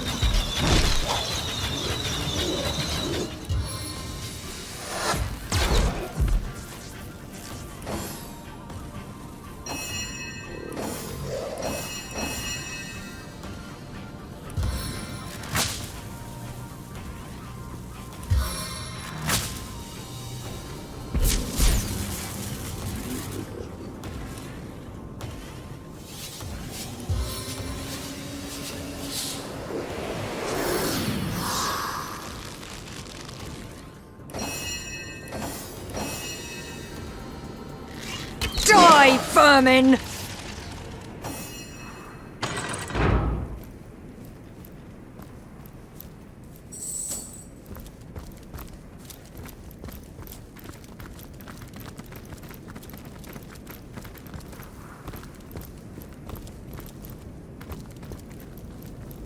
What's this? I found something.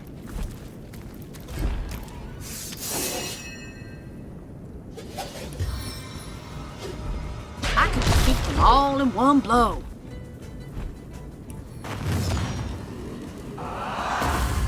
Pathetic.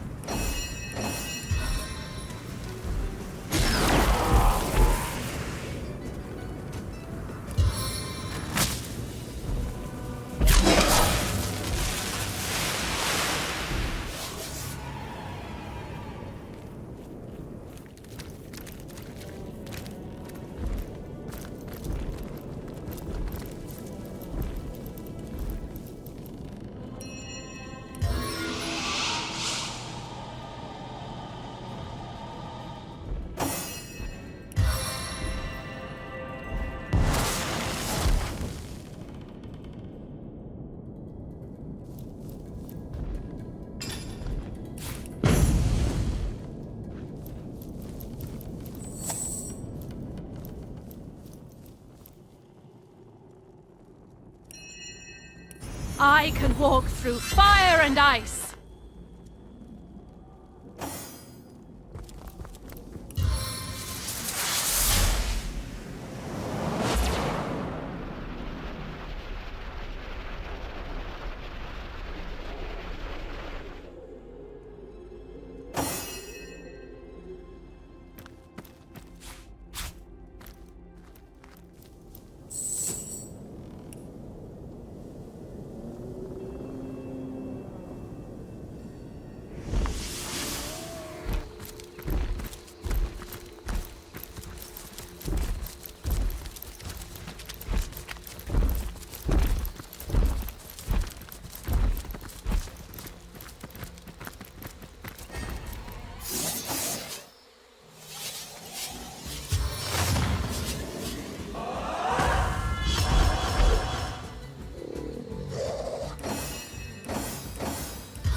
In your eyes!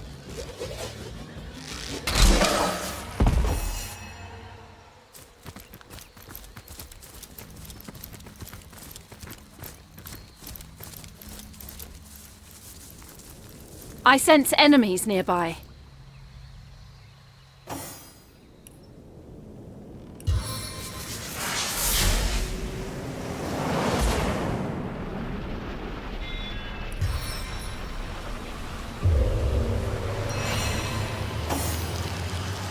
Soaked to the skin!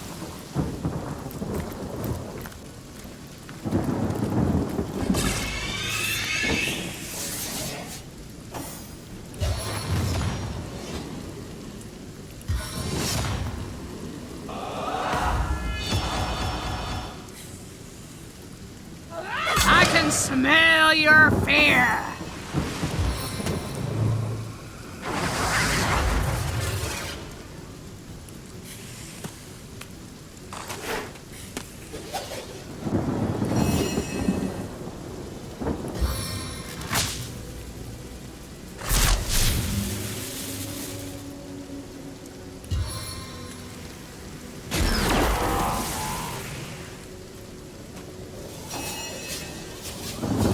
Onslaught from afar!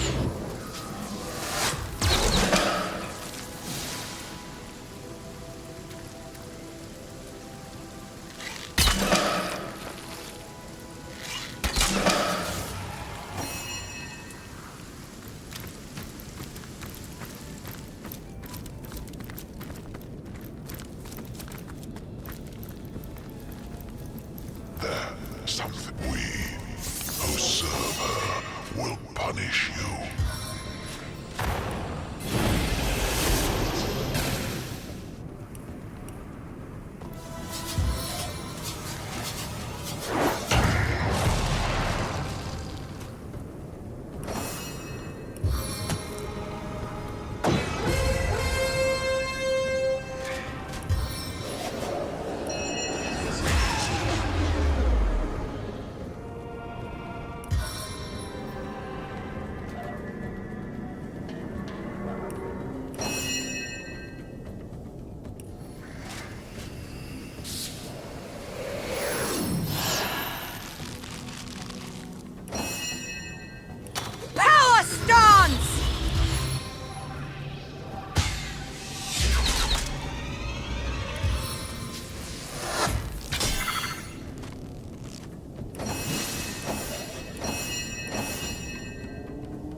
Hold!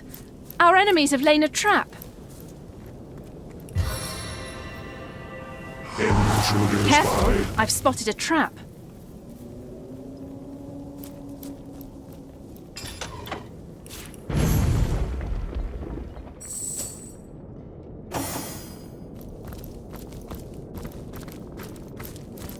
Careful! I've spotted a trap.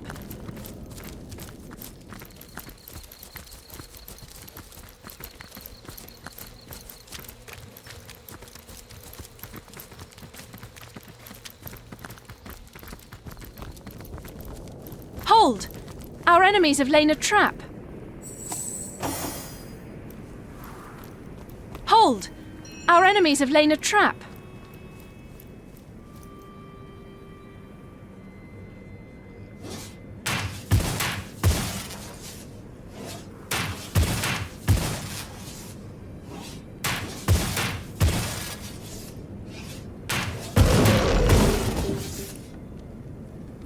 Celestial slippers!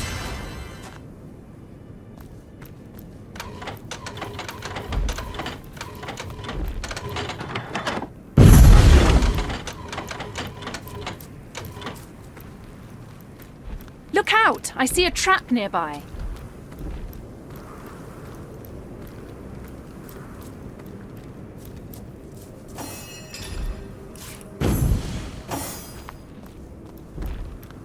Careful now, that's a trap.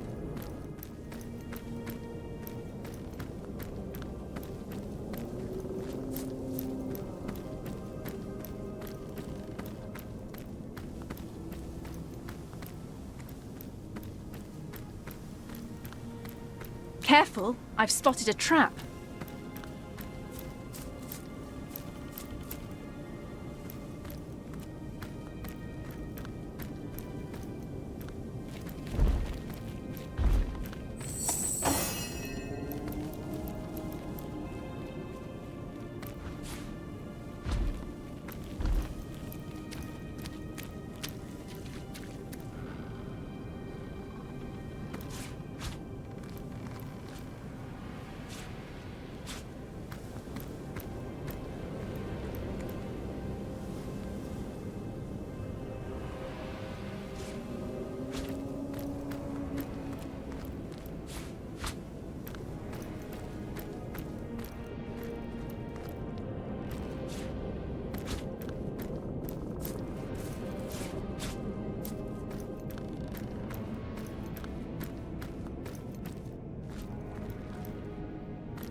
This forest teems with prey.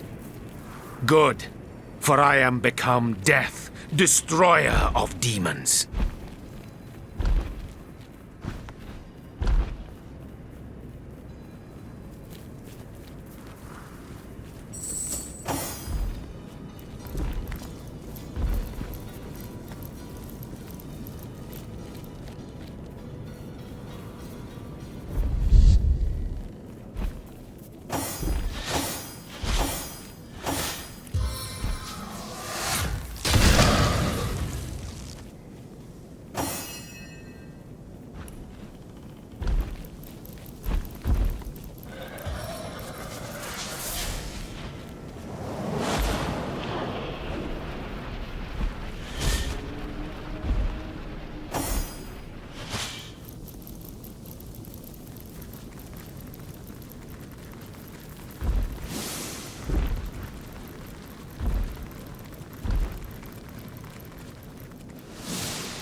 My stars shine brightly today.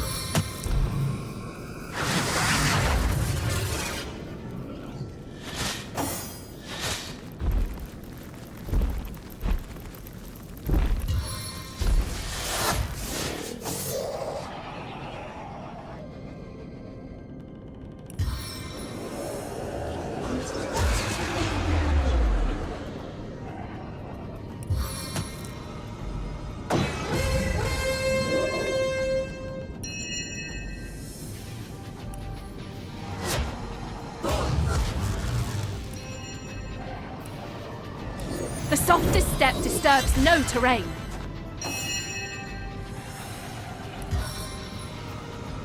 Charge of the champion!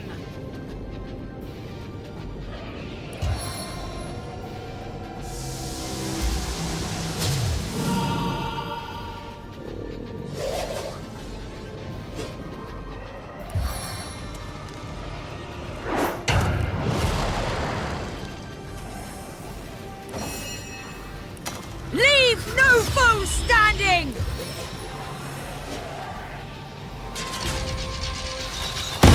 Meet your demise!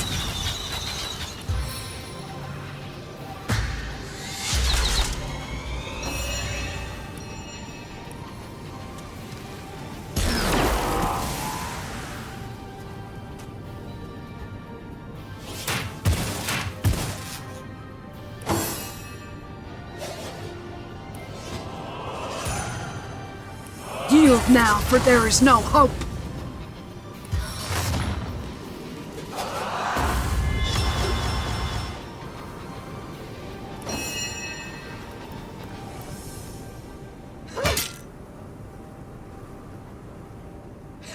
No glory in this death.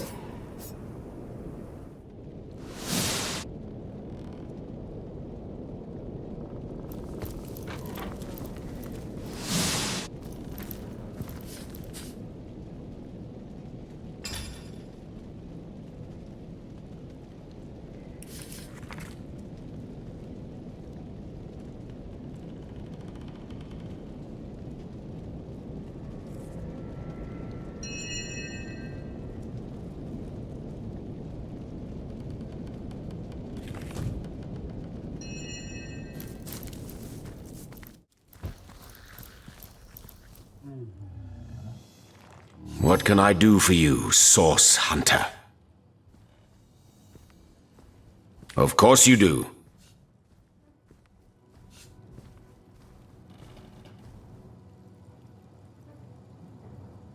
An astute question. The answer is that I can feel his corruption and I can feel we're getting closer. When one has struck a deal with a demon, the villain gets under your skin, becomes part of you. Like a worm he is, ceaselessly slithering through my veins.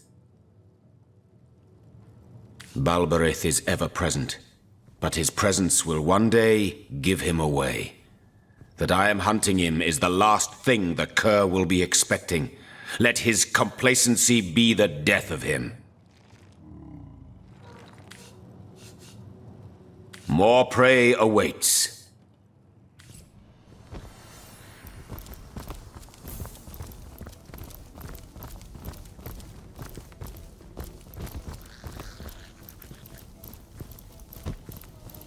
Oh! It cannot possibly be Jehan? And so close to your expiration date. Ah! I thought for certain I'd have to chase you down in that great palace of yours and pull you out by your ponytail. How very precious of you to save me the trouble. I have wandered worlds for nearly 1,000 years in search of you, demon. And finally I have found you. 10 centuries have I spent honoring and hating the remembrance of Hiraka. Have I turned my hatred into the fuel that lit the fires of purpose. To track you down, undo my bond by wrenching the life from your mangled frame, and thereby freeing my hell-promised soul. You're gonna have to dumb it down for me, Your Highness. I deal in souls, not poetry. Silence! I have made you the object of an age-long obsession, villain. I know more about your kind than all the scholars of the universe combined. I know why you remain so elusive once a deal has been made. For to kill you is to break the pact and leave me with your gift of life forever. Yes, demon. True immortality shall be mine. Forget the cheap ploys of necromancy. Forget the dogmas of demonology. I have discovered how to best you at your own game. I need but do the impossible to kill my ensnarer, and your spell will remain upon me forever like a spook that haunts my soul with welcome abandon. So, yes, I know your tricks. I am immortal, beyond the decay of time. This 1,000-year limit is but artifice and of your making. Now I shall end you. End you before you can erase your machinations. One immortal shall taste of death, and another shall never know its torpid flavor. You're even smarter than I gave you credit for, O Fallen King. But before we do battle, let me have a word with your allies first.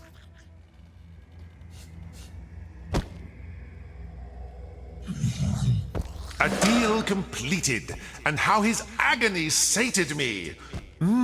What an exquisite elixir a dying demon exudes. There's nothing in or out of this world quite like it. Take the runestone, then. You've deserved it, haven't you? Now, run along and leave me and Shiera to our little romance.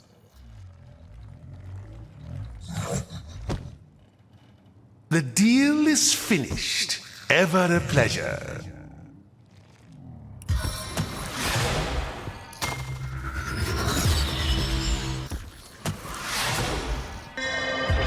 A fine stroke of luck.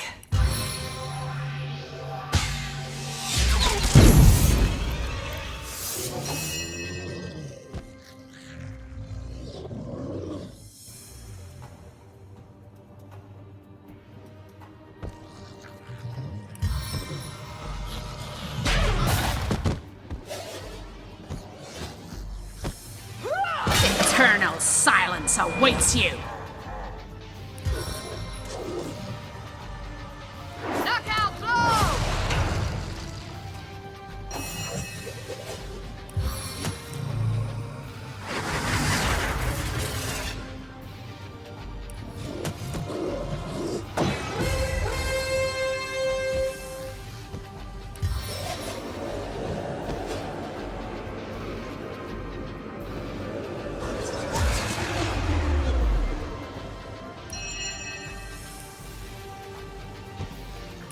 On guard!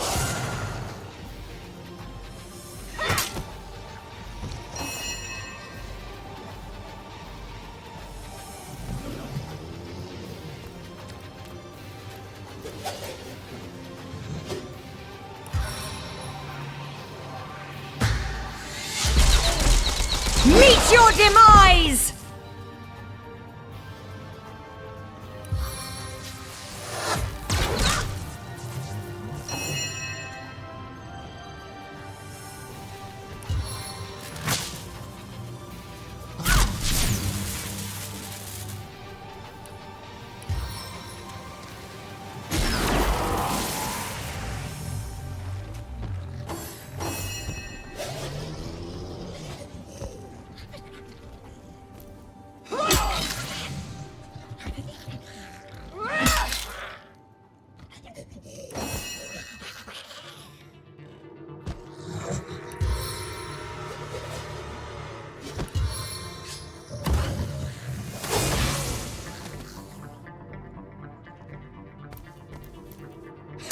Your grave opens to welcome you!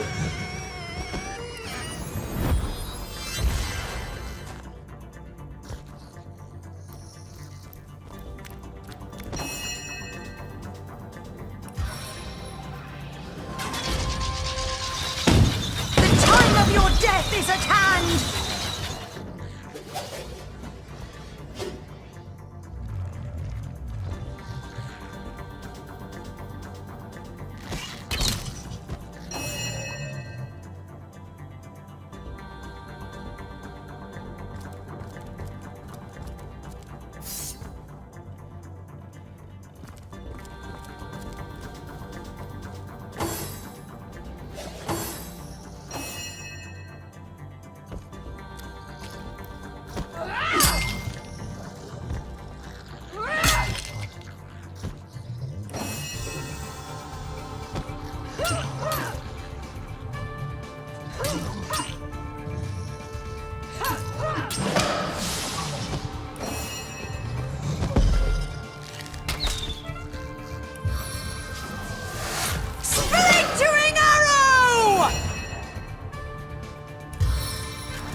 shocked to the core!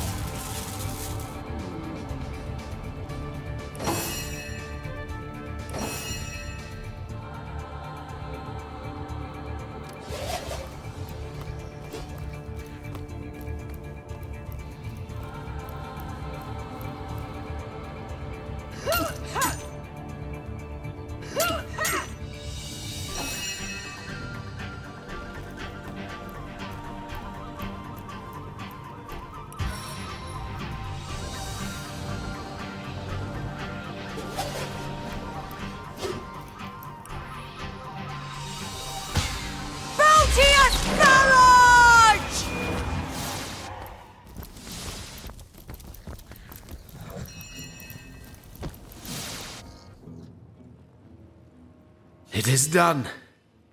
The manacles of a tormented millennium have fallen from my soul, and finally it is mine again. My life, my liberty, and not for a handful of years borrowed from fickle gods. No, it is mine perpetually. I know I might well have failed if it hadn't been for you. I thank you. And with what powers I have, I bless you. Together we will venture forth to undo the void, so that my life's newfound longevity will not be meaningless. So that one day, in perhaps another 1,000 years, I will look upon the face of Hiraka once more and make my heart a stone. The tombstone neath which the witch will be buried. After that I shall finally know peace. After that I may sit and rest and settle. Perhaps even love anew. Ha! What fancies, what dreams, what castles in skies too stormy as yet to seat them. With a wave of the hand, let me discard them. We have so much to do and many to fight. And so, my friend, let us not tarry. Onward, for victory begs us to seize her.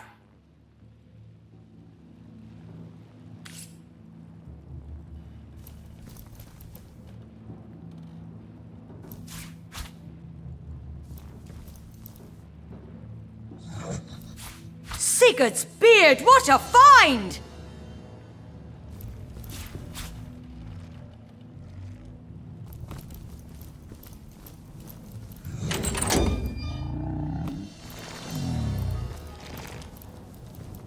You've slain the demon. Balbereth's reign of anguish is over. The Guardians have returned, and oh, how their glory shines.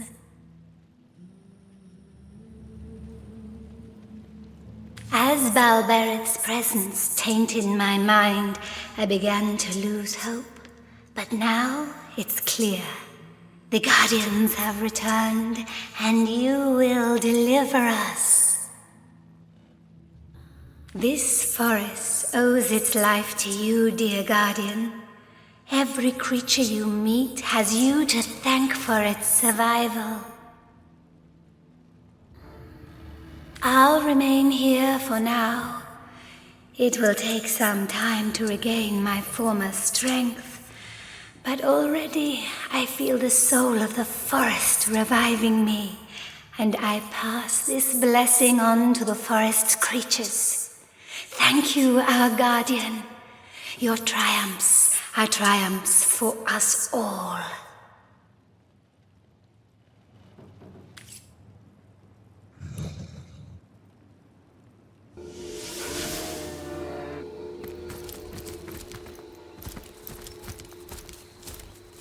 You. Who are you? How you shine. How you glow with the essence of the divine. Perhaps you can help us. This forest is more haunted than ever before. Within this very swamp, a demon feeds upon the innocent.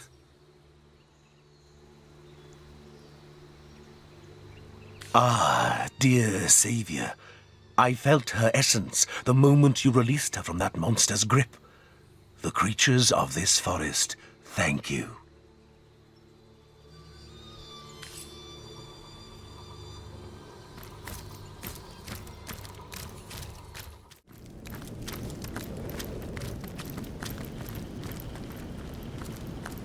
Blessed One, you've returned.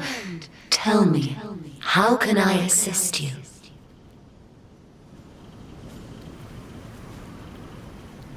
You've freed Chiara of the demon's grip? Thank the gods above, and thank you most of all, O Blessed One. In time, this forest will heal.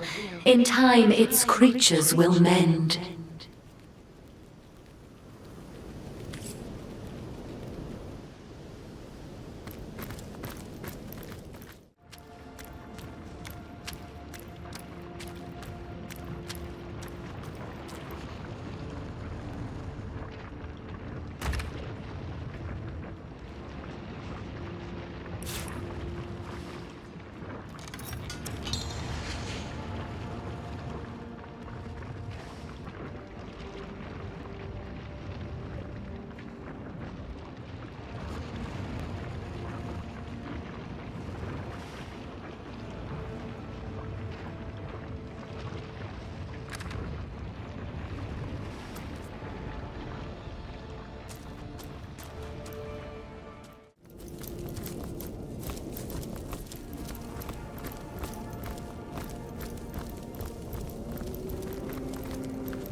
It is done. The manacles of a tormented millennium have fallen from my soul. And finally it is mine again. My life, my liberty.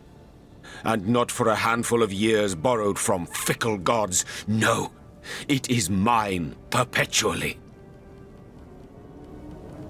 I know I might well have failed if it hadn't been for you. I thank you. And with what powers I have, I bless you. Together we will venture forth to undo the void, so that my life's newfound longevity will not be meaningless. So that one day, in perhaps another 1,000 years, I will look upon the face of Hiraka once more, and make my heart a stone. The tombstone neath which the witch will be buried. After that, I shall finally know peace. After that, I may sit and rest and settle. Perhaps even love anew. Ha! What fancies, what dreams, what castles in skies too stormy as yet to seat them. With a wave of the hand, let me discard them. We have much to do and many to fight. And so, my friend, let us not tarry. Onward, for victory begs us to seize her. More prey awaits.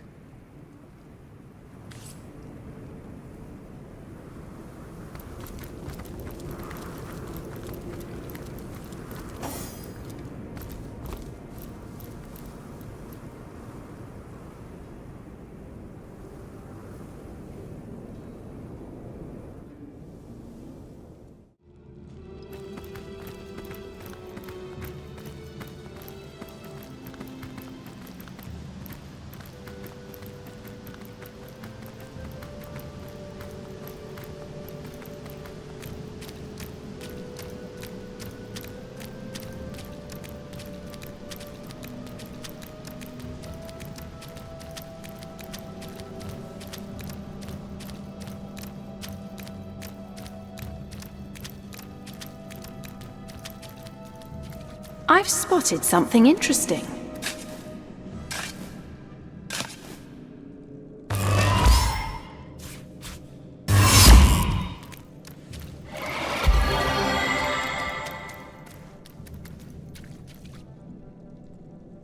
Blast!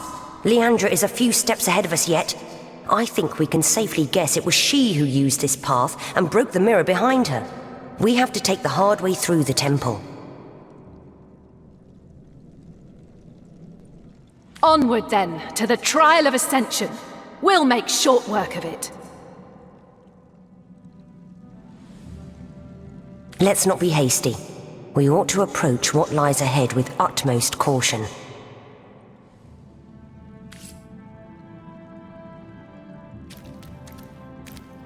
What's this? I found something.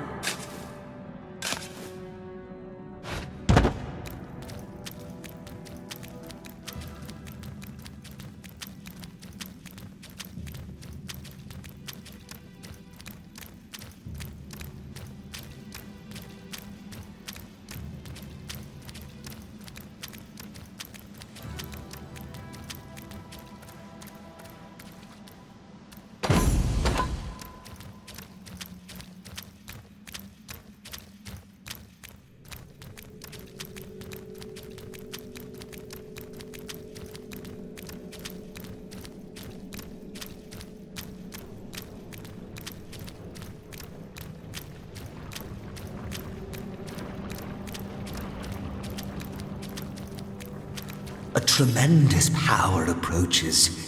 Yes, a seed of the divine has been planted among mortals, and the sprout bends toward the light by which it sprang. What do you seek, O seed of the divine? Guardian, divine, you are whole once more, restored to your former glory and power. Ready are you for what lies beyond. Ready are you to illuminate the darkness.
Fortune!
Careful now, that's a trap.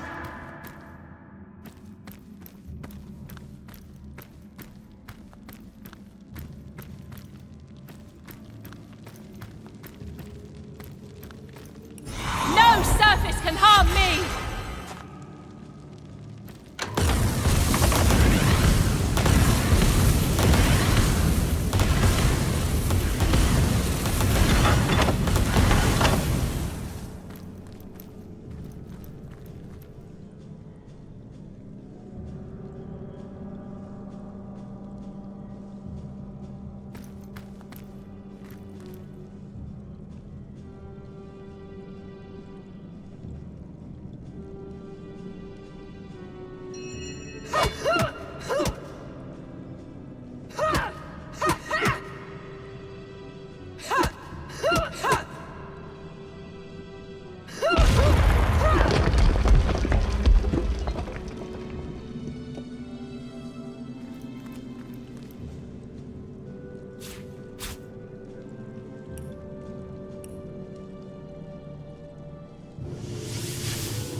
What's that gleam?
Look out! I see a trap nearby.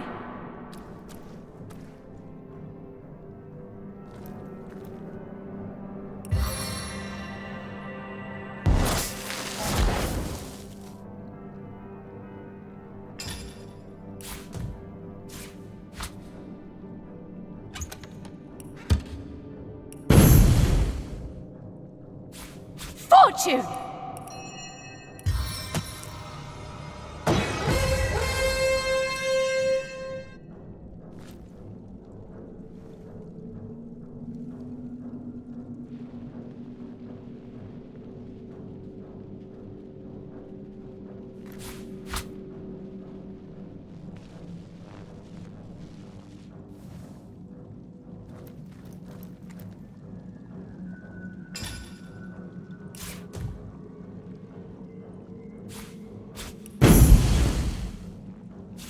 Now this is valuable.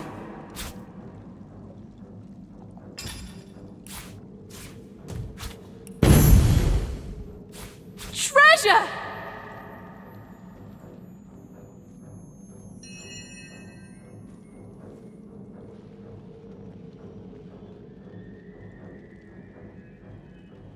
Look out! I see a trap nearby. Hum and menace. I am safe.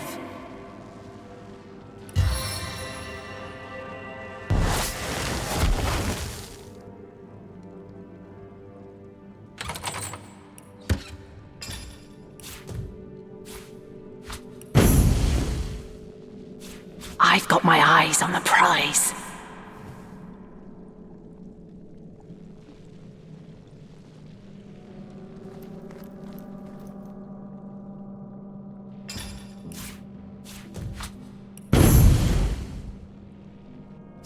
The 7 grant abundance! I've spotted something interesting.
I needed that!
The trial of ascension is behind us. Do you feel quite ascended?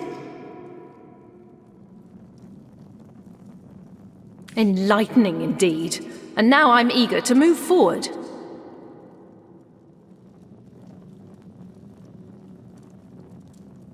It's only worthless if you fail to find the value in it. I, for one, found it enlightening.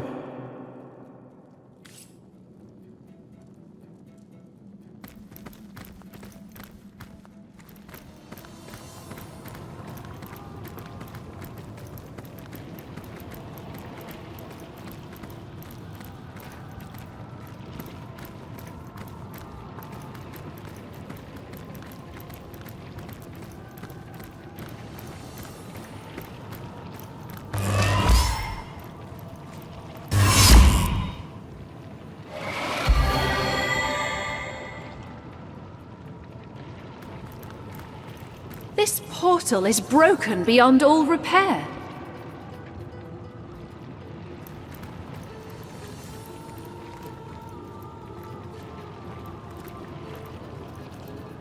Zandalor! Is he dead? Guardians, the last of the portals at the end of time has reignited. You must have found the final... Zandalor! But what is... Leandra. She was here, wasn't she? But there's no time. Stand back, Guardians. Zandalor is unconscious, but a pulse of life beats within him still. I must heal him before it's too late.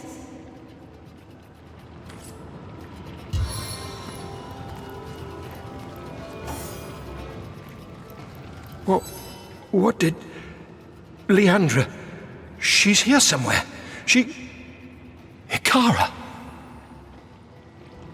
As ever, Zandalor. Are you all right? I'm better than I've any right to be, thanks to you. She was just here, Ikara. She must have brought her Death Knights through the portal and then destroyed it behind her. I thought I could defend it, but she... She isn't herself. She's become something I can hardly comprehend. She needs our help, Zandalor, and the Guardians need every moment they can get if they're to find her. The Guardians? My heavens. Can it be? Then the myths are true. But my amulet, the Starstone, that must mean the protectors of the Godbox are real. They have returned. The Slayers of the Void. How can it be that you've raised yourselves from lost spirits to saviors?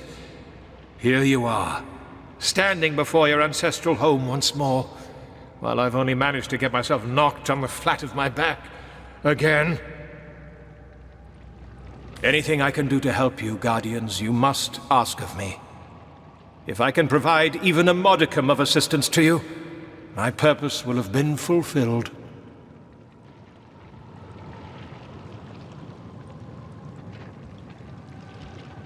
I am the last of my kind, a keeper of the Source, keeper of its memory, of its most ancient secrets.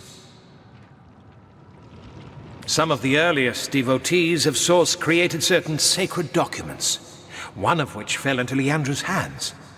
That could preserve the memory of that power, come what may. To most, the tales were little more than myth, but to a knowing eye, they contained the most important details of our past. As the keeper of the Source, it was my responsibility to protect these secrets, including the secret of this portal. But Leandra has stayed one step ahead of me at every turn. Leandra attacked me. Once she'd located the rune of the forest spirit, she and her Death Knights stormed this place with little ceremony. The portal behind me led to the First Garden, that realm of the gods where you once dwelled, and that I have been sworn to protect. Now that she's leapt through, my gravest fears are one step closer to reality. I believe that Leandra intends to use her army to wage war against Astarte and free the Void, and that she is well on her way to doing just that. But here you are, the Guardians. A fantasy turned to fact, and so I hope salvation. How remarkable. How utterly remarkable. You must be here to finish what you began so many millennia ago. You must be here to cage the void once and for all.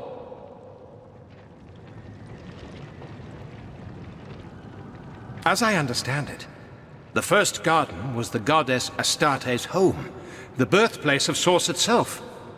If the legends are true, and it appears they are, you yourselves dwelled there for centuries. It is my belief that Leandra is preparing to call Astarte and the Void Dragon forth, then shut Astarte within the box. If that should happen, the Void will fly free and consume all.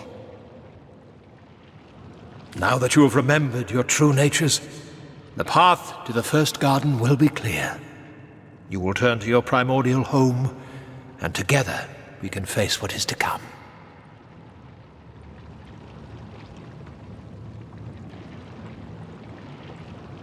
Who else but the guardians of the God Box could defeat the Void Dragon? Who but its first defeaters could encase it once and for all? The souls that reside within you are more noble, more dear than any who have or ever will live. Only those souls have ever subdued the dragon. Only they will subdue it once more.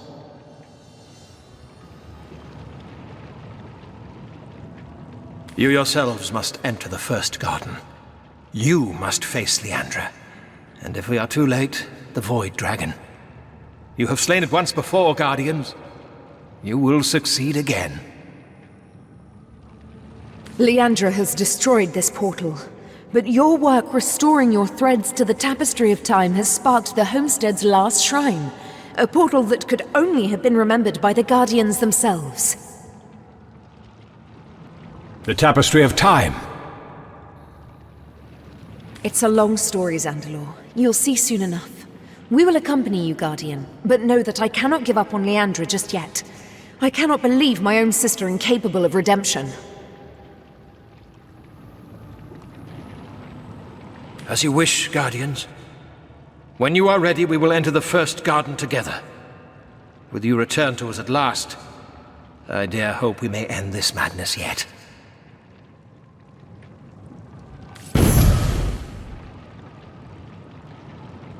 Yet again, Leandra disabled Zandalor but did not kill him. Perhaps there's hope she may be redeemed.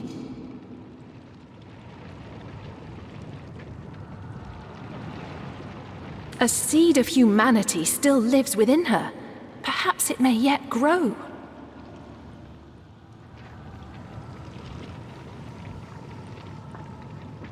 There's no excuse for what she's done, but we've at least found proof that she's not completely resigned to the undoing of existence.